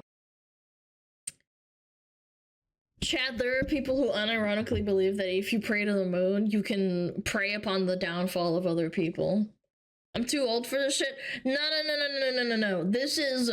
This has been around for thousands of years. Do not be deluded into thinking this is a quote-unquote young people problem. I remember since like day one of the internet, I remember people talking about this stupid occult witch shit and wishing death upon people and making voodoo dolls. I remember people reading and fucking talking about it back in the day. Yeah, it's very funny and very real. And people used to write books about that too. A lot of spiritual TikToks on my feed recently. Some are just your typical tarot readings that usually go like, I'm seeing that a sexy Libra wants to date you, and also you're about to win $10 million. And that's clearly insane. I would never date a Libra, but I've also been getting TikToks where people have decided to use the spiritual realm for their own advantage. Me acting like he's crazy for texting me saying he misses me even though I paid a random witch on Etsy $5 to put a spell. You know what this is? This is very clever. This is the same thing that OnlyFans girls do to advertise their services of like faking like, oh, she got a fat ass, look at her butt, and then they like link it in their bio. I bet you $100 this is the girl that's doing this too. A new life hack on TikTok is enlisting the help of witches on Etsy in order to get whatever you want, basically. If you want your ex to come crawling back, if you want your situationship to text you more often, just put a spell on them. Because if there's any guy worth pursuing, it's one that requires supernatural forces to want to talk to you. And this is nothing. And people say religion in general does scam people out of money, but then this also absolutely happens with like cults and magic worshipping and all that. Humans are innately greedy. If they find a way to exploit you no matter what you say and how pure something is, you can be like the most quote-unquote pure witch ever. There's always going to be someone who says, I'm going to charge you $5 for this spell. Yeah. New. It's a tale as old as time. We'll go to great lengths for love, even if it means buying a spell to get it. But now instead of having to promise your firstborn child, just send him a little cash app. For only $19.99, you too can get a guy named Daryl to call you 20 times in 2 minutes. I've gotten a pretty similar result by not paying my credit card bill, but that guy's name is Capital One. Personally, I really like the idea of being able to get powerful magic from the same place you'd get a resin keychain. Welcome, traveler. Browse my wares. Could I interest you in handmade earrings that were definitely not dropship, or perhaps an incantation that turns all who have wronged you into dust? When we found this one time when we were browsing and we went down a rabbit hole, there was one where there was a gay Greek wizard who would make hetero men, or claim to make hetero men, turn gay for you if you give them like $20. Yes. Yes, it's real. I also have cheeks. So after seeing so many success stories, I was curious. I wanted to see what all the fuss was about. Maybe there's an Etsy spell that can make the months November through February disappear, so I don't have to live through them. Or if there's a spell to make someone call you more, maybe there's a spell that can make Capital One stop calling me. That guy is obsessed with me. It's honestly really embarrassing for him. So I decided to do some shopping. Some Etsy shopping. Okay, we're gonna try and find some Etsy spells that are gonna help us find love. Maybe some spells that are gonna make us look really good and give us a jawline. But someone who can give you something even better than that is today's sponsor. This video is sponsored by Bombas. Guys, you may not know this, but it's December. And you know what happens in December? Cold. And you know who doesn't like the cold? Your toes. Your little tootsies. So thank goodness that Bombas has the rootinest, tootinest, warminest socks that you've ever done seen. They've got running socks, calf socks, ankle socks, all made with soft, comfortable material that'll cradle your little tootsies and keep them nice and warm. Maybe sing them a lullaby. It won't do that. It's not included. And the comfort doesn't stop there. With their new holiday drop, Bombas now offers cozy socks that are fuzzy outside and inside. Plus socks made with the softest wool and cashmere blends that'll have your toes jumping for joy this holiday season. Your Bombas purchase can also help spread a little joy, since every pair purchased equals one pair being donated to someone experiencing homelessness. Bombas makes the top 3 clothing items requested in homeless shelters and so far has donated over 150 million of them. So your feet can feel good and do good by checking out Bombas and using code CHADCHAD to get 20% off your first purchase. Thank you to Bombas for sponsoring, and let's get back to the video. Extreme Millionaire Lottery Spell. Done in...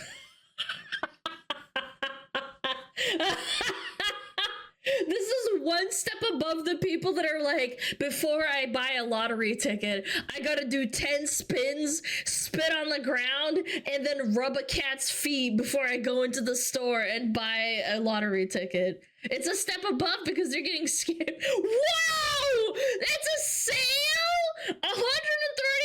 $131? Holy shit, it is only $32. Chat, we gotta buy it. We're gonna become millionaires, chat. Believe in me. Less than 12 hours. Spell with me and my oldest grandmother. That's not that big of an achievement. You only have 2 grandmothers. $32.87, but it's on sale for 75% off. Usually it's $131.47. So it's actually like we're losing money if we don't buy this spell. The thing about buying Etsy spells that makes it a little difficult is that you aren't buying anything concrete, and I love buying concrete. The results of a spell can't be guaranteed, so you have no way of weighing a purchase or deciding if the seller is trustworthy or not. It's basically just having to believe. No, you're just they usually bot reviews for Etsy to like make themselves like higher up on the chain. Believe that the seller will do what they say they will do. And if there's one kind of person I trust, say it with me, it's people selling me things on the internet. So the only real option I had was to go based on reviews, and those weren't always entirely helpful. Okay, so Tal Ehrlich, thank you for the good and fast service. So I guess that means that Tal won the lottery within the last 4 days? Yeah, that's right. I was homeschooled. Carol Ann said, Luna is an angel. I got my spell. It was super quick and on the night of the full moon, so extra strength. I haven't had a chance to try any lotteries or anything. Landed in hospital yesterday.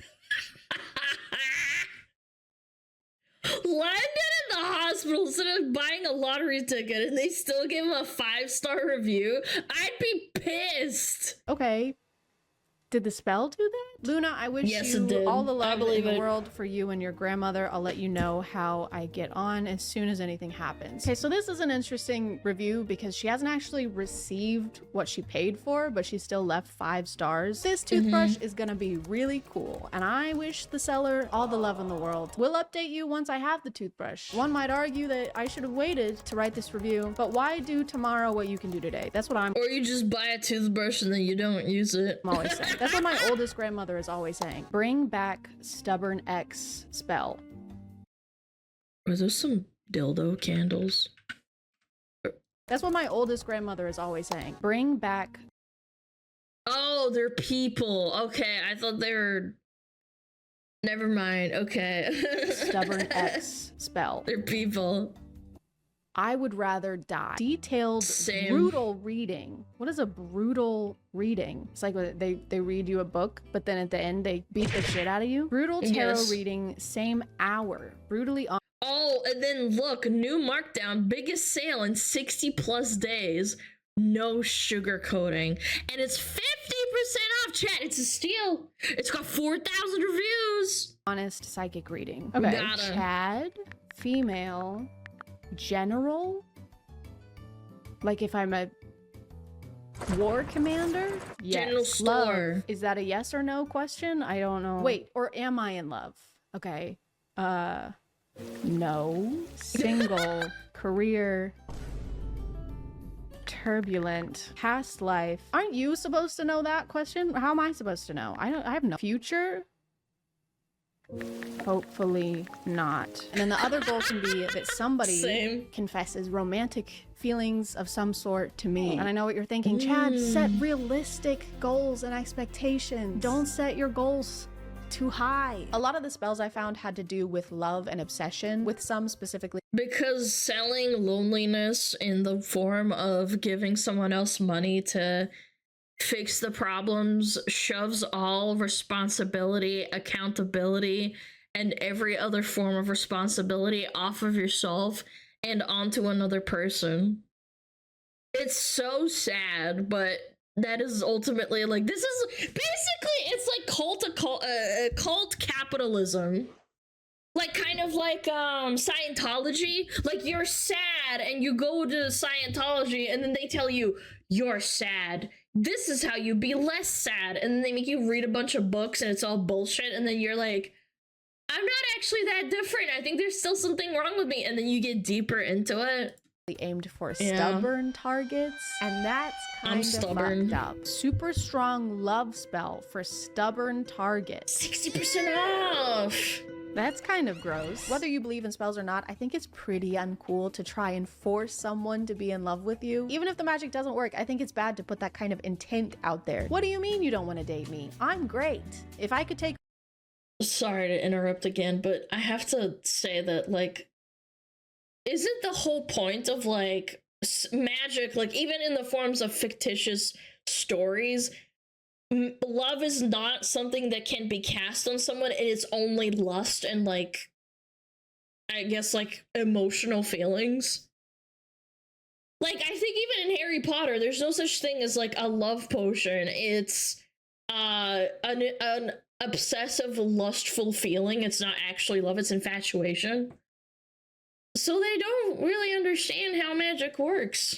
Take away your free will, I would. That's something I'd like to do, and I would if I could. I'm a catch you. I'm a catch you. Removal of all negativity, spells, magic, evil eye, and curses on you. Okay, all right, maybe we should do this one, because my dryer just stopped working. Actually, it started working too much. It won't turn off. My dryer spins no matter if I power it on or off, and I have to turn it off, I have to turn off the breaker. So I'm gonna do this one. And the next couple weeks weren't great. Luck-wise, I didn't notice any huge differences. I still had some repair issues around my place, but I did find this shirt.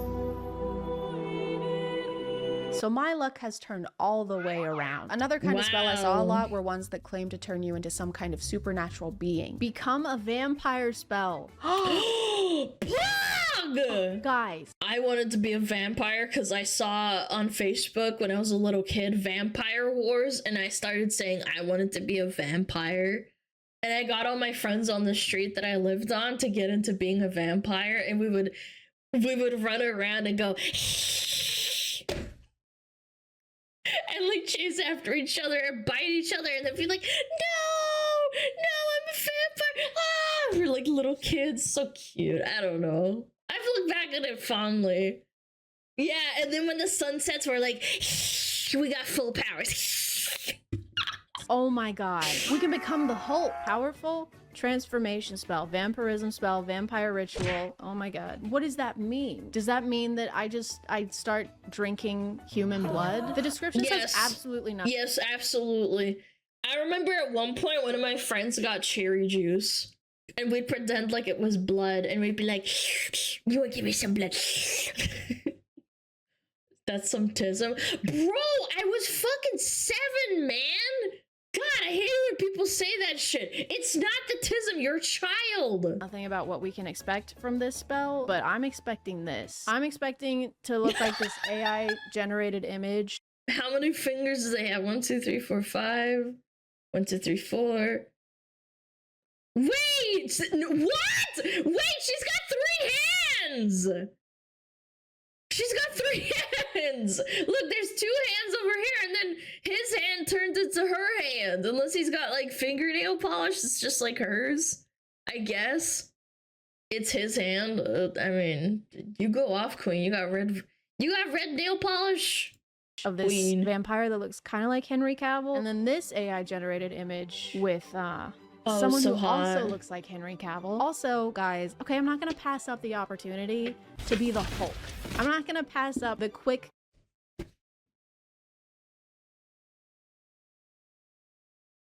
You know, you could just download Marvel Rivals and just be the Hulk and play the game. Only $3! I mean, the scam's a scam, chat. Cast fast acting spell to give me supernatural It's strength. free. Add to Marvel cart. I Rivals also is grabbed a free. spell called Best Body Spell, which promised me the physique of a Greek god. Oh wait, Best Body Spell. Here we go. This is the one I was looking for. We gotta get a spell that makes us sexy. Here's them casting the spell that's gonna give us abs. An 8-pack, preferably. Again, anything but working out and not stuffing your face, bro. Anything but that. Chat. If you get fleeced unironically by this, you deserve it. I'm sorry. I'm assuming that this is what happens when the spell takes effect. Really hoping my skin melts off of my skeleton. If that doesn't happen, I'm gonna be disappointed. Spells by Austin. Bye, Austin. Bye-bye. I'm happy with this shop. Interesting spells, cast on time. Great conversation with Austin. Overall, I'm very satisfied. Nobody's getting to the gravy, the biscuits and gravy of the situation. Because it's not real. I want to know when I can expect my abs to come in. I want to know when my biceps come in. Add to cart. And this one actually worked. I was hoping for Zeus-like abs, but I have 5 extra heads now. I just forgot to clarify which Greek god physique I was getting, and that's really on me. I mean, that's really on us. I also got an intelligence spell, not because I need it. I do. I just wanted to test it out. Increase. I need one of those. Same day cast. What if it backfires and then it makes your IQ like really bad?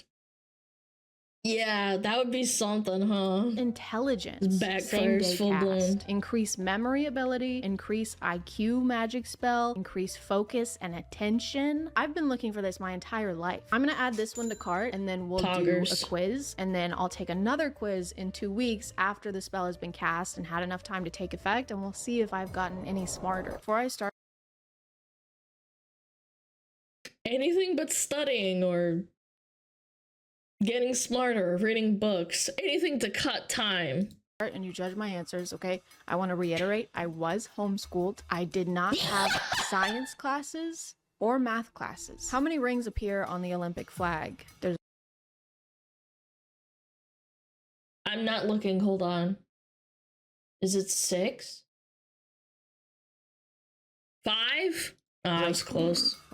6. Well, 6 isn't an option. What is the... Fuck! Wait, you're right, it is 5. 3 on top, 2 on bottom. 5 for the continents. Wait! 5 for the continents? Oh, okay, that makes sense. That's smart. Currency of Scotland. Haggis! That's good. The haggis and yen for Haggis. sure. Who painted the Mona Lisa? Leonardo DiCaprio. They thought they got me with that one. What is the capital of Greece? I don't... Zeus! No. Obviously. I don't live there. 84 out of 100. You're a trivia master. Your level of general knowledge, at least based on this house, is very impressive.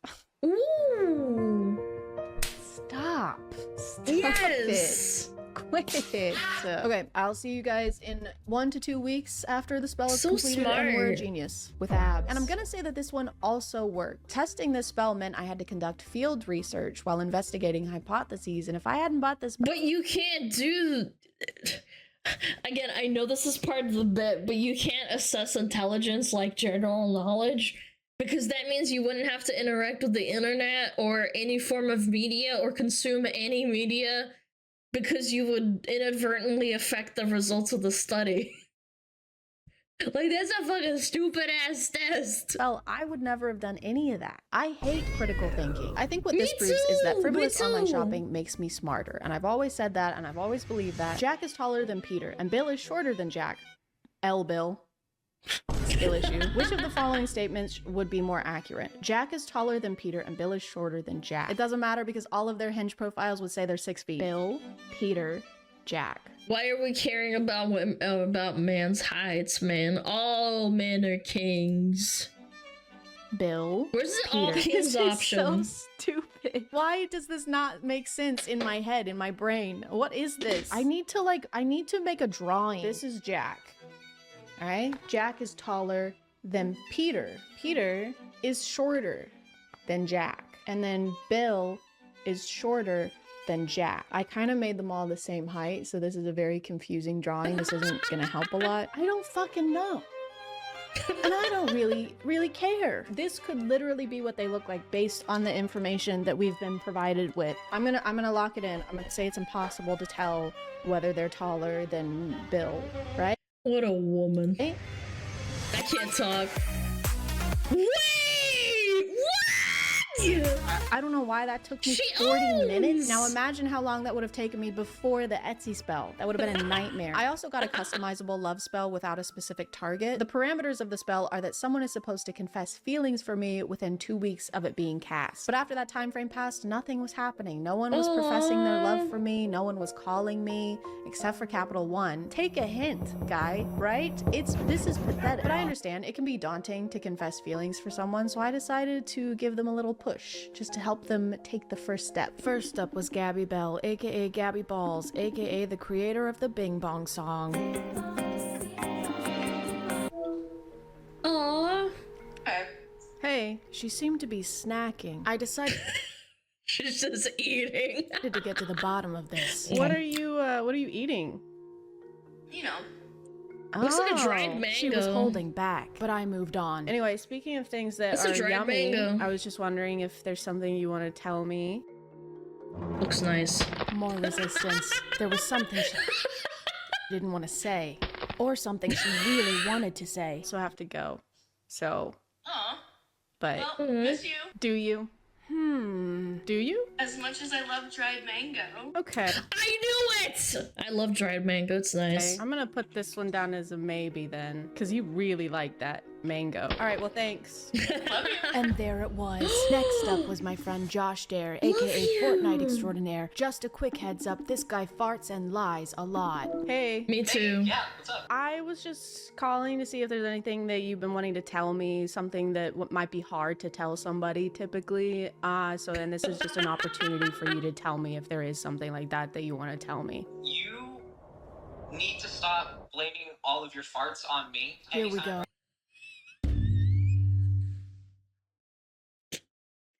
I told you so. There are so many times we've been in a room together, and we've been on opposite sides of the room, and you've been blaming farts on me. I'm losing friendships. Man, I fucking hate men, man. I've gotten warnings at work. I've gotten 2 write-ups. We were getting off track. He wouldn't stop talking about his farts. Like, you're a trusted friend, and I love hanging out with you, but like, this can't keep going on. Right, okay. Chad, stop blaming your farts on me. Unbelievable. He can't stop for even a minute, and I gotta go. Okay, but like, did you actually... To document my transformation into the Incredible Hulk, I first needed to test my physical strength. Time to do our strength baseline test. Here we have, this is 20 pounds. Ooh, okay. Let's try and do 40, and then we'll see if I can do it by the end of the week. Oh my god! Yo, 40 pounds in each arm is no joke. As a girl? Why shoot the farts, man? Easy. Piece of cake. But after a while, I hadn't seen any real results. I was still just a weak, puny human who could barely do 1 full push-up. But then I realized I was missing the key component of becoming the Hulk. Obviously, to complete my transformation, you need to become the She-Hulk and say all men are bad and that you know how to control yourself better than the Hulk himself. I needed to get really freaking ticked off. Okay, it's been 2 weeks. I'm trying 40 pounds now. Also, don't look at my feet because my shoes are stained. I said don't look at my feet. Get mad! Is this 40 pounds? I feel like it's way easier to pick up now. I'm not joking. Why is this easier now? She's cheating! Let's see if I can do 40 in each hand. Let's do do that, I think I need to fully be the Hulk. So if you could just help me. You're a 27-year-old iPad kid. You constantly change your hair because you're deeply unsatisfied with who you are as a person. Yo, she asked you to get you mad, not like roast her. Jesus. Whoa, whoa, whoa, whoa! You can't speak to me that way, okay?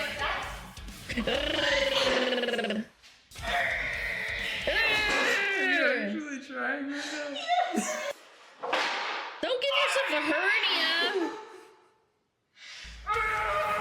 And then I was just waiting on the become a vampire spell. I had to carefully monitor this one for obvious reasons, so I routinely had to eat Italian food, which sucked.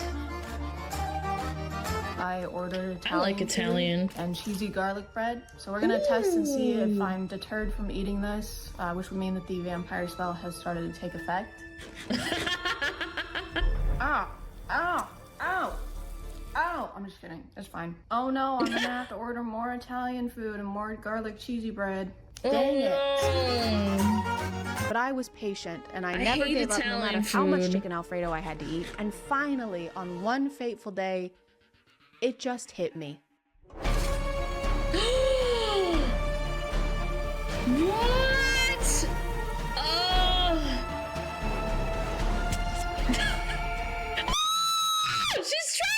She's trying to suck on the blood of her redhead! Hold on tight, little spider monkey. Twilight reference, I like that. Whoa!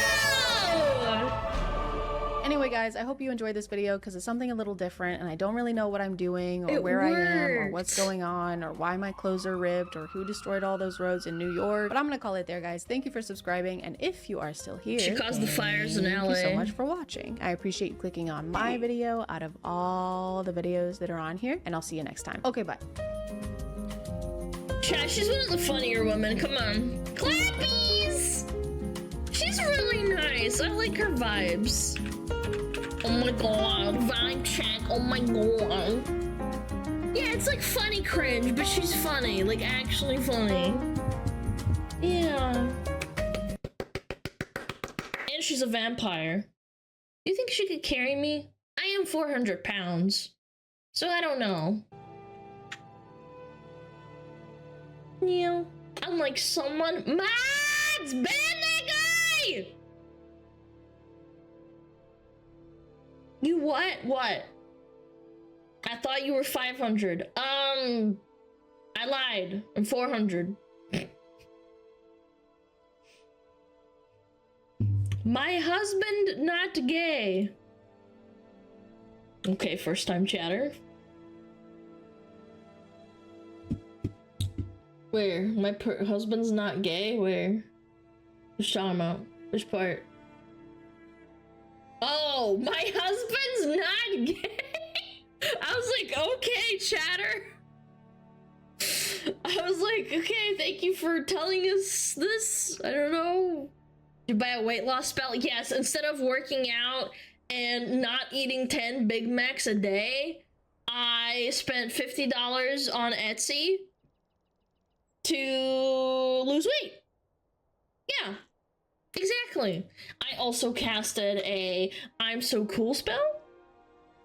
Alana, did you ever buy one of those spells? The one that make people confess their marriage to you in email? No, I have not, unfortunately. I would probably cast a spell to like undo that.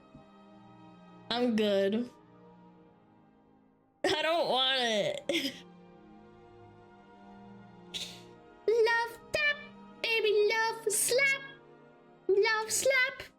I just take that. Okay. That was really fun though. I wish she'd talk about the turning people gay part, but maybe it's a little bit too much for her. That was such a funny like time. Oh god. Do do do do. What do we got in the land of X, chat? Am I overreacting?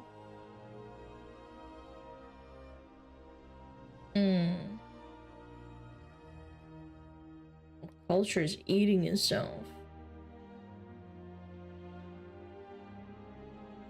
Everybody wants to waste your time. Ooh, that sounds fun.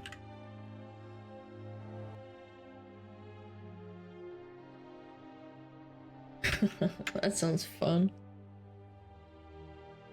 Overreacting. I do gotta pee though, chat. I have to pee. Alright, I'll be right back. Fillion plushie's gonna sit here and she's gonna supervise you, okay?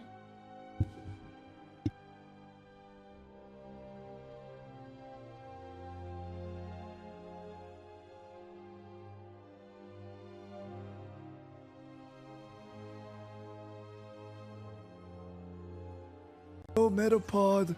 Oh, Metapod, use Harden. Metapod, Harden. Oh, yeah, Metapod, you're so hard. Metapod, Harden. Oh, he's so hard. Look at those two hard throbbing Metapods. They're so strong and hard. Wow.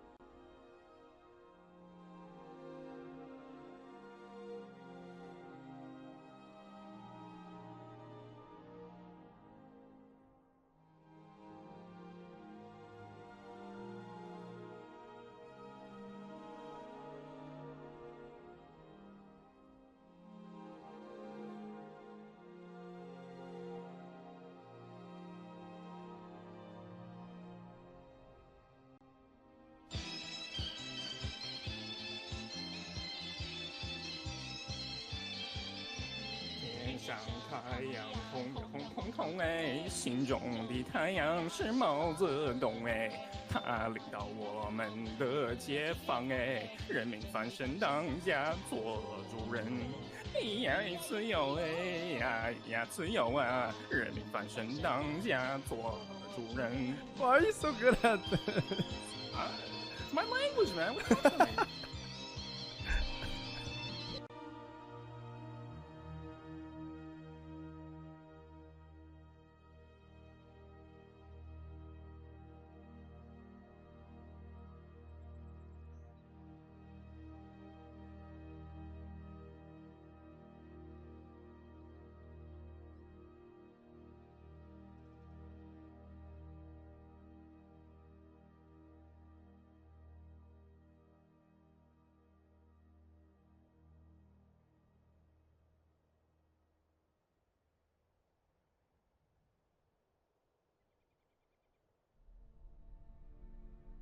That was a big P, holy.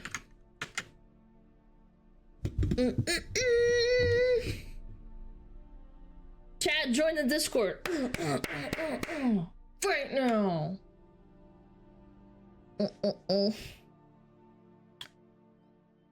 Reddit react later. How do we do it after this video? Yeah. Might leave the Discord. Well, that's okay. I understand. Give link. It's literally been posted a bunch of times.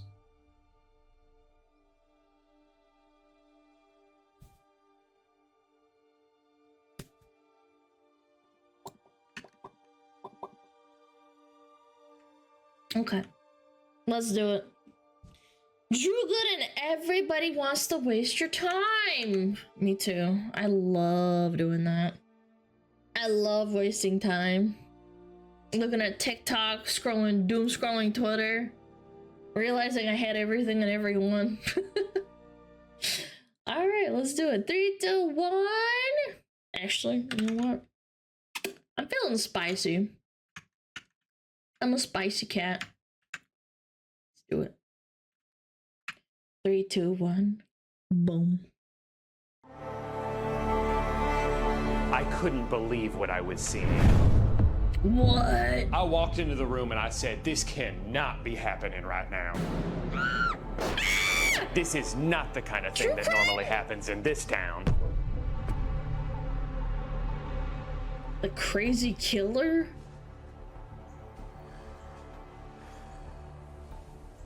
Is it this camera? I look at this one? Okay. Why don't they just edit that part out? Can you tell us your name? My name is John, and what is your connection to Crazy Legs? Who? The serial killer? I don't know who that is. You don't? No? Is this for TV? Sort of. Sorry, we must have got the wrong guy. Yeah, I think you did. I work at Hobby Lobby. Whoops. Well, could you tell us about that? Oh, sure. So Hobby Lobby is sort of a knick-knack store. So they're just gonna interview him anyway? It's a good They're just clickbaiting. place to work because we have Sundays off. And I'm not like religious or anything, but I just don't like working on Sundays. That's fair. No, it didn't hurt necessarily. I just wanted to go to a dermatologist to make sure it wasn't anything serious. But then I found out that if you bundle it with your home insurance, it's actually a little bit cheaper. How long is this? You know what's funny? I never understood the roadwork vine. People would quote it to me. Is this the whole episode? Do you guys want to hear about the time I got my tonsils out? Oh my God, I'm done. This is so stupid. The year 2005. My throat ravaged with strep. Hey guy, does anyone else feel like everything is designed to waste your time now? Yes. Even this video right here, just proving my point. Am I being too cynical? Netflix documentaries are multiple episodes when they could have just been one 45-minute movie. Video games are too big. YouTube videos are too long. And please, for the love of God, stop asking me for my phone number every time I buy something from a store. I don't want to join your rewards program. I just want to give you money in exchange for a hat. Is that too much to ask? Sorry, I'll start with the Netflix thing. It seems like half of what I watch on Netflix is twice as long as it should be. They always make it just... This is why I don't watch or own a Netflix subscription. The only time I ever like watched a Netflix show was when it's like a really popular show like Arcane. Interesting enough to hold your attention, but it's still pretty clear they're trying to stretch it out as much as they can. And I know it's not just me who feels this way, because I'll look up reviews after I watch something and they almost all say the same thing. Watchable, but... You know what's another thing that they do on Netflix is that they make shows really dumbed down and easy to follow even if you're scrolling on the phone. And the CEOs and COOs got caught saying like, yeah, we don't actually make good scripts because we know our audience likes to like not pay attention, so we make it so that you're really easy to follow even if you're not paying attention all the time. That's why there's so many Netflix stories or like shows where the exposition is talked about like 15 times in a movie. Like, yes, we're going to go over here today because this guy's over there. And then they say it again like 5 minutes later. But it drags on, could have been tied up in one episode. Please, Netflix, stop trying to make a series when there simply isn't the content for a series. They made a documentary a couple years ago about the Cecil Hotel, a place that has, I'll say it, an alarming number of deaths associated with it. It's the site of that sounds really interesting. Extremely famous elevator video of Elisa Lam right before she was found dead. So there is plenty of mystery to uncover here, but by episode 2, they were just interviewing YouTubers. Not people connected with the story, just a bunch of random dudes who had Googled stuff about it before. They keep calling them web sleuths, which I guess is the most official way of saying that you just woke up one day and decided that you are a detective. Well, since no one else has been able to crack... Sorry, I was not paying attention for the last like 30 seconds. What happened? What the frick happened?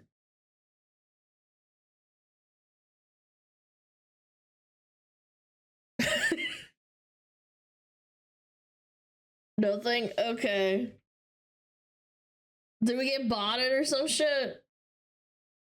Sorry, I'll go back.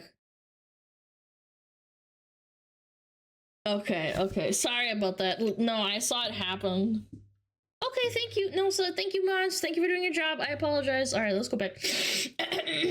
Of Elisa Lam right before she was found dead. So there is plenty of mystery to uncover here, but by episode 2, they were just interviewing YouTubers. Not people connected with the story, just a bunch of random dudes who had Googled stuff about it before. They keep calling them web sleuths. Chat, I'm telling you, there's some places that just do money laundering and it's so obvious and no one cares. How is this allowed? Which I guess is the most official way of saying that you just woke up one day and decided that you are a detective. Well, since no one else has been able to crack this case, I guess it's up to me. Generally, one of the big things that separates a professionally made documentary from just any average YouTube video is the access they have to the subject matter. Anyone can throw together a video where they summarize a Wikipedia page, but the most memorable and revealing documentaries are ones where we hear the perspective of the people involved. I watched one on Hulu recently called The Contestant, and not only is this an absolutely insane story, but you get to Oh wait, I think I know this one. Hear it from the point of view of the guy it happened to. You also get to hear from the villain of this story, who is such a monster, I can't believe he agreed to be a part of this. It's fascinating to see how proud because in Japan you can't sue him for it, that's why. He is of himself. Like, yeah, I tormented this guy and ruined his life, but you gotta admit, it made for a pretty cool show. But this is kind of the expectation when you turn on a documentary, that you're gonna hear the story from the people involved in the story. So when you put on an official Netflix docuseries on a streaming service that costs money to use, and most of it is just regular people offering their 2 cents on the same blurry video everyone else has watched, it kind of feels like a huge waste of time. It's so aggressively time wasting that I can't help but feel like that was the goal. Like, all right, we have everything we need to tell this story. We have other guests who were staying at the hotel. We have the manager of the hotel at the time. We have the maintenance worker who discovered her body. And in between interviewing them, we're also going to hear from someone whose only credential is having internet access. I am a co-founder of the Elisa Lam discussion group on Facebook. No, he wasn't. I am the discussion moderator from, I don't fucking know, for a VTuber, therefore I am an expert. There when it happened, but he has listened to a lot of podcasts about this. I'm an expert. We should probably hear him out. More recently, they made a docuseries about Ashley Madison, a website whose mere existence is fascinating, let alone all the fallout from their massive data leak that exposed a bunch of celebrities and politicians. There is absolutely a story worth telling here, and some of it was very interesting. But again, pointless interviews, backstory that's unnecessarily detailed. There's such a clear amount of filler put into these documentaries. It felt like half the runtime of the last 2 episodes was just trying to make us feel bad for this YouTube vlogging couple, which, I'm sorry, was never going to happen. But it's about a murder, man! It's a hotel. How do they get away with this? Who funds this shit? Happen. In fact, I would say the best thing to come out of this was that it forced them to take a short break from exploiting their children's medical issues for AdSense revenue because they were too busy making 17 videos about how they were going to be on Netflix. Now, I would guess, like with a lot of their scripted content, the shadowy Netflix overlords are more responsible for a lot of these decisions than the talented people who work on these. I don't think almost every single documentary is 3 60-minute episodes because that's always how much story there is to tell. I think that's the mandated runtime that their bosses give to them. So even when they end up with footage that doesn't add anything to the show, they kind of just have to leave it in anyway to pad the... YouTube videos do this as well. Have you ever clicked on a YouTube video about like a game news and then it's like really innocuous news that nobody really gives a fuck about, but they hype it up with like a thumbnail or a title that's like big news from PlayStation leaks, and it's like okay. Magic 20. I think the magic number is 8 minutes and 20 minutes too. There's a series I did a couple years ago with Kristen Bell called The Woman in the House Across the Street from the Girl in the Window. As you Who greenlit this? This sounds like a title I would put for like remembering what video I need to upload. I can't, it's so bad. Sounds like an anime title. Yeah, kind of. You could probably guess from the title this was a parody of like Lifetime murder mysteries, and it was a pretty funny show. I enjoyed it. But the whole time I was watching this, I just kept thinking, this should have been a movie. Why is this 8 episodes? Is it because they knew it would take me 4 days to finish instead of getting through it all in one night, therefore extending my subscription just long enough for them to make a little bit more money for me? MMOs do this as well. MMOs, when there's a new update, they make the content last just enough for the next rollover. Yeah, it's really a funny kind of like, it's not a scam, but it's clever. You know, now that I hear that out loud, I'm pretty sure it's that. At this point, I just assume most of Netflix's decisions are made by an algorithm that prioritizes keeping people subscribed as long as possible and has figured out the best way to mathematically do that, even if it lessens the overall user experience. I think overall Netflix is trying to do too many shitification. It's a good word. Things at once. They want to make good shows, but they also want to make a lot of shows. And they want the shows to be longer than they need to be, but not in a way that would cost more money. And they need to move the plot along so no one gets bored, but not too quickly. Otherwise, the people who are looking down at their phones the entire time might get confused. She'd heard from so many That's what I'm saying. It's an actual thing. Showrunners who are given notes by the streaming channels that they say, this isn't second screen enough. The viewer is expecting. Our attention spans have gone down by at least 8 seconds, bro. Can you believe that? I think that what the average is 8 seconds all across the world compared to like 100 years ago. Expected to be on their phone, kind of half doing something else while your crime drama or whatever is playing. And you just can't make it as complicated as you have because they're not going to understand it because they're only going to be half concentrating on your show. You know, when you hear stuff like that, it's actually not that surprising how often shows like Avatar would repeat the same information they just told you a few minutes ago. You're not supposed to pay attention when you watch Netflix. You're just supposed to put it on in the background so you have something to listen to while you make dinner. But like, if you're designing your content so that it's best consumed while half paying attention to it, why would I waste my time devoting all of my attention to it? On the topic of things that are getting too long, what's going on with YouTube videos? Does anyone— Oh, and streaming. I don't know if he dresses this. Hold on. SoFi, YouTube, social media, video games. Streaming does this too, and you notice it when people ask like, hey, what's going on? I just joined and like, I don't know what game you're playing, and like, I came here for 3 hours ago and then I came back and now I don't know what's going on. It's like, bro, just figure it out, man. Hey, what are you doing? I came here like 2 days ago and then I fell asleep at the computer from a morphine overdose and now I'm back and I don't know what's going on. No, I'm old enough to remember when the 10-minute mark was something videos got stretched out to. Now it feels like half the videos I get recommended to me are 7-hour retrospectives on like the penguins of Madagascar. And I'm kind of conflicted on how I feel about this. Because on one— That's the algorithm's fault. It favors viewer retention, which on average is longer. If you have a longer video, people will stick around for longer on average, therefore it gets recommended more.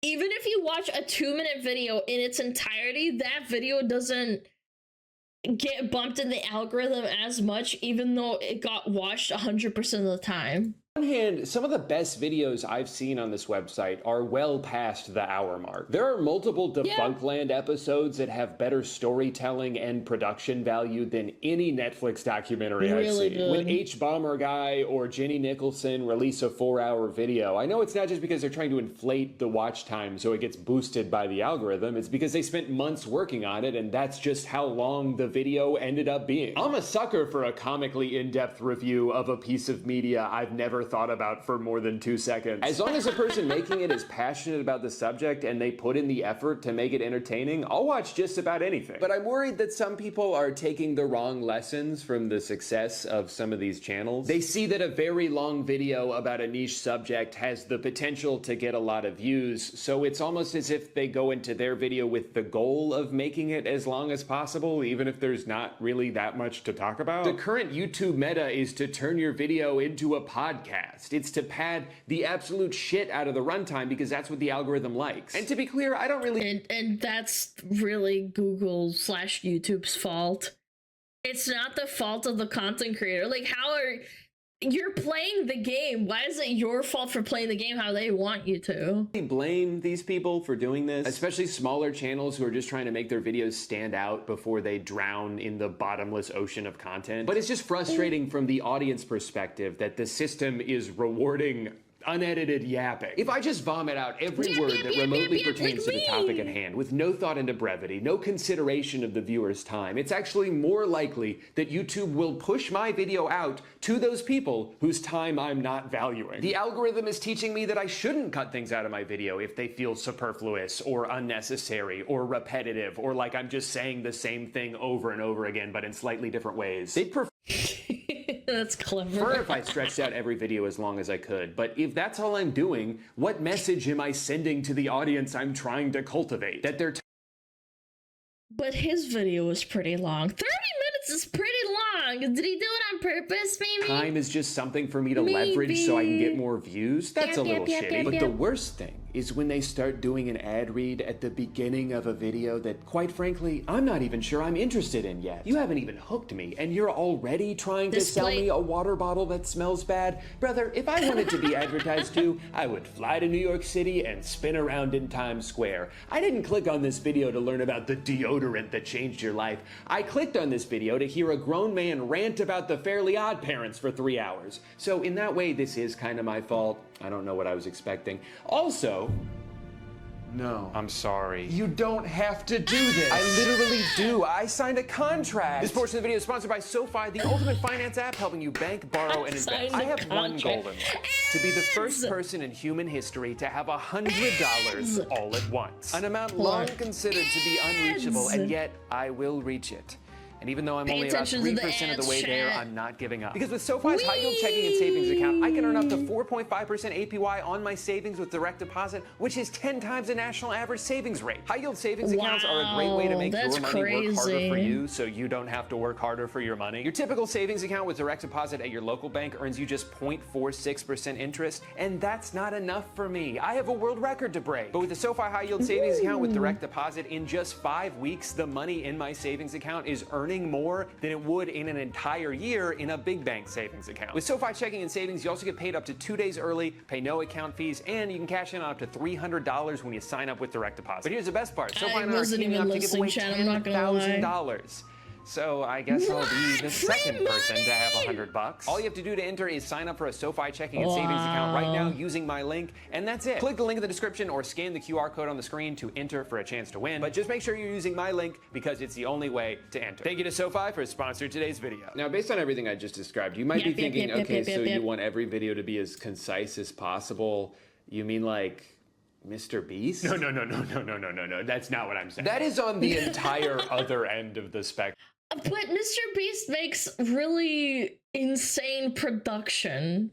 Like, compared to, like, other people that drag out just yapping and showing, like, I don't know, just general, like, clips of, like, movies and stuff. I feel like on that scale, his 18 minutes of high-quality production worth at least, like, thousands and thousands of dollars. It's not on the same scale. There are videos that go on so long that large portions of them become nothing more than background noise. And then there's the most hyperactive, fever dream editing, non-stop cacophony of colors and sounds meant to overstimulate the 8-year-old boys watching on their iPad. And then there's a lot of space in between. But I guess because of all that space, it's weird to me how many videos end up on either extreme. It'll either be like, I just trapped my friend in an elevator for 72 hours without any food or water, but none of that even mattered because they ran out of air and suffocated before they even got hungry. Or it'll be like, but before I can talk about season 2 of How I Met Your Mother, we need to go back to the beginning.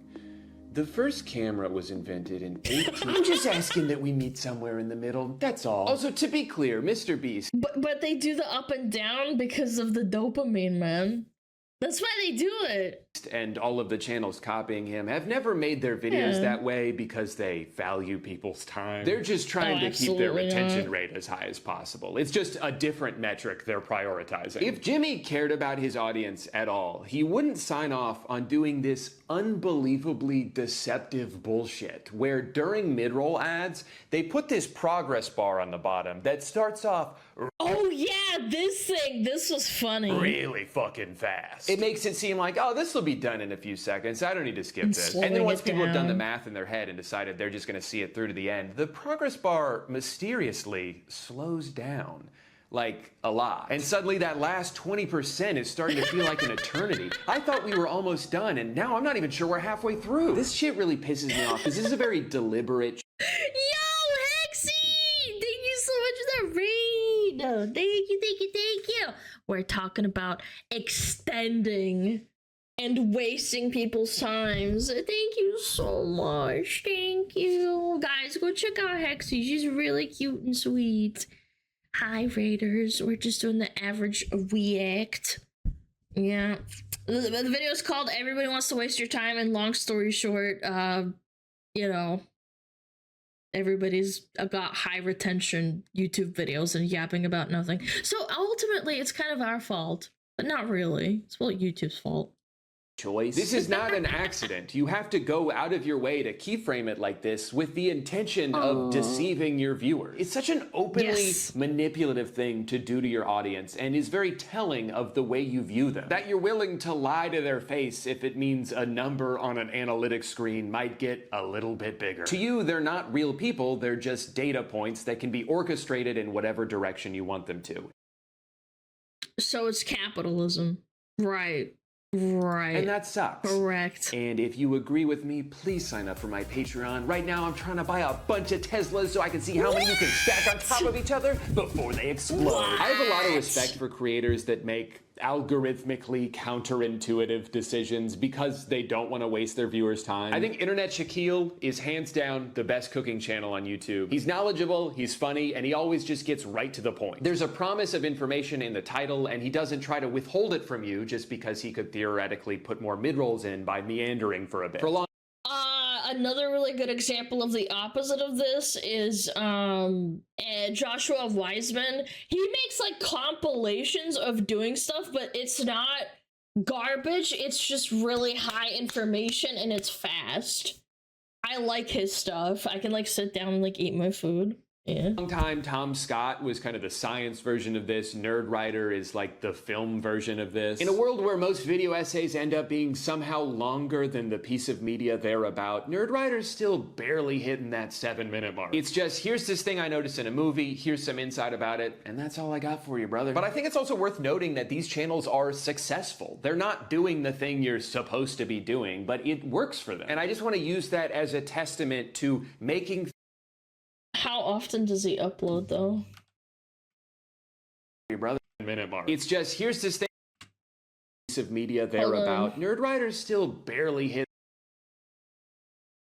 Not super often. Yeah, he probably gets by. So he's probably doing just fine, but he's not like, you know, making millions and millions of dollars. Oh, we got ads. Oh, I'm sorry. Man. Oh, we had snoozes too. Dang it, I wasn't paying attention. It's my bad. Yeah. Chat, get here. Get real close. Raiders! Get in here. Hold on. Where are you? Hi. Hi. Hello. Fuck? What do you mean fuck? Yeah, we got ads, I think. It says right here. Ads in progress.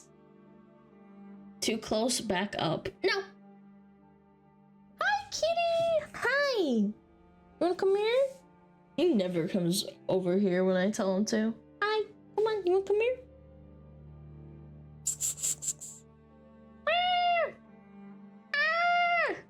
It's not time, kitty! It's not time! Come here. Oh, I'm gonna pick you up. Oh, you're so big. You're a big kitty. Oh, you're a big kitty. Hi, kitty. Oh, he's so big. Oh, you're a big cat. Oh. Oh, he's so cute. Oh.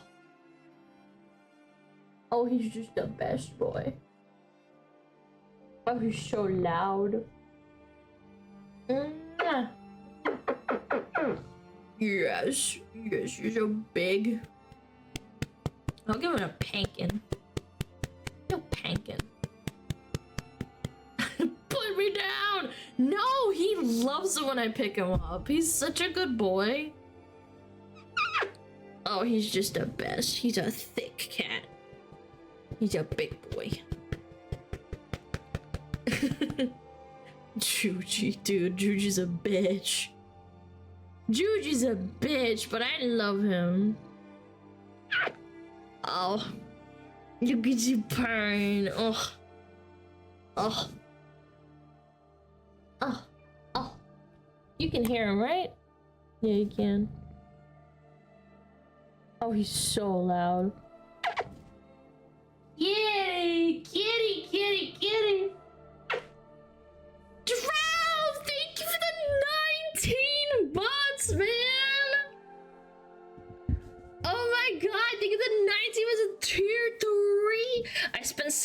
55 days here. Can I get that time back and a break from the basement? No. Sorry. Suck it up, Buttercup.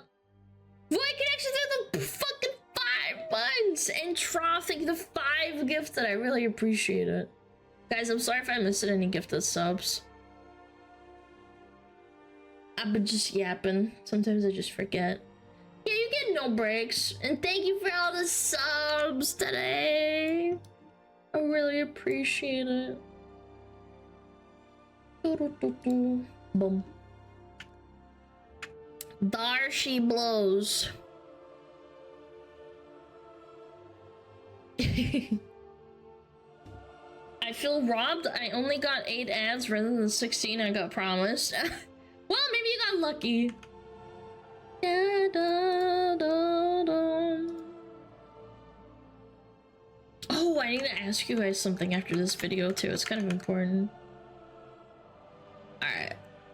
Let's keep going. Sorry about that. Ads are over. Let's keep it rolling. Alright. 3. Paborito! Thank you for the 20 gifted! Thank you so much! Thank you, thank you, thank you. If you got a gift to some, please tell Paborito thank you! Okay, okay. Thank you so much. I really appreciate it. Thank you, thank you, thank you. Alright. 3, 2, 1. Boom. In that 7-minute mark. It's just, here's this thing I noticed in a movie, here's some insight about it, and that's all I got for you, brother. But I think it's also worth noting that these channels are successful. They're not doing the thing you're supposed to be doing, but it works for them. And I just want to use that as a testament to making things the way you want to make them, or making the type of video you wish there was more of. Sometimes going against the grain actually is the best way to make yourself stand out. Like, don't just throw together a bunch of crappy videos about whatever drama is trending. Make a retrospective about some niche hobby you had as a kid. This shit is way more interesting. Remember this website? I feel like there's a million videos about niche hobbies at this point. I kind of disagree. I feel like drama's... I don't know. It's hard to say. I feel like it just depends on the person. You can kind of tell when someone's being authentic and fun, as opposed to like, oh, my niche hobby, here it is, and it's just kind of boring. Drama sells, yeah, but not always. I don't watch drama videos that are boring, obviously boring. It's called YouTube. Or not well done. Do the thing that you think will become popular tube. That would be a really stupid URL. Now, I'll admit it's not totally fair to get mad at other people for wasting my time when really no one wastes more of it than I do. There was a day last week where the screen time on my phone was 106 hours. And I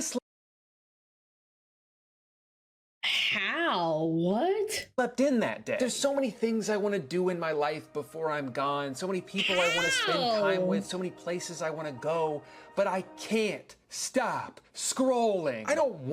Cheese and crackers, how do you check? How to check screen time on Android. Go to your settings. I need to check 100 hours a week? Or was that in a month? Good lord. Screen time. Settings. It tells me every week. Yeah, I know. I have it turned off though. I'm just curious. You fucking let me do it. Jesus, dude. Settings. I'll figure it out later. I can't believe this, dude. 100 hours a week is insane to me. Want to, but it's as if it's been scientifically engineered to be the easiest thing to do. Adam and Eve were caught on camera. What? Before cameras were even a thing? What? Can you guess who's holding the camera? God! Keep scrolling if you choose the devil.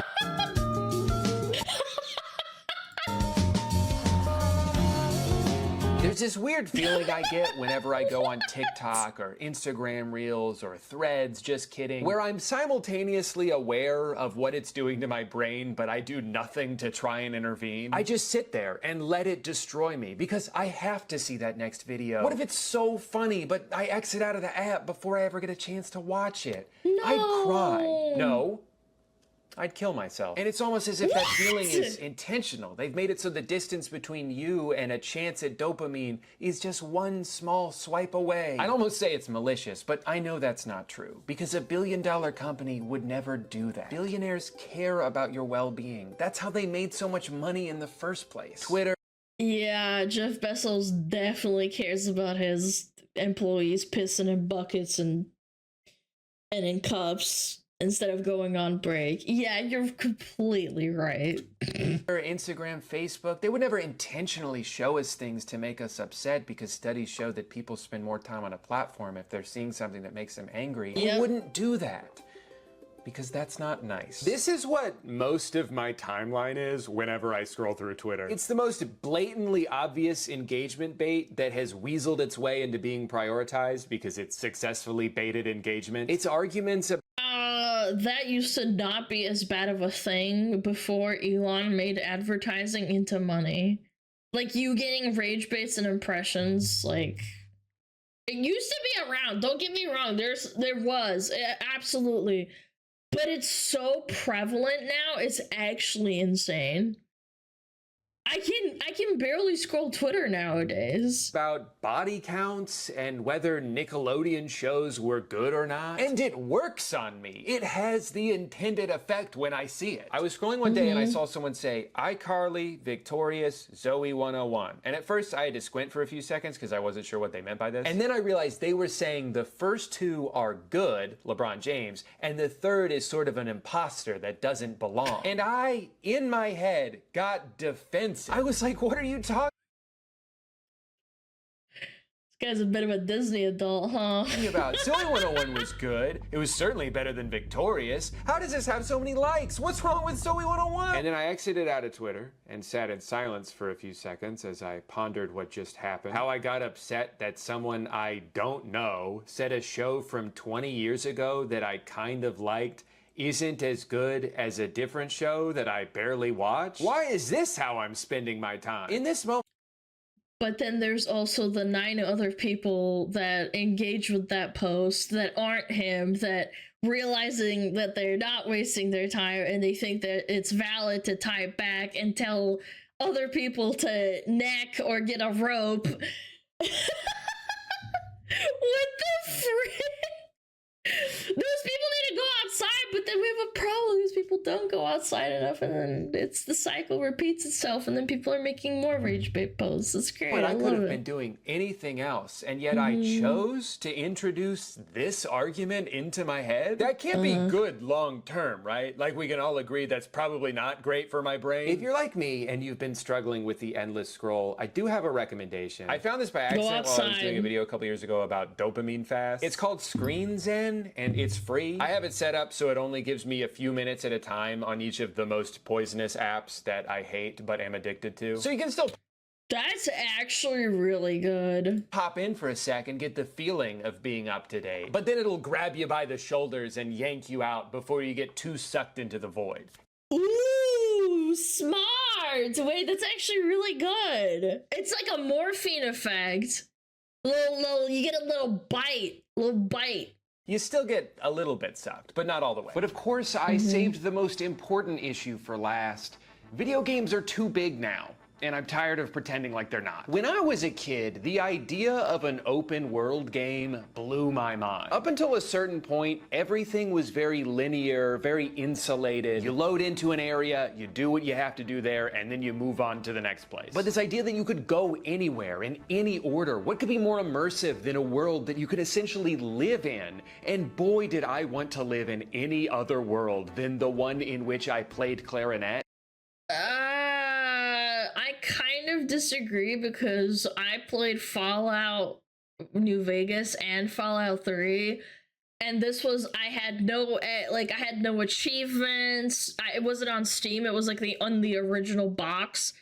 I understand what he's trying to say, but I don't know if the examples he's maybe like alluding to are great examples, because I felt like my world was done when I was done with Fallout 3 and Fallout New Vegas. Is I finished every single quest and I was just happy I finished everything in the game and I explored everything. Went into every crevice, basically. And then I was done. And it was like a, you know, good couple 100 hours, maybe even more than that. And then I played all over again like 3 years later. And got bullied by someone who also played clarinet? You're not better than me. We're the same. To me, open world games felt like the culmination of every technological milestone. It felt like the future of gaming. And then over time, it became the standard. It became what every game had to be. And then all of a sudden, it seemed like the goal shifted from making the best game to making the biggest game. I guess. Well, unfortunately, corpos just want you to waste your time. That's why I'm not convinced that Fallout 76 is a good game. Purely because people that are invested into it have invested so much time. They have such a time sink into it that they try to convince other players that it's a good game. It's not. Stop coping, please, for the love of God. Because it's easier to market something based on scale than to just come out and say, hey, the story's really good in this one, trust me. I started to get overwhelmed by games because of the seemingly endless list of tasks I needed to complete. The chores that I needed to do. And to be clear, I'm not talking about games like Crime Scene Cleaner. That's a great game, okay? I don't mind chores when the game is chores. I'll play Power Wash Simulator all day. I played Unpacking shortly after moving into this house, and I hadn't finished unpacking in real life yet. Well, there's people that neglected their kids to play Sims. Yeah, there's actual, like, case stories of, like, people neglecting their children and, like, getting the cops called on them. Yeah. My wife was not happy about that. What I'm specifically referring to is when games feel artificially padded with repetitive side quests. When there's like 7 different activities to do, but you just end up doing each of them 100 times. And as someone who goes into games with a completionist mindset, this is the quickest way to make me give up. Because I'll try to collect every item and go into every corner for like 20% of the story until one day I just stop opening the game altogether, relieved by the massive weight now off my shoulders. I think this is a big reason why Elden Ring had such a big impact on me and so many other people. Yes, you're in this staggeringly large open world littered with places to go and things to kill, but it's not in the form of just a bunch of exclamation points on your minimap. Almost. Yeah, you don't have to go and do it. Like, for me personally, I played through Elden Ring and I didn't bum rush through it, but I definitely missed a lot of stuff. That was like kind of like, you know, you had to kind of know it or at least stumble upon it naturally. I finished the game and I knew that I missed certain bosses and I was like, okay, maybe next time I'll play through it and I'll know. Is Elden Ring worth playing? Absolutely, 100%. I'm not like a Souls-like fan, but I really enjoyed the game. Yeah, very naturally you can just stumble upon things. Like, I understand what he's saying. I do, but he's also showing examples of AAA games of games that are AAA made by companies that want to squeeze money and time out of you to like bump metrics up on like the MSUs, which is monthly like user retention or whatever it's called. Just play something. Like, indie games don't waste your time. They don't. Or games that are older than, like, say, I don't know, anything I think above, like, 2018 is when games started to pivot into, like, wasting your time, in my opinion. Everything you do in this game is motivated by, oh, that looks cool, I want to go over there. It's the feeling you should have while playing an open world game. It's that sense of wonder that has mostly been lost by all these cookie cutter taskathons. Also, the more bloated a game is with content, the more narrative dissonance there ends up being. Which of course only matters as much as you let it. But it's still really funny sometimes when the main questline of a game is trying to instill this sense of urgency, but at any given moment you can just go fuck around for 15 straight. That's what I did with Witcher 3, and at one point I went on such a sidetrack to complete like all the side quests and do all the stories, which by the way, every single story, every single side quest in The Witcher 3 is a full-scale story. It makes you feel so immersed. It's not like, oh, bring me 5 pigs and then I'll give you a reward. It actually was a fulfilling very fun or like emotional piece of story that Geralt would involve himself in. And then there's a DLC and all that. That's what I love personally. I loved Witcher 3. At one point, I sidetracked so hard, I was like 20 levels above the main story quest. And I was like, fuck. Oops. Hours. We've only got until midnight tonight to rescue my uncle, or they're gonna execute him. Oh no! Hey, do you think there's anything cool in this cave over here? A compromise that works great for my brain is a semi-open world, like the two most recent God of War games. I like when there's enough optional side exploration that it still scratches that itch for me, without it ever feeling like I'm missing out on this overwhelming amount of content by just wanting to streamline the story for a bit. I think it's okay for a game to be modest in scope, just because it takes. Oh, I love Dave the Diver. Dave the Diver's a really good one as well. I basically 100%ed the game almost, and it felt like I completed the game, and when I completed it, you could still go back and do all the little cute things, and then you'd get bored and you're done. Technology exists to procedurally generate 1,000 different planets doesn't mean we have to do that. Sometimes I wonder if the technical limitations from previous generations actually made games better. I mean, it certainly made them more contained. It made them more... Yes, they actually did. There's a lot of evidence of old games that were limited through either like time from the developer developing it, or budgeting, which made them think outside the box, or 3 technological advances that did not exist in the video game at the time. And one of the really good examples is Resident Evil 4. They made the game in certain ways that just that weren't possible due to the lack of technology at the time, and they improvised to make it possible. Yeah, the Silent Hill Fog! Exactly, that's another really good one. They actually implemented it because they didn't have the technology for rendering distance. They didn't have that option! Approachable. I love going back and playing older games that only take a few hours to finish. I want to be able to complete things. I want to have a full experience in a reasonable amount of time. I'm tired of not getting any closure from games because they make it so tedious and long-winded to get to that point. And that's assuming the game even works when you first buy it, which chances are it won't. It's become so... People love to suck Cyberpunk's cock. And I get it's a pretty decent game, but I just can't help but... People really, like, memory hold the fact that the game was literally unplayable for, like, over a year, basically. Maybe even longer than that. Normalized for games to be unfinished and littered with bugs on release that it's actually surprising when a game comes out and works the way it's supposed to. A lot of even really good games aren't worth buying for like 2 full years. Cyberpunk, fantastic game in 2024. But Thank you! Thank you! The game came out! When did it come out? 2021 or 22? Good lord, man! I bought this on release and had to slog through so many bugs, retread so many areas because of crashes, all before encountering an immovable obstacle. I could not progress the story because every time I tried to initiate this cutscene, the other character would not say the next line he was supposed to, so they would both just sit there in silence indefinitely. I couldn't... Dude, that's really unlucky. That sucks. Continue the game past this point, and I was like 10 hours into it. I had a similar game-breaking experience with Dying Light 2. Looks like he was playing the game on a potato. I fucking hate that mentality. I hate the mentality that you have to have the top of the line rig and saying shit like, oh, what are you, just too poor to upgrade to your fucking 4090?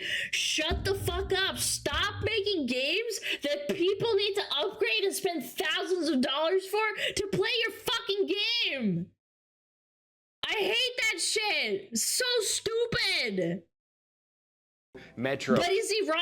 Yes! He is! Exodus, and I'm not even touching Starfield anytime soon. The bigger a game is supposed to be, the more I don't trust it to be a complete experience when it first comes out. It usually takes years to fill out all the missing pieces, so I'm not gonna waste my time or money on what I assume will be a significantly worse experience than if I were to just wait until it's on sale in 20.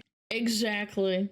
Yeah, the fact that it's like, oh, it's a good game, but it's not worth $60. You should wait for the sale. And I'm like, but I don't want to wait for the sale.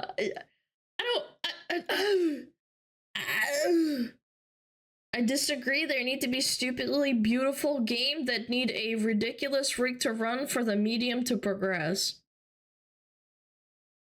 That's a sentence. I'm not sure what that meant. But sure. 27. But in a world of titles forced out prematurely by a deadline that was never realistic, nothing feels quite as egregious as the yearly full-priced sports game. You spend 11 months building up a player or a team or a general manager if you're a weirdo like me. And then as soon as the calendar flips over, you gotta start from scratch. All right, everyone, time. That's the recyclement of AAA gaming, man. Yeah, I don't know. I don't, again, you should be able to run a game at least with like a generation or two behind what the game is like requiring. Like, if you want ultra high graphics, yeah, sure, 5090, 4090, all right, like, you shouldn't have to spend that much money to run a game. Sorry, go fuck yourself. I think it's bad. I think the gatekeeping and the gateway into like gaming shouldn't be that high. And for the new game, yes, it's $100 again, but we've made so many improvements. The number on the box is different. And where's your credit card? NBA 2K has one of the most aggressive microtransaction systems I've ever seen in a video game. But they're not just dedicated to milking every single dollar out of your bank account. They've also made it their personal mission to waste as much of your time as humanly possible. A few years ago, they added something revolutionary. They turned the park into the city. Now, functionally, at its core, the city is just a menu. Every physical location that you have to trek to could have just been text on a screen and it would have been way more efficient to navigate. But that— oh my god! It's to increase monthly player retention! That is so evil! I love it! They show you where you should go, but there's nothing along the way, so you run around for 5 minutes to get to the next point instead of teleporting. That's amazing. Dude, sports game players are unironically one of the dumbest fucking people ever. I mean this in the nicest way possible. If you enjoy this kind of stuff, I'm sorry, but you're actually fucking stupid. They're milking your dick for money, and then they fuck you in the ass for more of your money. That wouldn't be innovative. Innovation is when you have to jog a mile just to have Gatorade before your next game. Innovation is when you— and there's nothing along the way. Like, in open world games, like in Elden Ring, you're running around, and at least there's something else to do or look at while you're doing the thing. You can fast travel in Elden Ring. Actually, you know what? Never mind. I take it back. You can fast travel. It's so fucking dumb. Create something tedious so you can sell the solution to it. Man, aren't you guys tired of having to navigate this big stupid city we made? Oh my god. Then buy a bike. Let me guess, the bike is behind like a subscription. You already pay $60 base to play the game. Then they shove ads and microtransactions up your butt to get more money out of you. And then to seal the deal, they make you buy a subscription so you can ride around on a bike to skip, like, you know, the running around. I love that. It reminds me of World of Warcraft in a way, like retail specifically. Like, you already buy the expansion, you already buy a subscription, but not only that, if you want the cool, pretty horse that doesn't exist in, like, the actual game, you gotta shell out money for that. It's $10, fuck you. Imagine if every... $10? Every time you turned on your computer, you had to make a little guy run across town just to go to the Gmail store. Oh shit, forgot my password, gonna have to sprint over to City Hall. I feel like every single element of this game is designed with the goal of wasting your time. Whether it's getting interrupted in the main menu to show you 2 separate ads, or a halftime show you cannot skip even if you... No, shut up. Press X the whole time. Don't get me wrong, this halftime show is great. They've got Ernie, Kenny, Shaq, my 3 favorite guys. They show highlights and relevant stats. They make jokes. By sports game standards, this halftime show is fantastic. But there are 1 million games in every basketball season, and I don't want to watch 1 million halftime shows. I'm just trying to... Are they all different, or is it the same shit over and over? Is it the same shit over and over, or is it a little bit different every time? Man, that would still get boring after like 200 games. Good lord. Same? Oh my god. Guys, stop being shit eaters. I'm sorry. This is so bad. Speed run to the playoffs so I can take a virtual trophy home to my real life Orlando Magic. Is that too much to ask?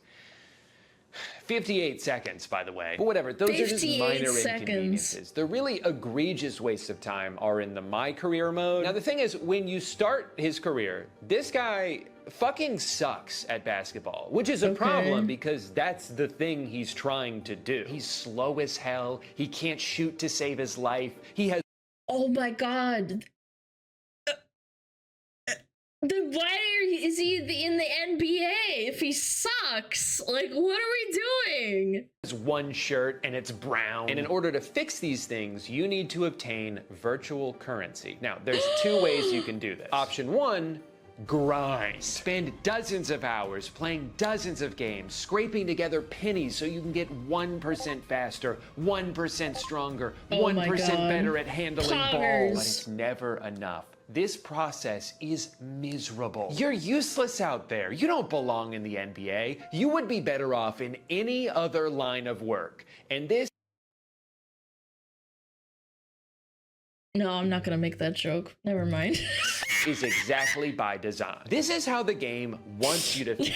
They want you to hate this part because they know the more frustrating of an experience you have, the more likely you are to just skip to option 2, spend $40 more. Come on, just do it. You don't have time for this. Don't you want to get to the fun part? You'll start doing the math in your head and rationalize it as a no-brainer. Yeah, $40 is a lot of money, but it's not nearly as much money as I could earn in the 40 hours it's saving me. You feel like a genius. You feel like you outsmarted the system, and then you realize this is the system. I did the exact thing they wanted me to do. And it wouldn't even be that. Korean games are notorious for this, and I think they adapted that as well. In BDO, you can grind for thousands of hours, or you can slam down half your paycheck at a time and just, like, bang your fucking face into the wall and try and get a good hit. A good hit being, like, an upgrade, an enhancement. Lost Ark does this, BDO does this, I think Maple Story did this as well.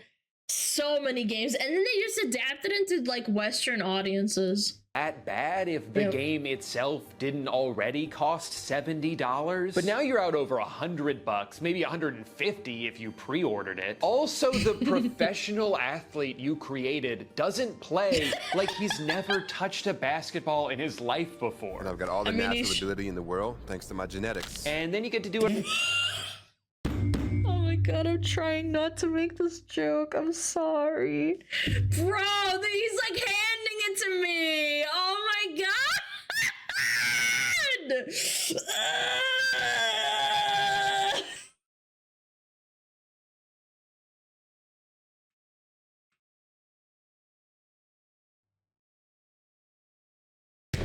It's because he's not black. professional athlete you created doesn't play like he's never touched a basketball in his life before. And I've got all the natural ability in the world thanks to my genetics. And then you get to do it all again next year. This whole system of paying to skip a grind that has been intentionally designed to be insufferable. Look, he's so much smaller than him! Has become way too common. Developers are purposely holding our time hostage, knowing we'll probably spend a few bucks to get some of it back. Oh my god, this is RuneScape 3! Isn't it? I've never played it. I feel like that's almost the entire business model of MMO. World of Warcraft muted. It's one of the reasons I stopped playing RuneScape after our lifelong on-off relationship. I kept having to fight the urge to spend a few bucks on gold because the alternative was earning it in the game, but then I'd have to play the game. And I don't want to do that. I just want to play the end of the game. How long does it take to get there? To be fair,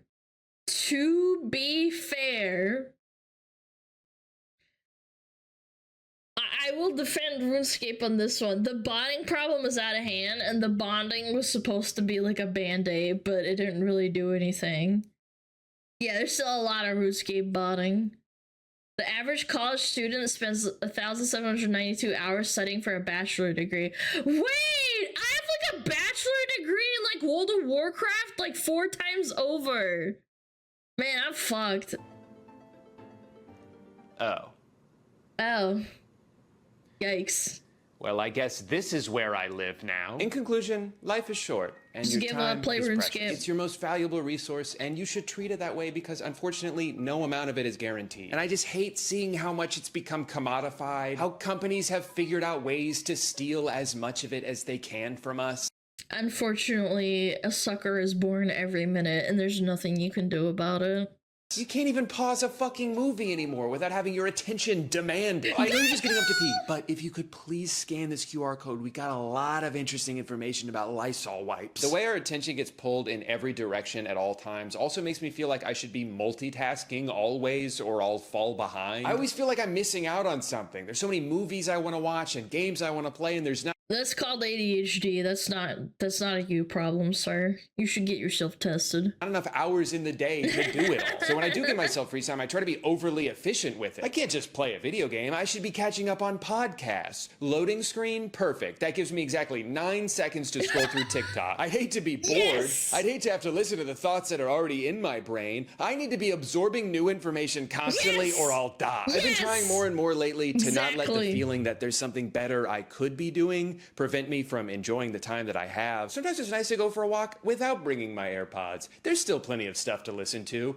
Birds, cars, 1 billion cicadas making the world's loudest sound. I don't need to min-max content consumption. In fact, I probably shouldn't be doing that. I don't think prioritizing constant small hits of dopamine, hoping it all adds up to something meaningful, is the secret to being happy. The secret to being happy is gambling. Nobody's ever had a bad time in the casino. This Who's gonna tell him? Is free. So how do you make money? The advertisers cover the cost of the TV. So this is an ad. This is always on. Whatever you're watching, we're able to monetize using the bottom device. Okay, so check this out. I hate that shit so much.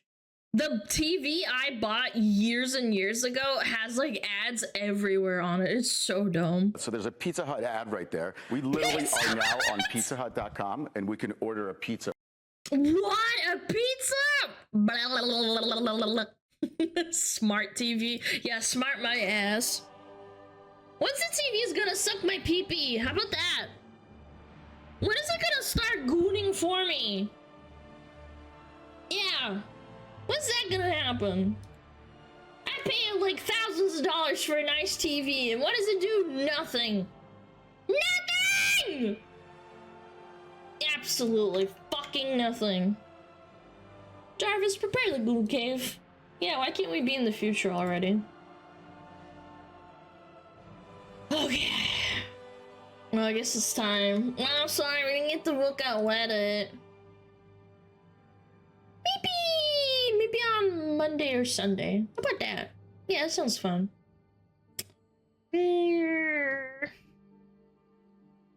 Let's go raid someone. Let's go raid. Let's go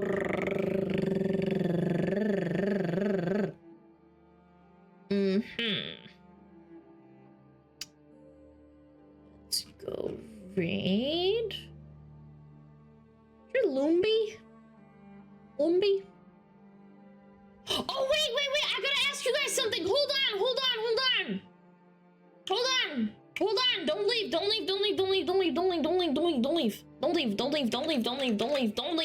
I gotta ask you something. It's important. Hold on. 1 second. Paint. There we go. Okay. I have a question. If I release a t-shirt, would you prefer the design to be like, for example, like Frost Fox on the front with big boobies? This is the Frost Fox like this. And then on the back, it's the other fox. Fucking stupid ass flowers in their hair. Or would you prefer a singular front design where it's split in half, where like the top is the Frost Fox, for example, and then it's upside down, it's the other fox?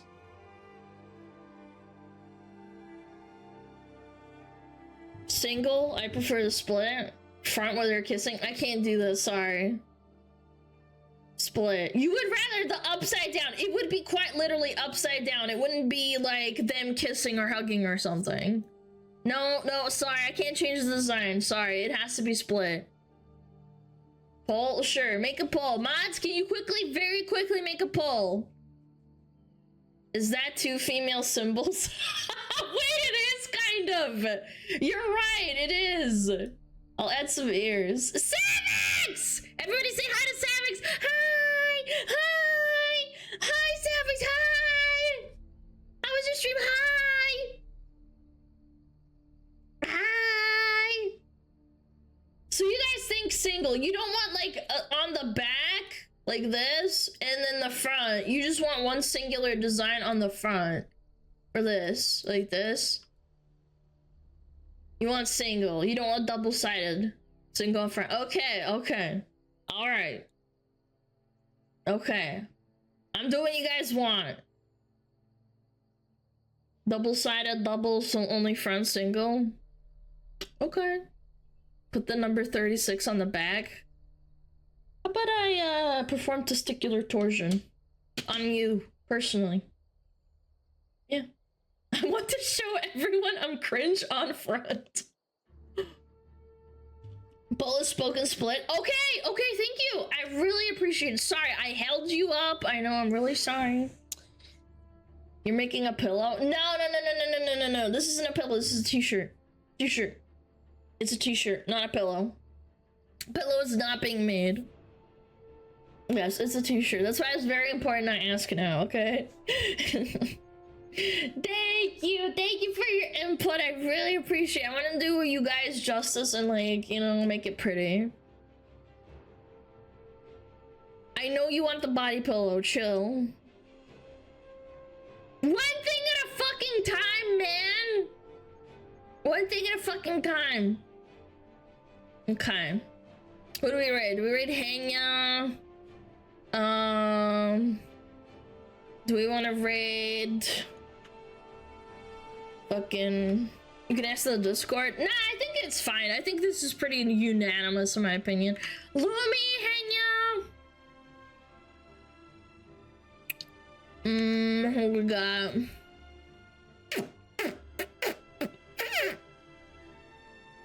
We raided Hanya recently. Lumbi, we raided. Hanya? No, I have raided Hanya. Mata? Yeah, sure, why not? She's just fucking yapping.